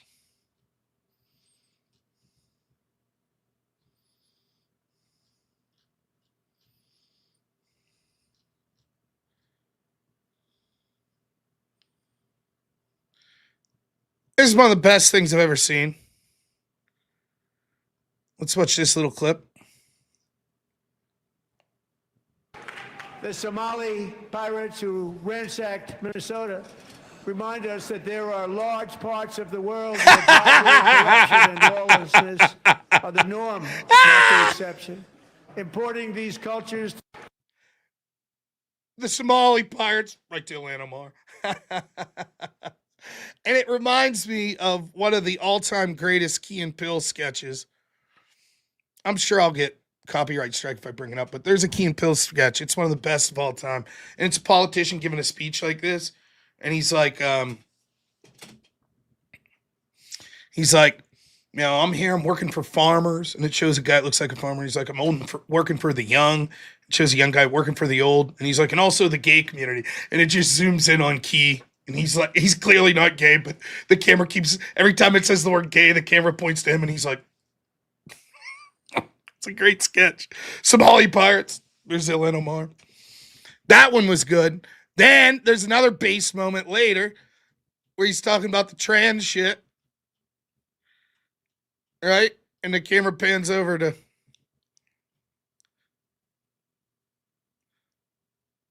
this handsome gentleman. Because they refused to call their daughter a boy.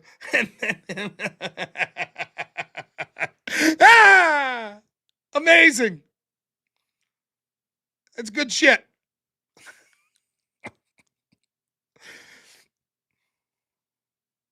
Hey, here's the gif from the Key and Peele sketch.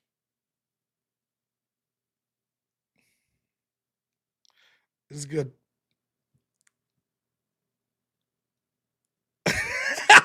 Keep talking about gay stuff. He's like,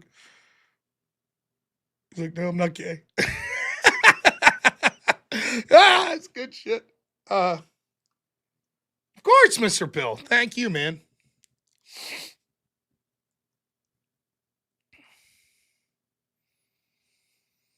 It was a good speech, man. And CNN said that 2/3 of Americans thought that it was a good speech and that the policies that Trump outlined were good. Look, the truth is, the Democrats' policies are absolute fucking dog shit. The policies Trump talked about are remarkably popular. Now, you might say he's full of shit. He doesn't believe them. Could be, maybe. Go through the policies Trump talked about last night. All the securing the border shit that he talked about was popular. You might say, well, but how popular is some of the ICE shit? Okay, but he didn't really talk about any of that. He was just like, we need to secure the border. How about we don't want truckers that are foreigners and are illegals getting fucking CDLs. Yeah, that's going to be a 90-10 issue.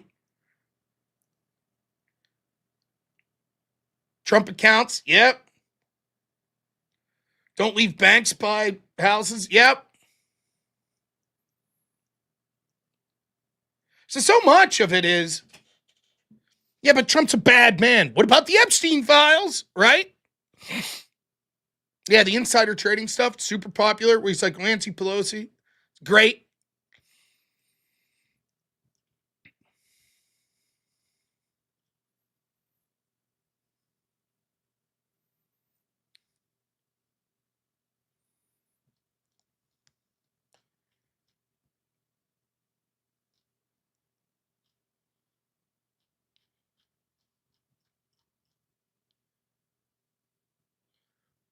I have a deep affinity. I'm very lucky. So many of my audience are truck drivers.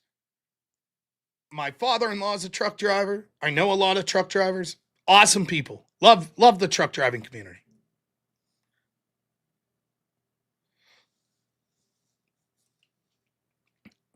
It sounds insane. Like, I saw someone saying this, like, it's really insane that so much of what you hear suggested now is you're like, wait a minute, what? Like, now we have to crack down on illegals getting driver's license or CDLs. Really? Illegals getting CDLs. How was that not already the case? But that's where we're at. So let's start with this. We're going to talk a little trucking. See this footage? How much of a winning issue it is. 18-wheeler going the wrong way down southbound 61.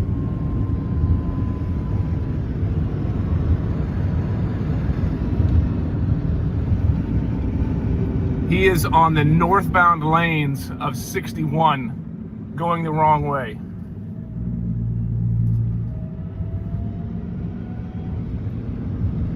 You can see I'm going southbound on 61. He's in the northbound lanes on Highway 61.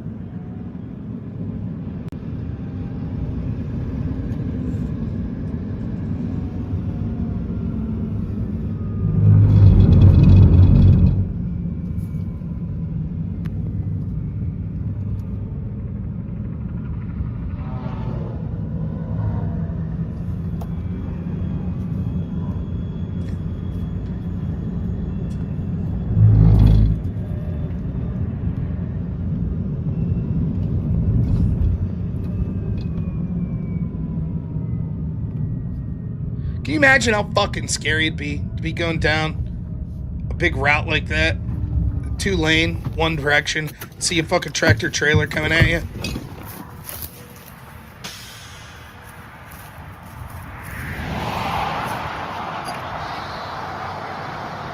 And away he goes! Whoopee!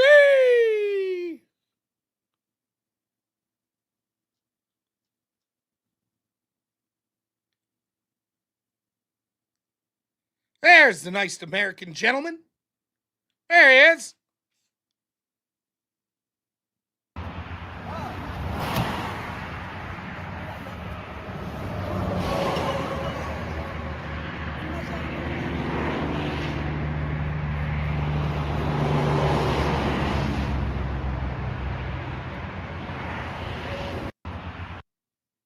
Nice.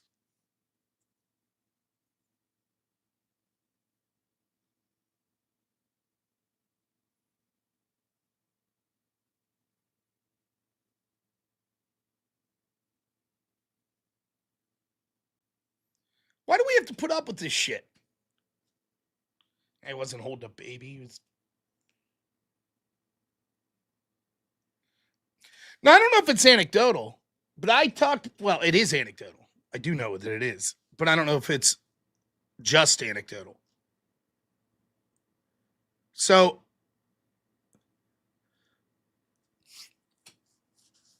I talked to a lot of truck drivers that said their rates have started to go up somewhat as they've been cracking down on illegals that drive trucks. And then in my little town, I've seen 4 times in the past week people taking CDL tests, which is great news because I'd like to see more young people in this country. Trucking's a tremendous opportunity. If you're young and you're willing, you don't have a family yet and you're willing to put long hours in, it's a dangerous job. Anytime you're driving, there's some danger. Driving a big rig, it could be dangerous. But man, what an opportunity if wages are what they should be to build yourself a family. And I think it's respectable work. Something you could be proud of. My father-in-law, I talked to him about it. He's proud as shit. What he does is he takes these modular homes. Many times it's to like a park for modular homes. But they're nice ones. They're like, usually 2 pieces. They'll drive. And he's like, yeah, man. He's like, nothing's like when you're dropping one off and the family that just bought this home, oftentimes their first home, is just beaming with pride as you're setting their house down where eventually they're going to build their family. It's fucking great. It's absolutely great. Amazing. And maybe you won't be delivering that. Maybe you'll be delivering stuff to a factory or whatever. But, man, you're doing the stuff that makes the convenience of the rest of us possible. Backbone of our country. Are trucks on the way out? We'll see.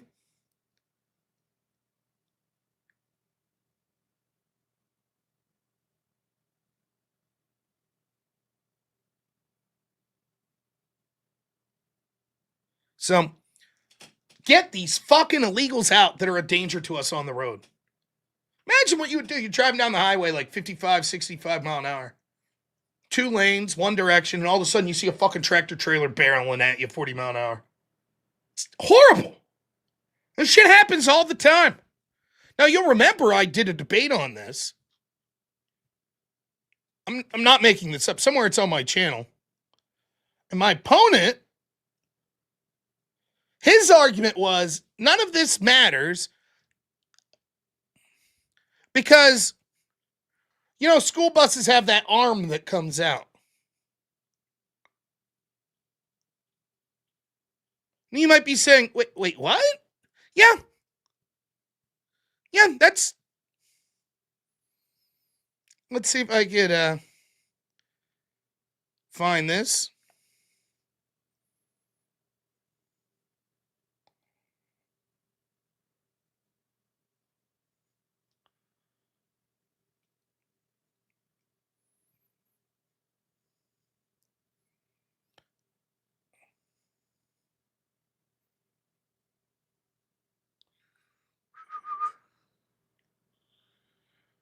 Hmm.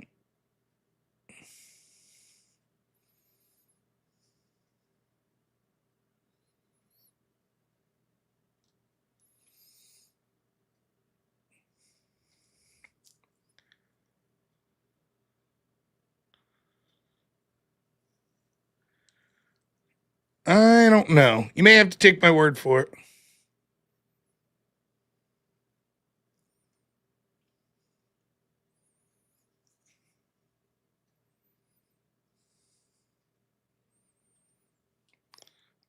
Maybe if I type this.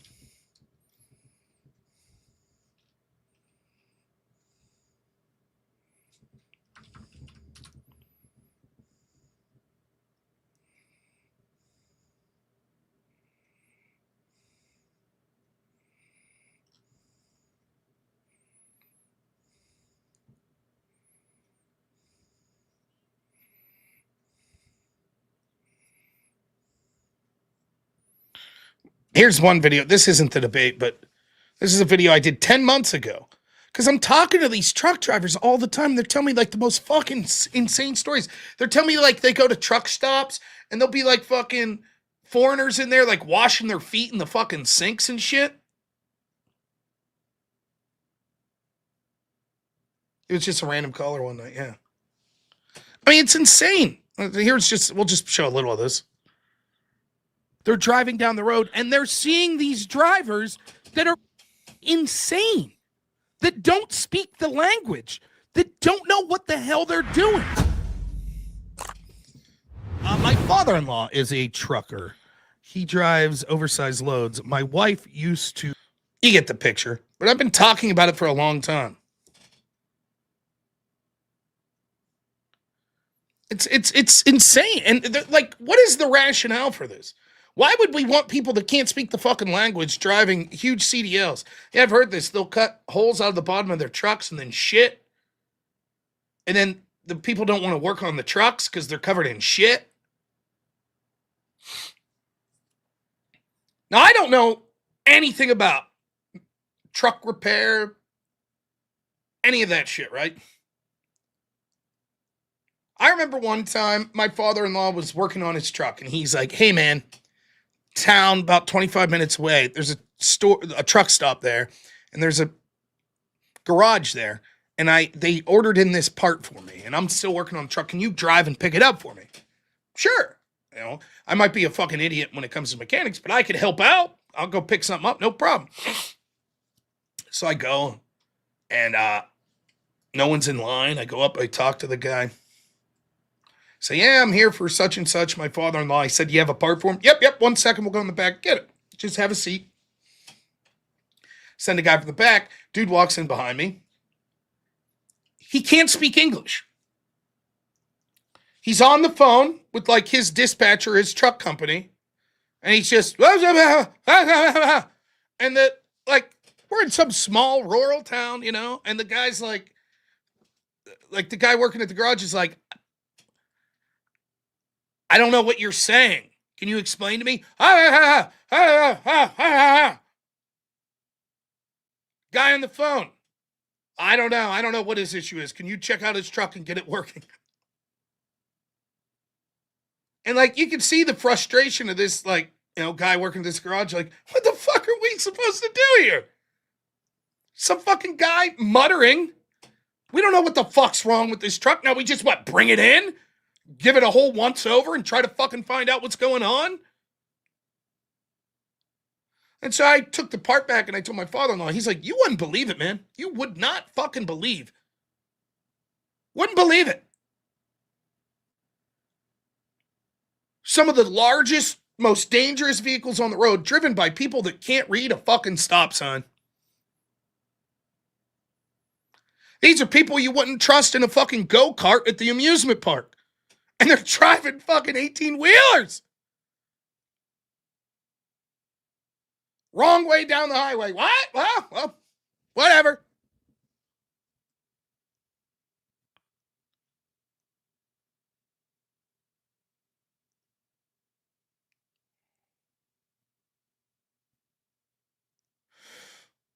It's incredible.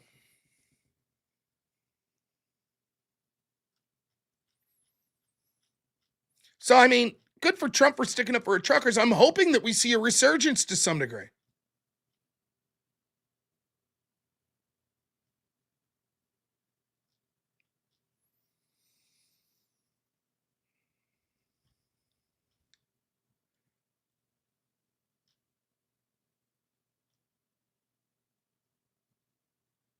Some more State of the Union stuff. A lot of great moments, but I saw this post and I wanted to highlight this.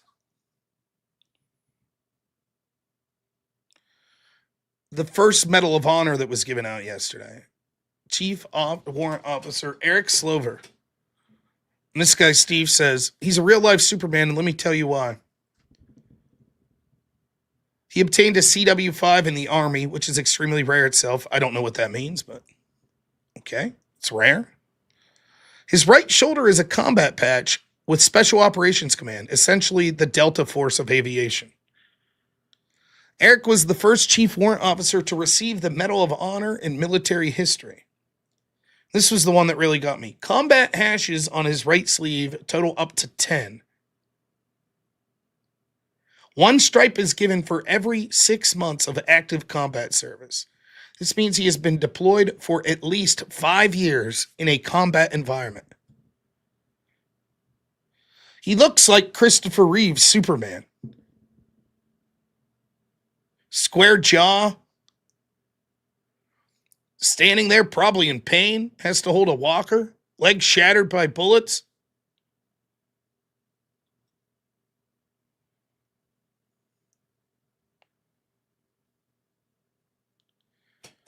An absolute fucking Chad, man. Everything that's good about our country. I said this last night. Even if you don't agree with the wars and stuff, what do you say to a guy like that? Truly remarkable.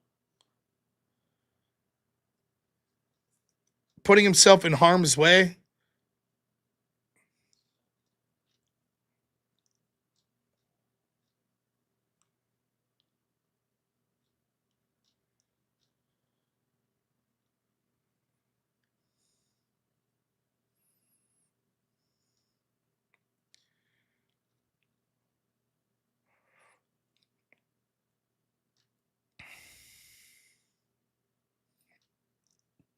There's another one I want.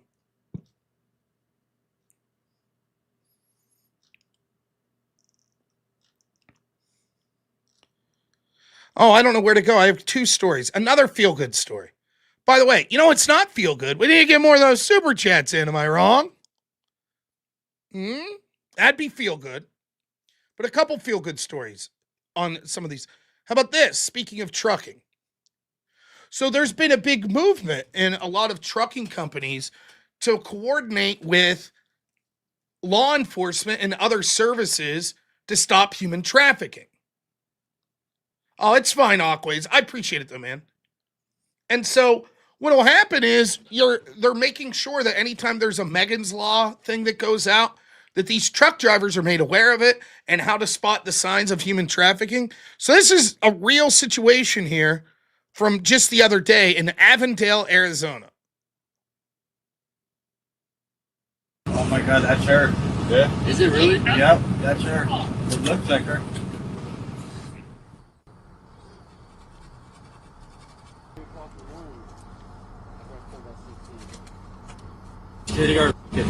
Took a picture of her, and he's like looking at her. And in the thing it said the lady's wearing like pink pants. Remember like the one I yesterday? Remember yesterday that one? Oh well. Yeah. Should I block your truck? Huh? Should I block them? Should block. Let me write it down. It's a Texas plate. Texas plate. What is it? Is she a young girl? Yeah. You can't look it up of what she looks like? Yes, I can. That's right here. Got it. Show me a picture, because I know what that girl looks like. She ran right past me. Okay, hold on. Oh my God, that's her. Yeah. Is it really? Yep, that's her. It looks like her. That's exactly what she looks like.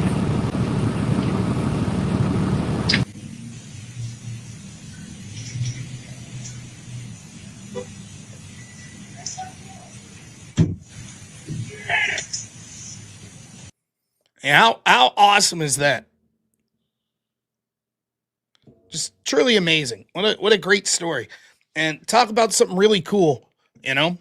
More good shit from truck drivers. But what a great idea. Who's on the road more than that? You know, you're on the road 8-10 hours a day. If you have those people aware, an entire network, hundreds of thousands of drivers that are looking out for like signs of human trafficking, particularly in regions like in the southern states there, truly amazing. So kudos to those guys, man. Yeah, and I mean, I hope their company does well. I hope but really an amazing thing. Deserve a lot of praise. They really do. So I just thought, I read that story and was like, that's amazing.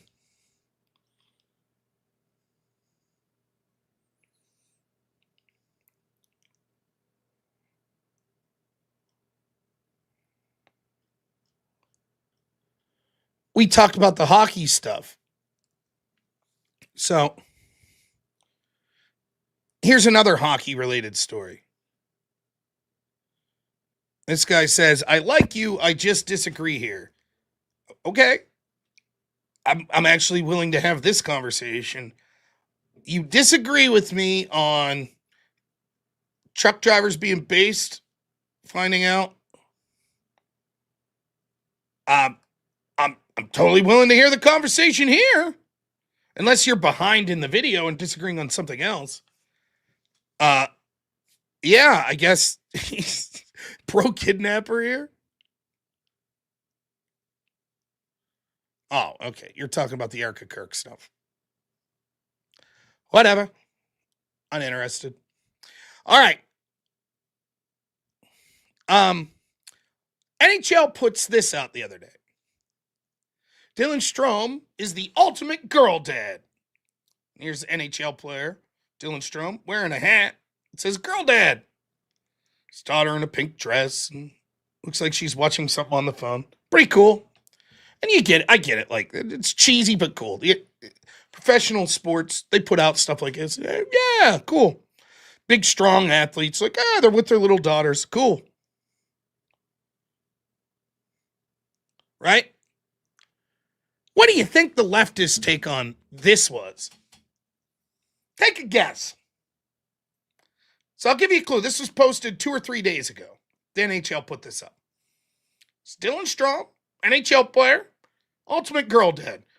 What do you think? What you think the Democrats are like? Good, there's a man showing his feminist side. Grooming? You think they're going to say grooming? Oh, there we go. Now, it's not grooming. There we go. Bob Larry knows. He knows how the lefties think. All male hockey players are bad. They're all bad. Didn't you see Team USA? Didn't you see them? They laughed at Trump's joke.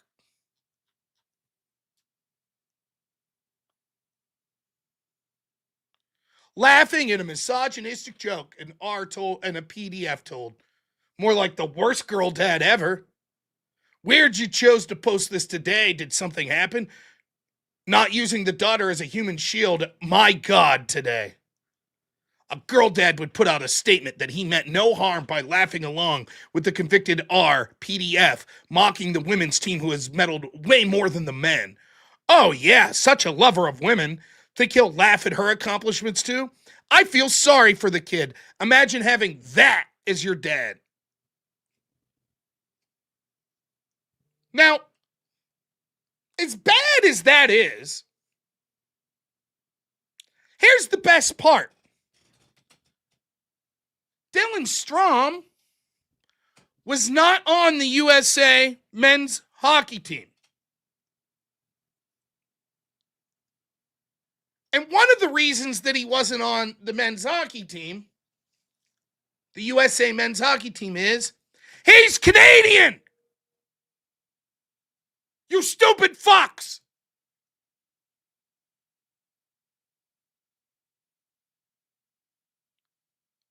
So just to be clear, the country that lost, a guy from that country posting a picture of him with his daughter, he's a piece of shit using his daughter as a human shield because Trump called the American team.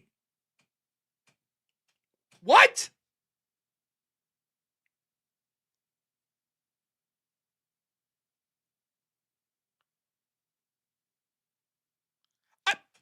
What do you even say about this?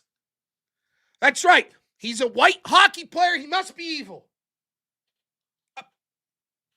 Now, it gets even better. The NHL had to remove the post because of the amount of hatred. So the NHL took the fucking post down. And then today we had an update. This is from Taylor Strome. Taylor Strome, I'm sorry. Who's Dylan's wife. You ready? Here's what she says. We were placed into a narrative we have absolutely nothing to do with, and we certainly did not choose to have our family used in it. You could debate adults all you want, but dragging my husband, and especially my toddler, into something that has nothing to do with us is beyond acceptable. The comments and messages about my 2-year-old daughter are some of the most vile and disgusting things I have ever read in my life. This isn't about politics. She is a child. Full stop. Do better. And everyone who has reached out or addressed this situation with more than a single brain cell, thank you.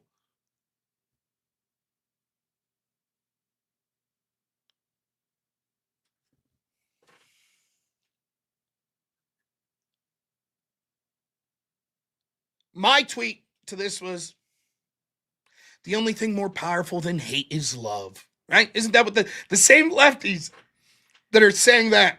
Fuck this guy and his 2-year-old daughter. Fuck him. How could he not speak out against how they all laughed at Trump's comment? I'm Canadian. I wasn't on that team. Fuck you. You're using it as excuses. You and your daughter.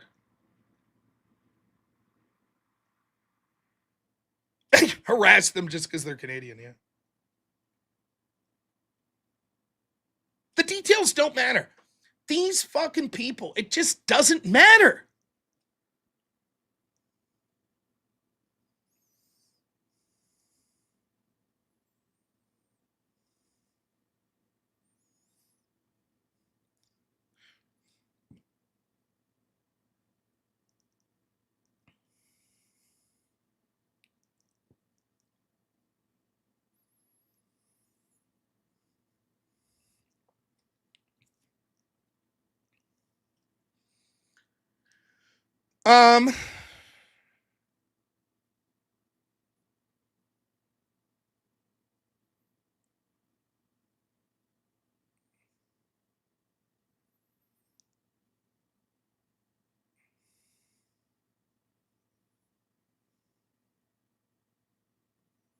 Oh, I'm so sorry. I wanted to read this as well, real quick. I know I'm jumping all over the place tonight. That's what happens. Back on this amazing man, this guy Dan Post. There's no one on earth who wants the recognition less, and there's also no one on earth who deserves the recognition more. I've flown alongside Eric for 18 years. We grew up in Army aviation and in the 160th together. We've been brand new PIs, PMQs, FMQs, and FLTs together along the way. He is a consummate, quiet professional. By the grace of God and the skill of the greatest team on earth, he's still with us. Eric, I'm proud to have fought alongside you and even more proud to call you my friend. Night Stalkers don't quit. But that's exactly the impression you would get of a guy like that. He doesn't want the award. He's like, my team did good.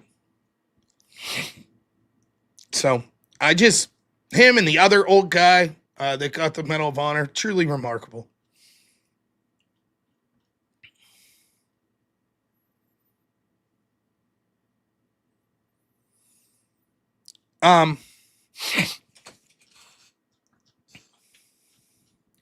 Trump's speech, like I said, CNN's poll said 2/3 thought it was good. Thank you to my friend. Why is this not working? Mo Farmer, who sends me this. Maybe. I'm screwing this up. No, I'm sorry, not Mo. Mo, thank you for you sent me something 5 minutes ago. Thank you instead to Fabian. This is CBS's poll.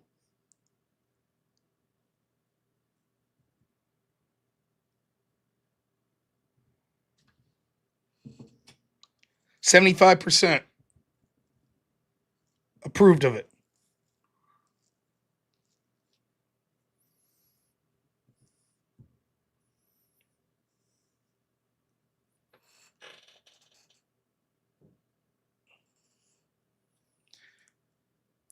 It was a good speech. I gave it like an 88 to an 89 out of 100. An A minus. I thought it was a damn good speech. When you consider what was the goal of the speech, the goal of the speech is to speak to normal Americans and explain how his vision for the country is a positive one.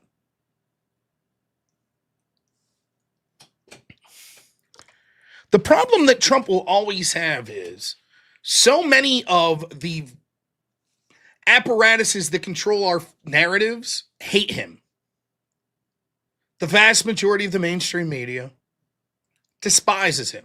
Most of the institutions in our culture, the entertainment industry where celebrities will talk about him, academia where he's talked about, pretty much everywhere, he's despised. So one of the things that Trump needs to do is to go right to the American people himself. And this is famously why taking X away from him in his first term was so powerful, because he wanted to bypass the media. Fine, I'll just post directly to the American people. And that's why something like the State of the Union's a good thing for him, because it allows him to communicate directly to the American people. It doesn't get filtered through MSNBC or George Stephanopoulos or the New York Times. And when people say it, like, ask yourself, truly ask yourself right now, how popular is Trump? I don't even fucking know. The polling's all over the place.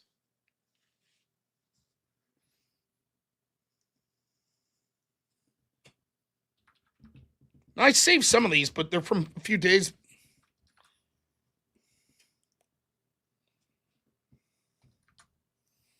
back. Let's see if I can find them.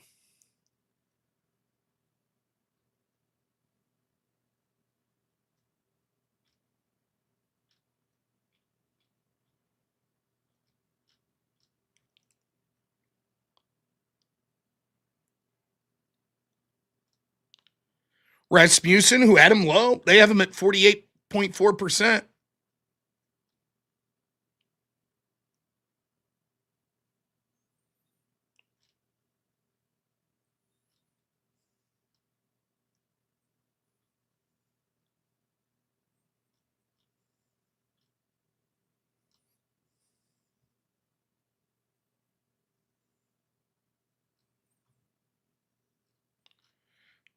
Trump's, I don't have it in front of me, but some of the polls I showed was he's more popular in his second term at this point than Obama was. Then I was reading, I don't know if I have this saved.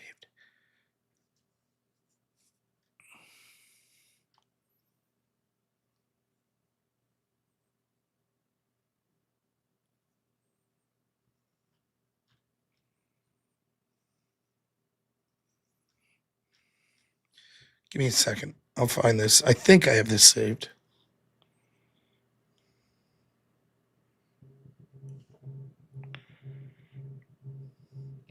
I have a call to take. So what I'm going to do is play you a song or something. Here, I'll play you this.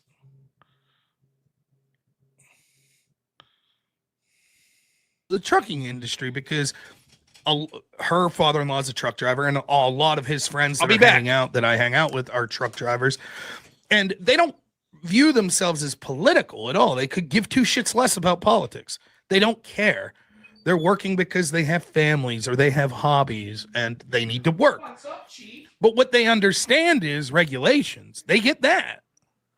They understand when the government tells them, well, you have to do this. Another thing that you might not know, if you're driving an oversized load, and this is, you have to have a permit to drive it. And that permit has to have the exact route that you will be traveling in order to drive. And so if you're taking one of these modular homes, let's say 30 miles, and it's all interstate, basically, you have to have a permit that shows where you'll be going, and you can't deviate from that route. You can't, or it's illegal. Yeah, Nevada says, as a fellow driver myself, we don't have time for that shit, right? So we'll talk more about some of these, but my father-in-law sent me this Facebook video today, and it's something that he's talked about quite a lot. To the truck drivers out there, if you haven't heard, the state of Arkansas has started pulling over truck drivers, simply asking you a few things, to read a few things, to write a few things. If you don't know how to communicate, there's a big possibility that you will lose your license, pay a fine. And I believe this is basically for they're cracking down on this whole thing with the visas. You know, obviously there's a lot of foreigners drive trucks, and a lot of them, from what I understand, got their license in, I believe, in different languages or something like that, which is, I don't understand. How do you get your CDL if you don't know how to read and write? But these things do slip through the cracks. But this is a game changer in the trucking industry, because obviously you understand that the fatalities and accidents that happen basically sometimes happen for you not simply knowing how to read a sign, right? So this might change the outlook of the industry completely. Obviously, this is, I think they're kind of gearing towards to figure out who's on these visas, the H-2B visas, the B-1 visas, or whatever they are, the foreign visas to come and drive in the United States, and you don't know how to read or write. This could literally change, because this could spread to different states, where states start adapting to this and simply pulling you over and ask you to read and write a few things. And if you don't know how to do that, I believe they're gonna either, I'll find a way for you to understand how to read and write, or you might just lose that CDL completely. But this is a game changer. Now, I haven't looked into this specific law, but absolutely that should be the law in this country. If you cannot read or write in English, you should not be allowed to be a truck driver. How did you pass your CDL in the first place if you're incapable of reading or writing? How did that happen? What you need to understand, and it might be difficult to understand if you don't understand just how crazy the regulations are for truck drivers. And, even if you're talking about truck drivers that aren't oversized load, like, you have to have special CDLs licenses to be able to drive certain classes of truck. Now you have to have, the word's going to escape me, but you basically have computers in all modern trucks that basically are capable of shutting off your truck. E-logs, right? They're like electronic logs. There's regulations on how long you could drive. So you used to just keep a logbook. Everybody lied in their logbook. Yeah, I took a break after 8 hours, blah, blah, blah, blah, blah. Now you have computers like GPSs in your truck that not only keep track of that, and you'll get in trouble if your e-log shows up and a state in Pennsylvania, it's PennDOT, Pennsylvania Department of Transportation, but whatever, any state's Department of Transportation pulls you over, they're going to check your log. And if you're 5 minutes over when you were allowed to drive, you're going to get cited for that and get a huge fine. But some of these trucks now, they'll literally shut your truck off. And so I've had truck drivers talk about this. I talked about this a little on the idea behind this is, okay, we could all agree. We don't want truck drivers driving 50 hours without sleep. Right. And some truck drivers may do that because they feel they need to make money and that's what needs to happen for this particular load. But in an effort to solve that and having just a law that says, nope, you have to take so long of a break after 4 hours, so long of a break after 8 hours, and then having trucks that shut down, here's how this is actually causing more wrecks. What'll happen will be there's a big snowstorm coming and you realize, hey, I need to get to this certain area where I could pull off before this snowstorm hits. Well, instead of normally being able to drive an extra half hour, getting there, pulling off, etc., before the snowstorm hits, now you're driving like crazy trying to get there before the storm hits. Or you're stuck driving when you can, which means you couldn't drive 12 hours and then take a 6-hour break once the snowstorm's there and leave. Instead, you can only drive 8 hours and then you have to start up again once the snowstorm's already going because there's no wiggle room. The law is the law, and that's just what you have to do. There's other stories. Let's say you're on the interstate and all of a sudden there's a terrible wreck and you're stuck in traffic for an hour and a half. Well, you won't be able to, Jack the Guitar God says, I'm a truck driver, I'm working right. I think a disproportionate number of my audience are truck drivers, which is fantastic. I love truck drivers. You end up getting stuck in traffic, but it's still slightly counting as your time driven. And so it'll shut your truck down in the middle of the damn interstate. Yeah, you have to go, just like all of us had to go pass a test to get our driver's license. The CDL, not only is there a written portion of the test, but there's actually, a driving portion of the test, and it's more thorough than just your normal, what is it, a Class C license? I think it's like my normal license, what it would be. It's awesome. I'm glad I have a bunch of truck drivers watching. How the hell could you pass these tests if you can't speak English? Rage House says, the argument isn't rock solid, Rob. You get an exemption that allows you to drive extra, but you have to have a 36-hour rest after that exemption. Yeah, I don't know the specific. I've just heard drivers talk about this. And one of the things that happens, put yourself in, so a lot of these drivers, they're going through dispatch organizations or, that's telling them, hey, you got to make this run.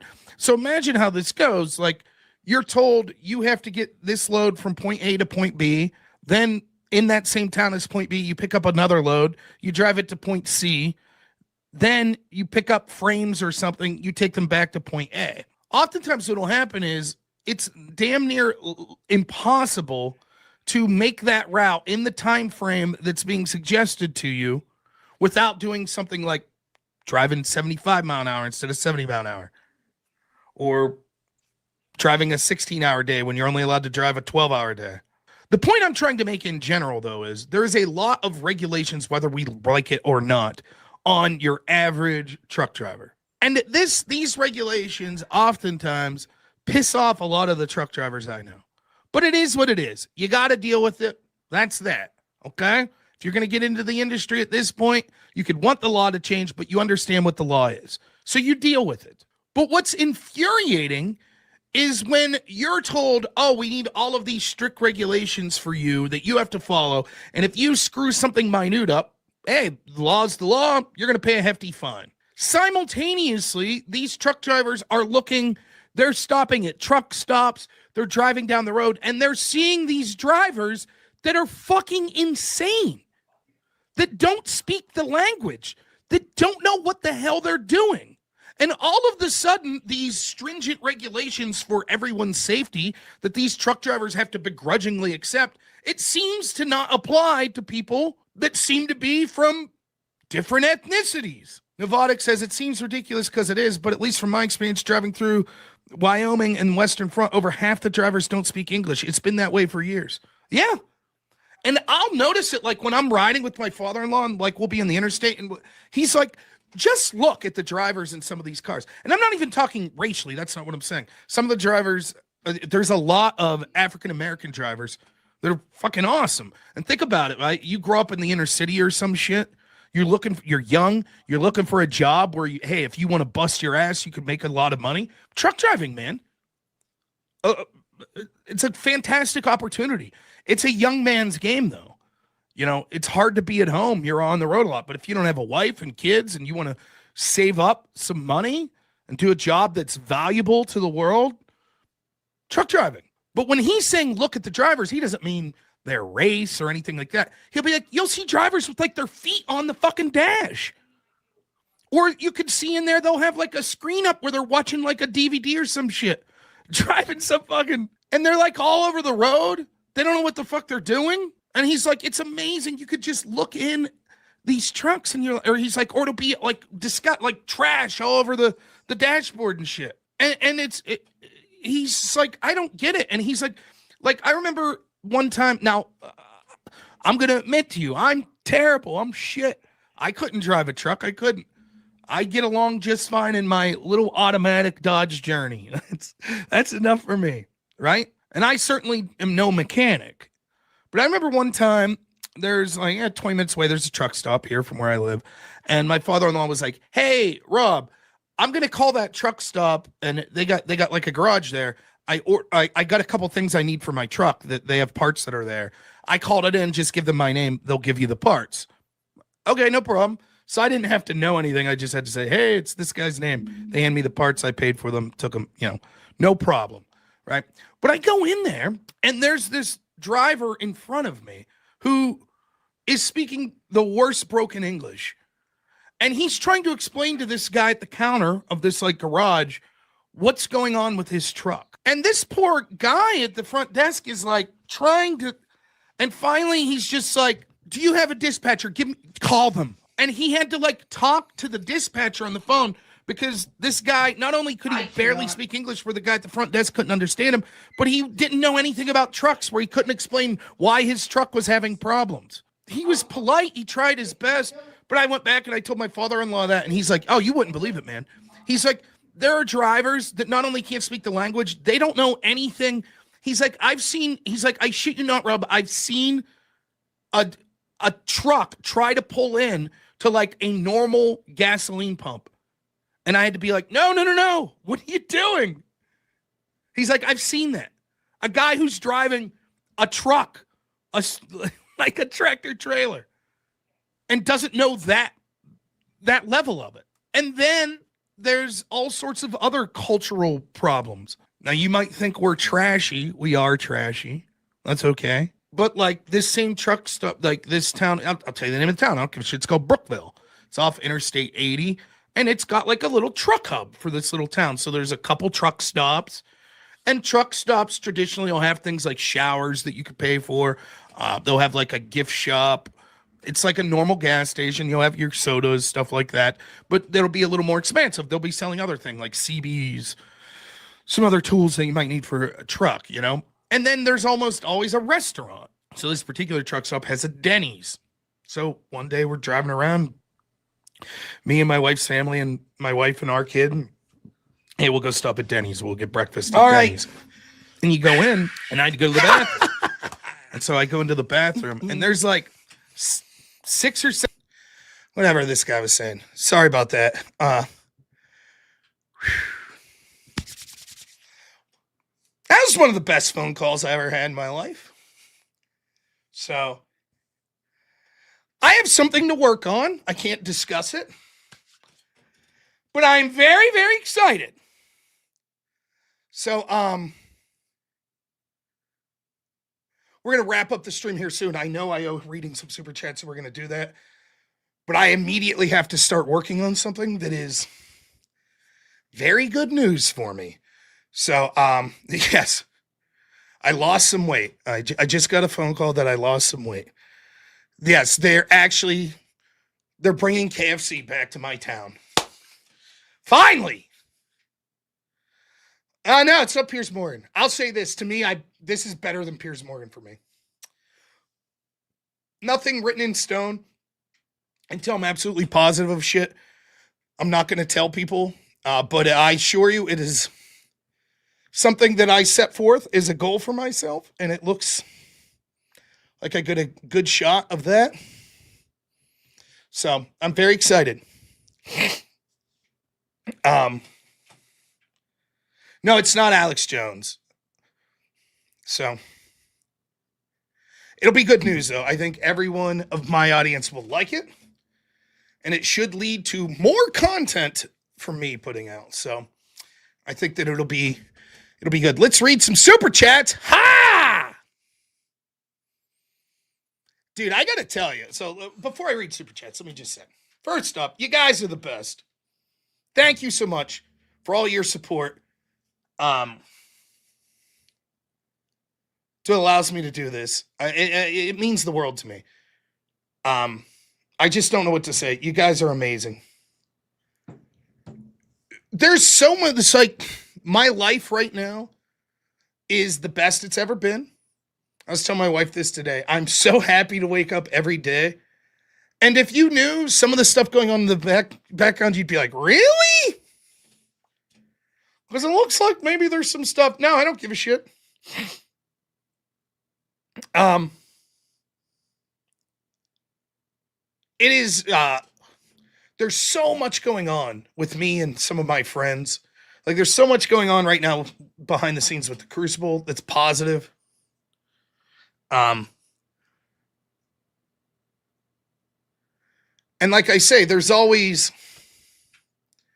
you're doing stuff with them, you're doing stuff with other streamers, you're doing stuff with yourself. But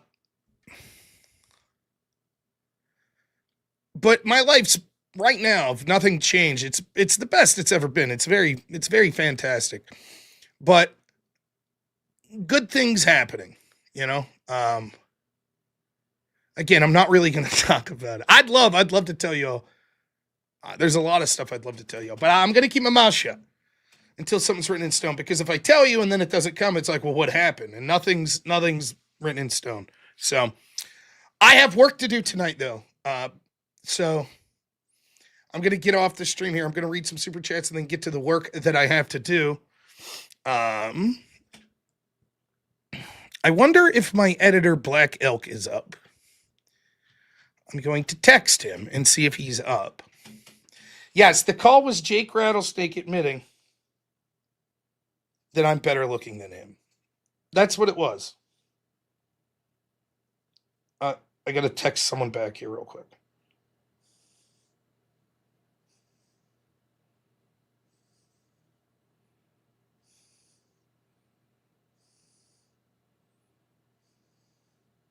All right, let's do it. We got a whip wheel. I get it. We got super chats to read. Mr. Bill, $2 says, thanks for the raid last night. My pleasure, Mr. Bill. Hope you had a great show. Gully, $20 says, even working in factories, you see drivers that can't speak English driving in. One guy had to show that he lost 2 of his tires off his trailer, and he had no idea where he lost them.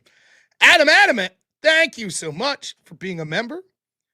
Kirk Sense, $5 says, the left probably say, why isn't he dressing up like a boy? It's a good guess, but Sears Sight, $5 to the chair. GG, $2 says good times ahead, and Kyle ran a mile, $2. Thank you so much, my friends. Ben Lonendier, $2 says Biden gave George. Oh, we read that one. Whoop! Over on Rumble. Dirty Sippy Cup, $2 says I promised Avarice 3,000 years ago I would give $2. We're traveling near the speed of light, so it works different. Of course. Thank you. MTA Alex, $10 says, we need you to find you an EIB studio light for behind your chair. There we go. Thank you guys so much. And then, of course, our good friend Wade Boggs said, heard chat's looking a little light in whip songs this evening. Totally true. Now, before I play this song and everyone leaves, can I recommend to you all that you follow me on other platforms? So wherever you're at, you can find me at YouTube at Normal America with robnoerr on YouTube. You can find me over on X. It's just robnoerr. Rumble. It's just Normal America on Rumble. On Kick, I think it's just robnoerr. Please follow me on those platforms. Please, I would much appreciate it. Do other platforms have whip songs? Of course. Yeah, that's totally true, Wade. So, if I heard about Newsom's meltdown, about his SATs, yeah, I did. Cash App. Oh, someone sent someone Cash App. Rob.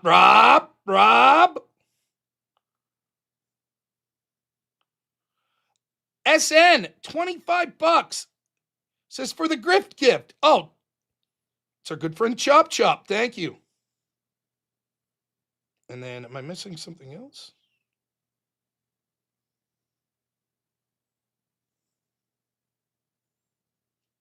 And then Chop gives another 25 for Normal America. Thank you so much. So, Black Elk, if you hear me, I will call you in a minute if you don't mind. We got a project to work on. For the rest of you,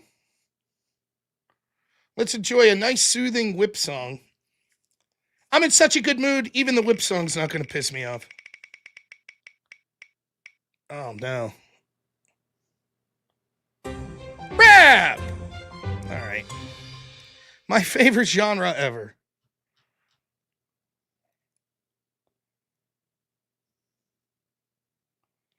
It's not here. Okay, wait 1 second. All right, we'll just do it this way. There's a whip. There's a whip. Where there's a whip? There's a way.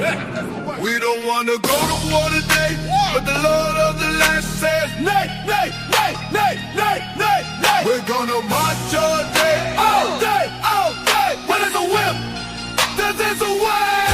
Where there's a whip, there's a whip, there's a way. Where there's a whip, there's a whip, there's a way. Where there's a whip, left, there's a whip, left. A crack on the back, say, gonna fight. We're gonna march all day and night and more. For we are the slaves of the Dark Lord's war. Where there's a whip, there's a whip, there's a way. Where there's a whip, there's a way, there's a way. Where there's a whip, where there's a whip, there's a way. Crack on the back, says, wanna fight. We're gonna march all day and night and more. For we are the slaves of the Dark Lord's war.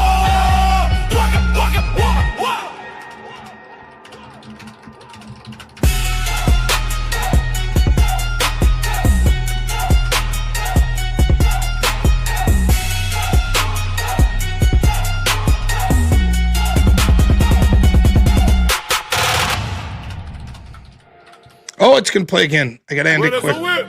No!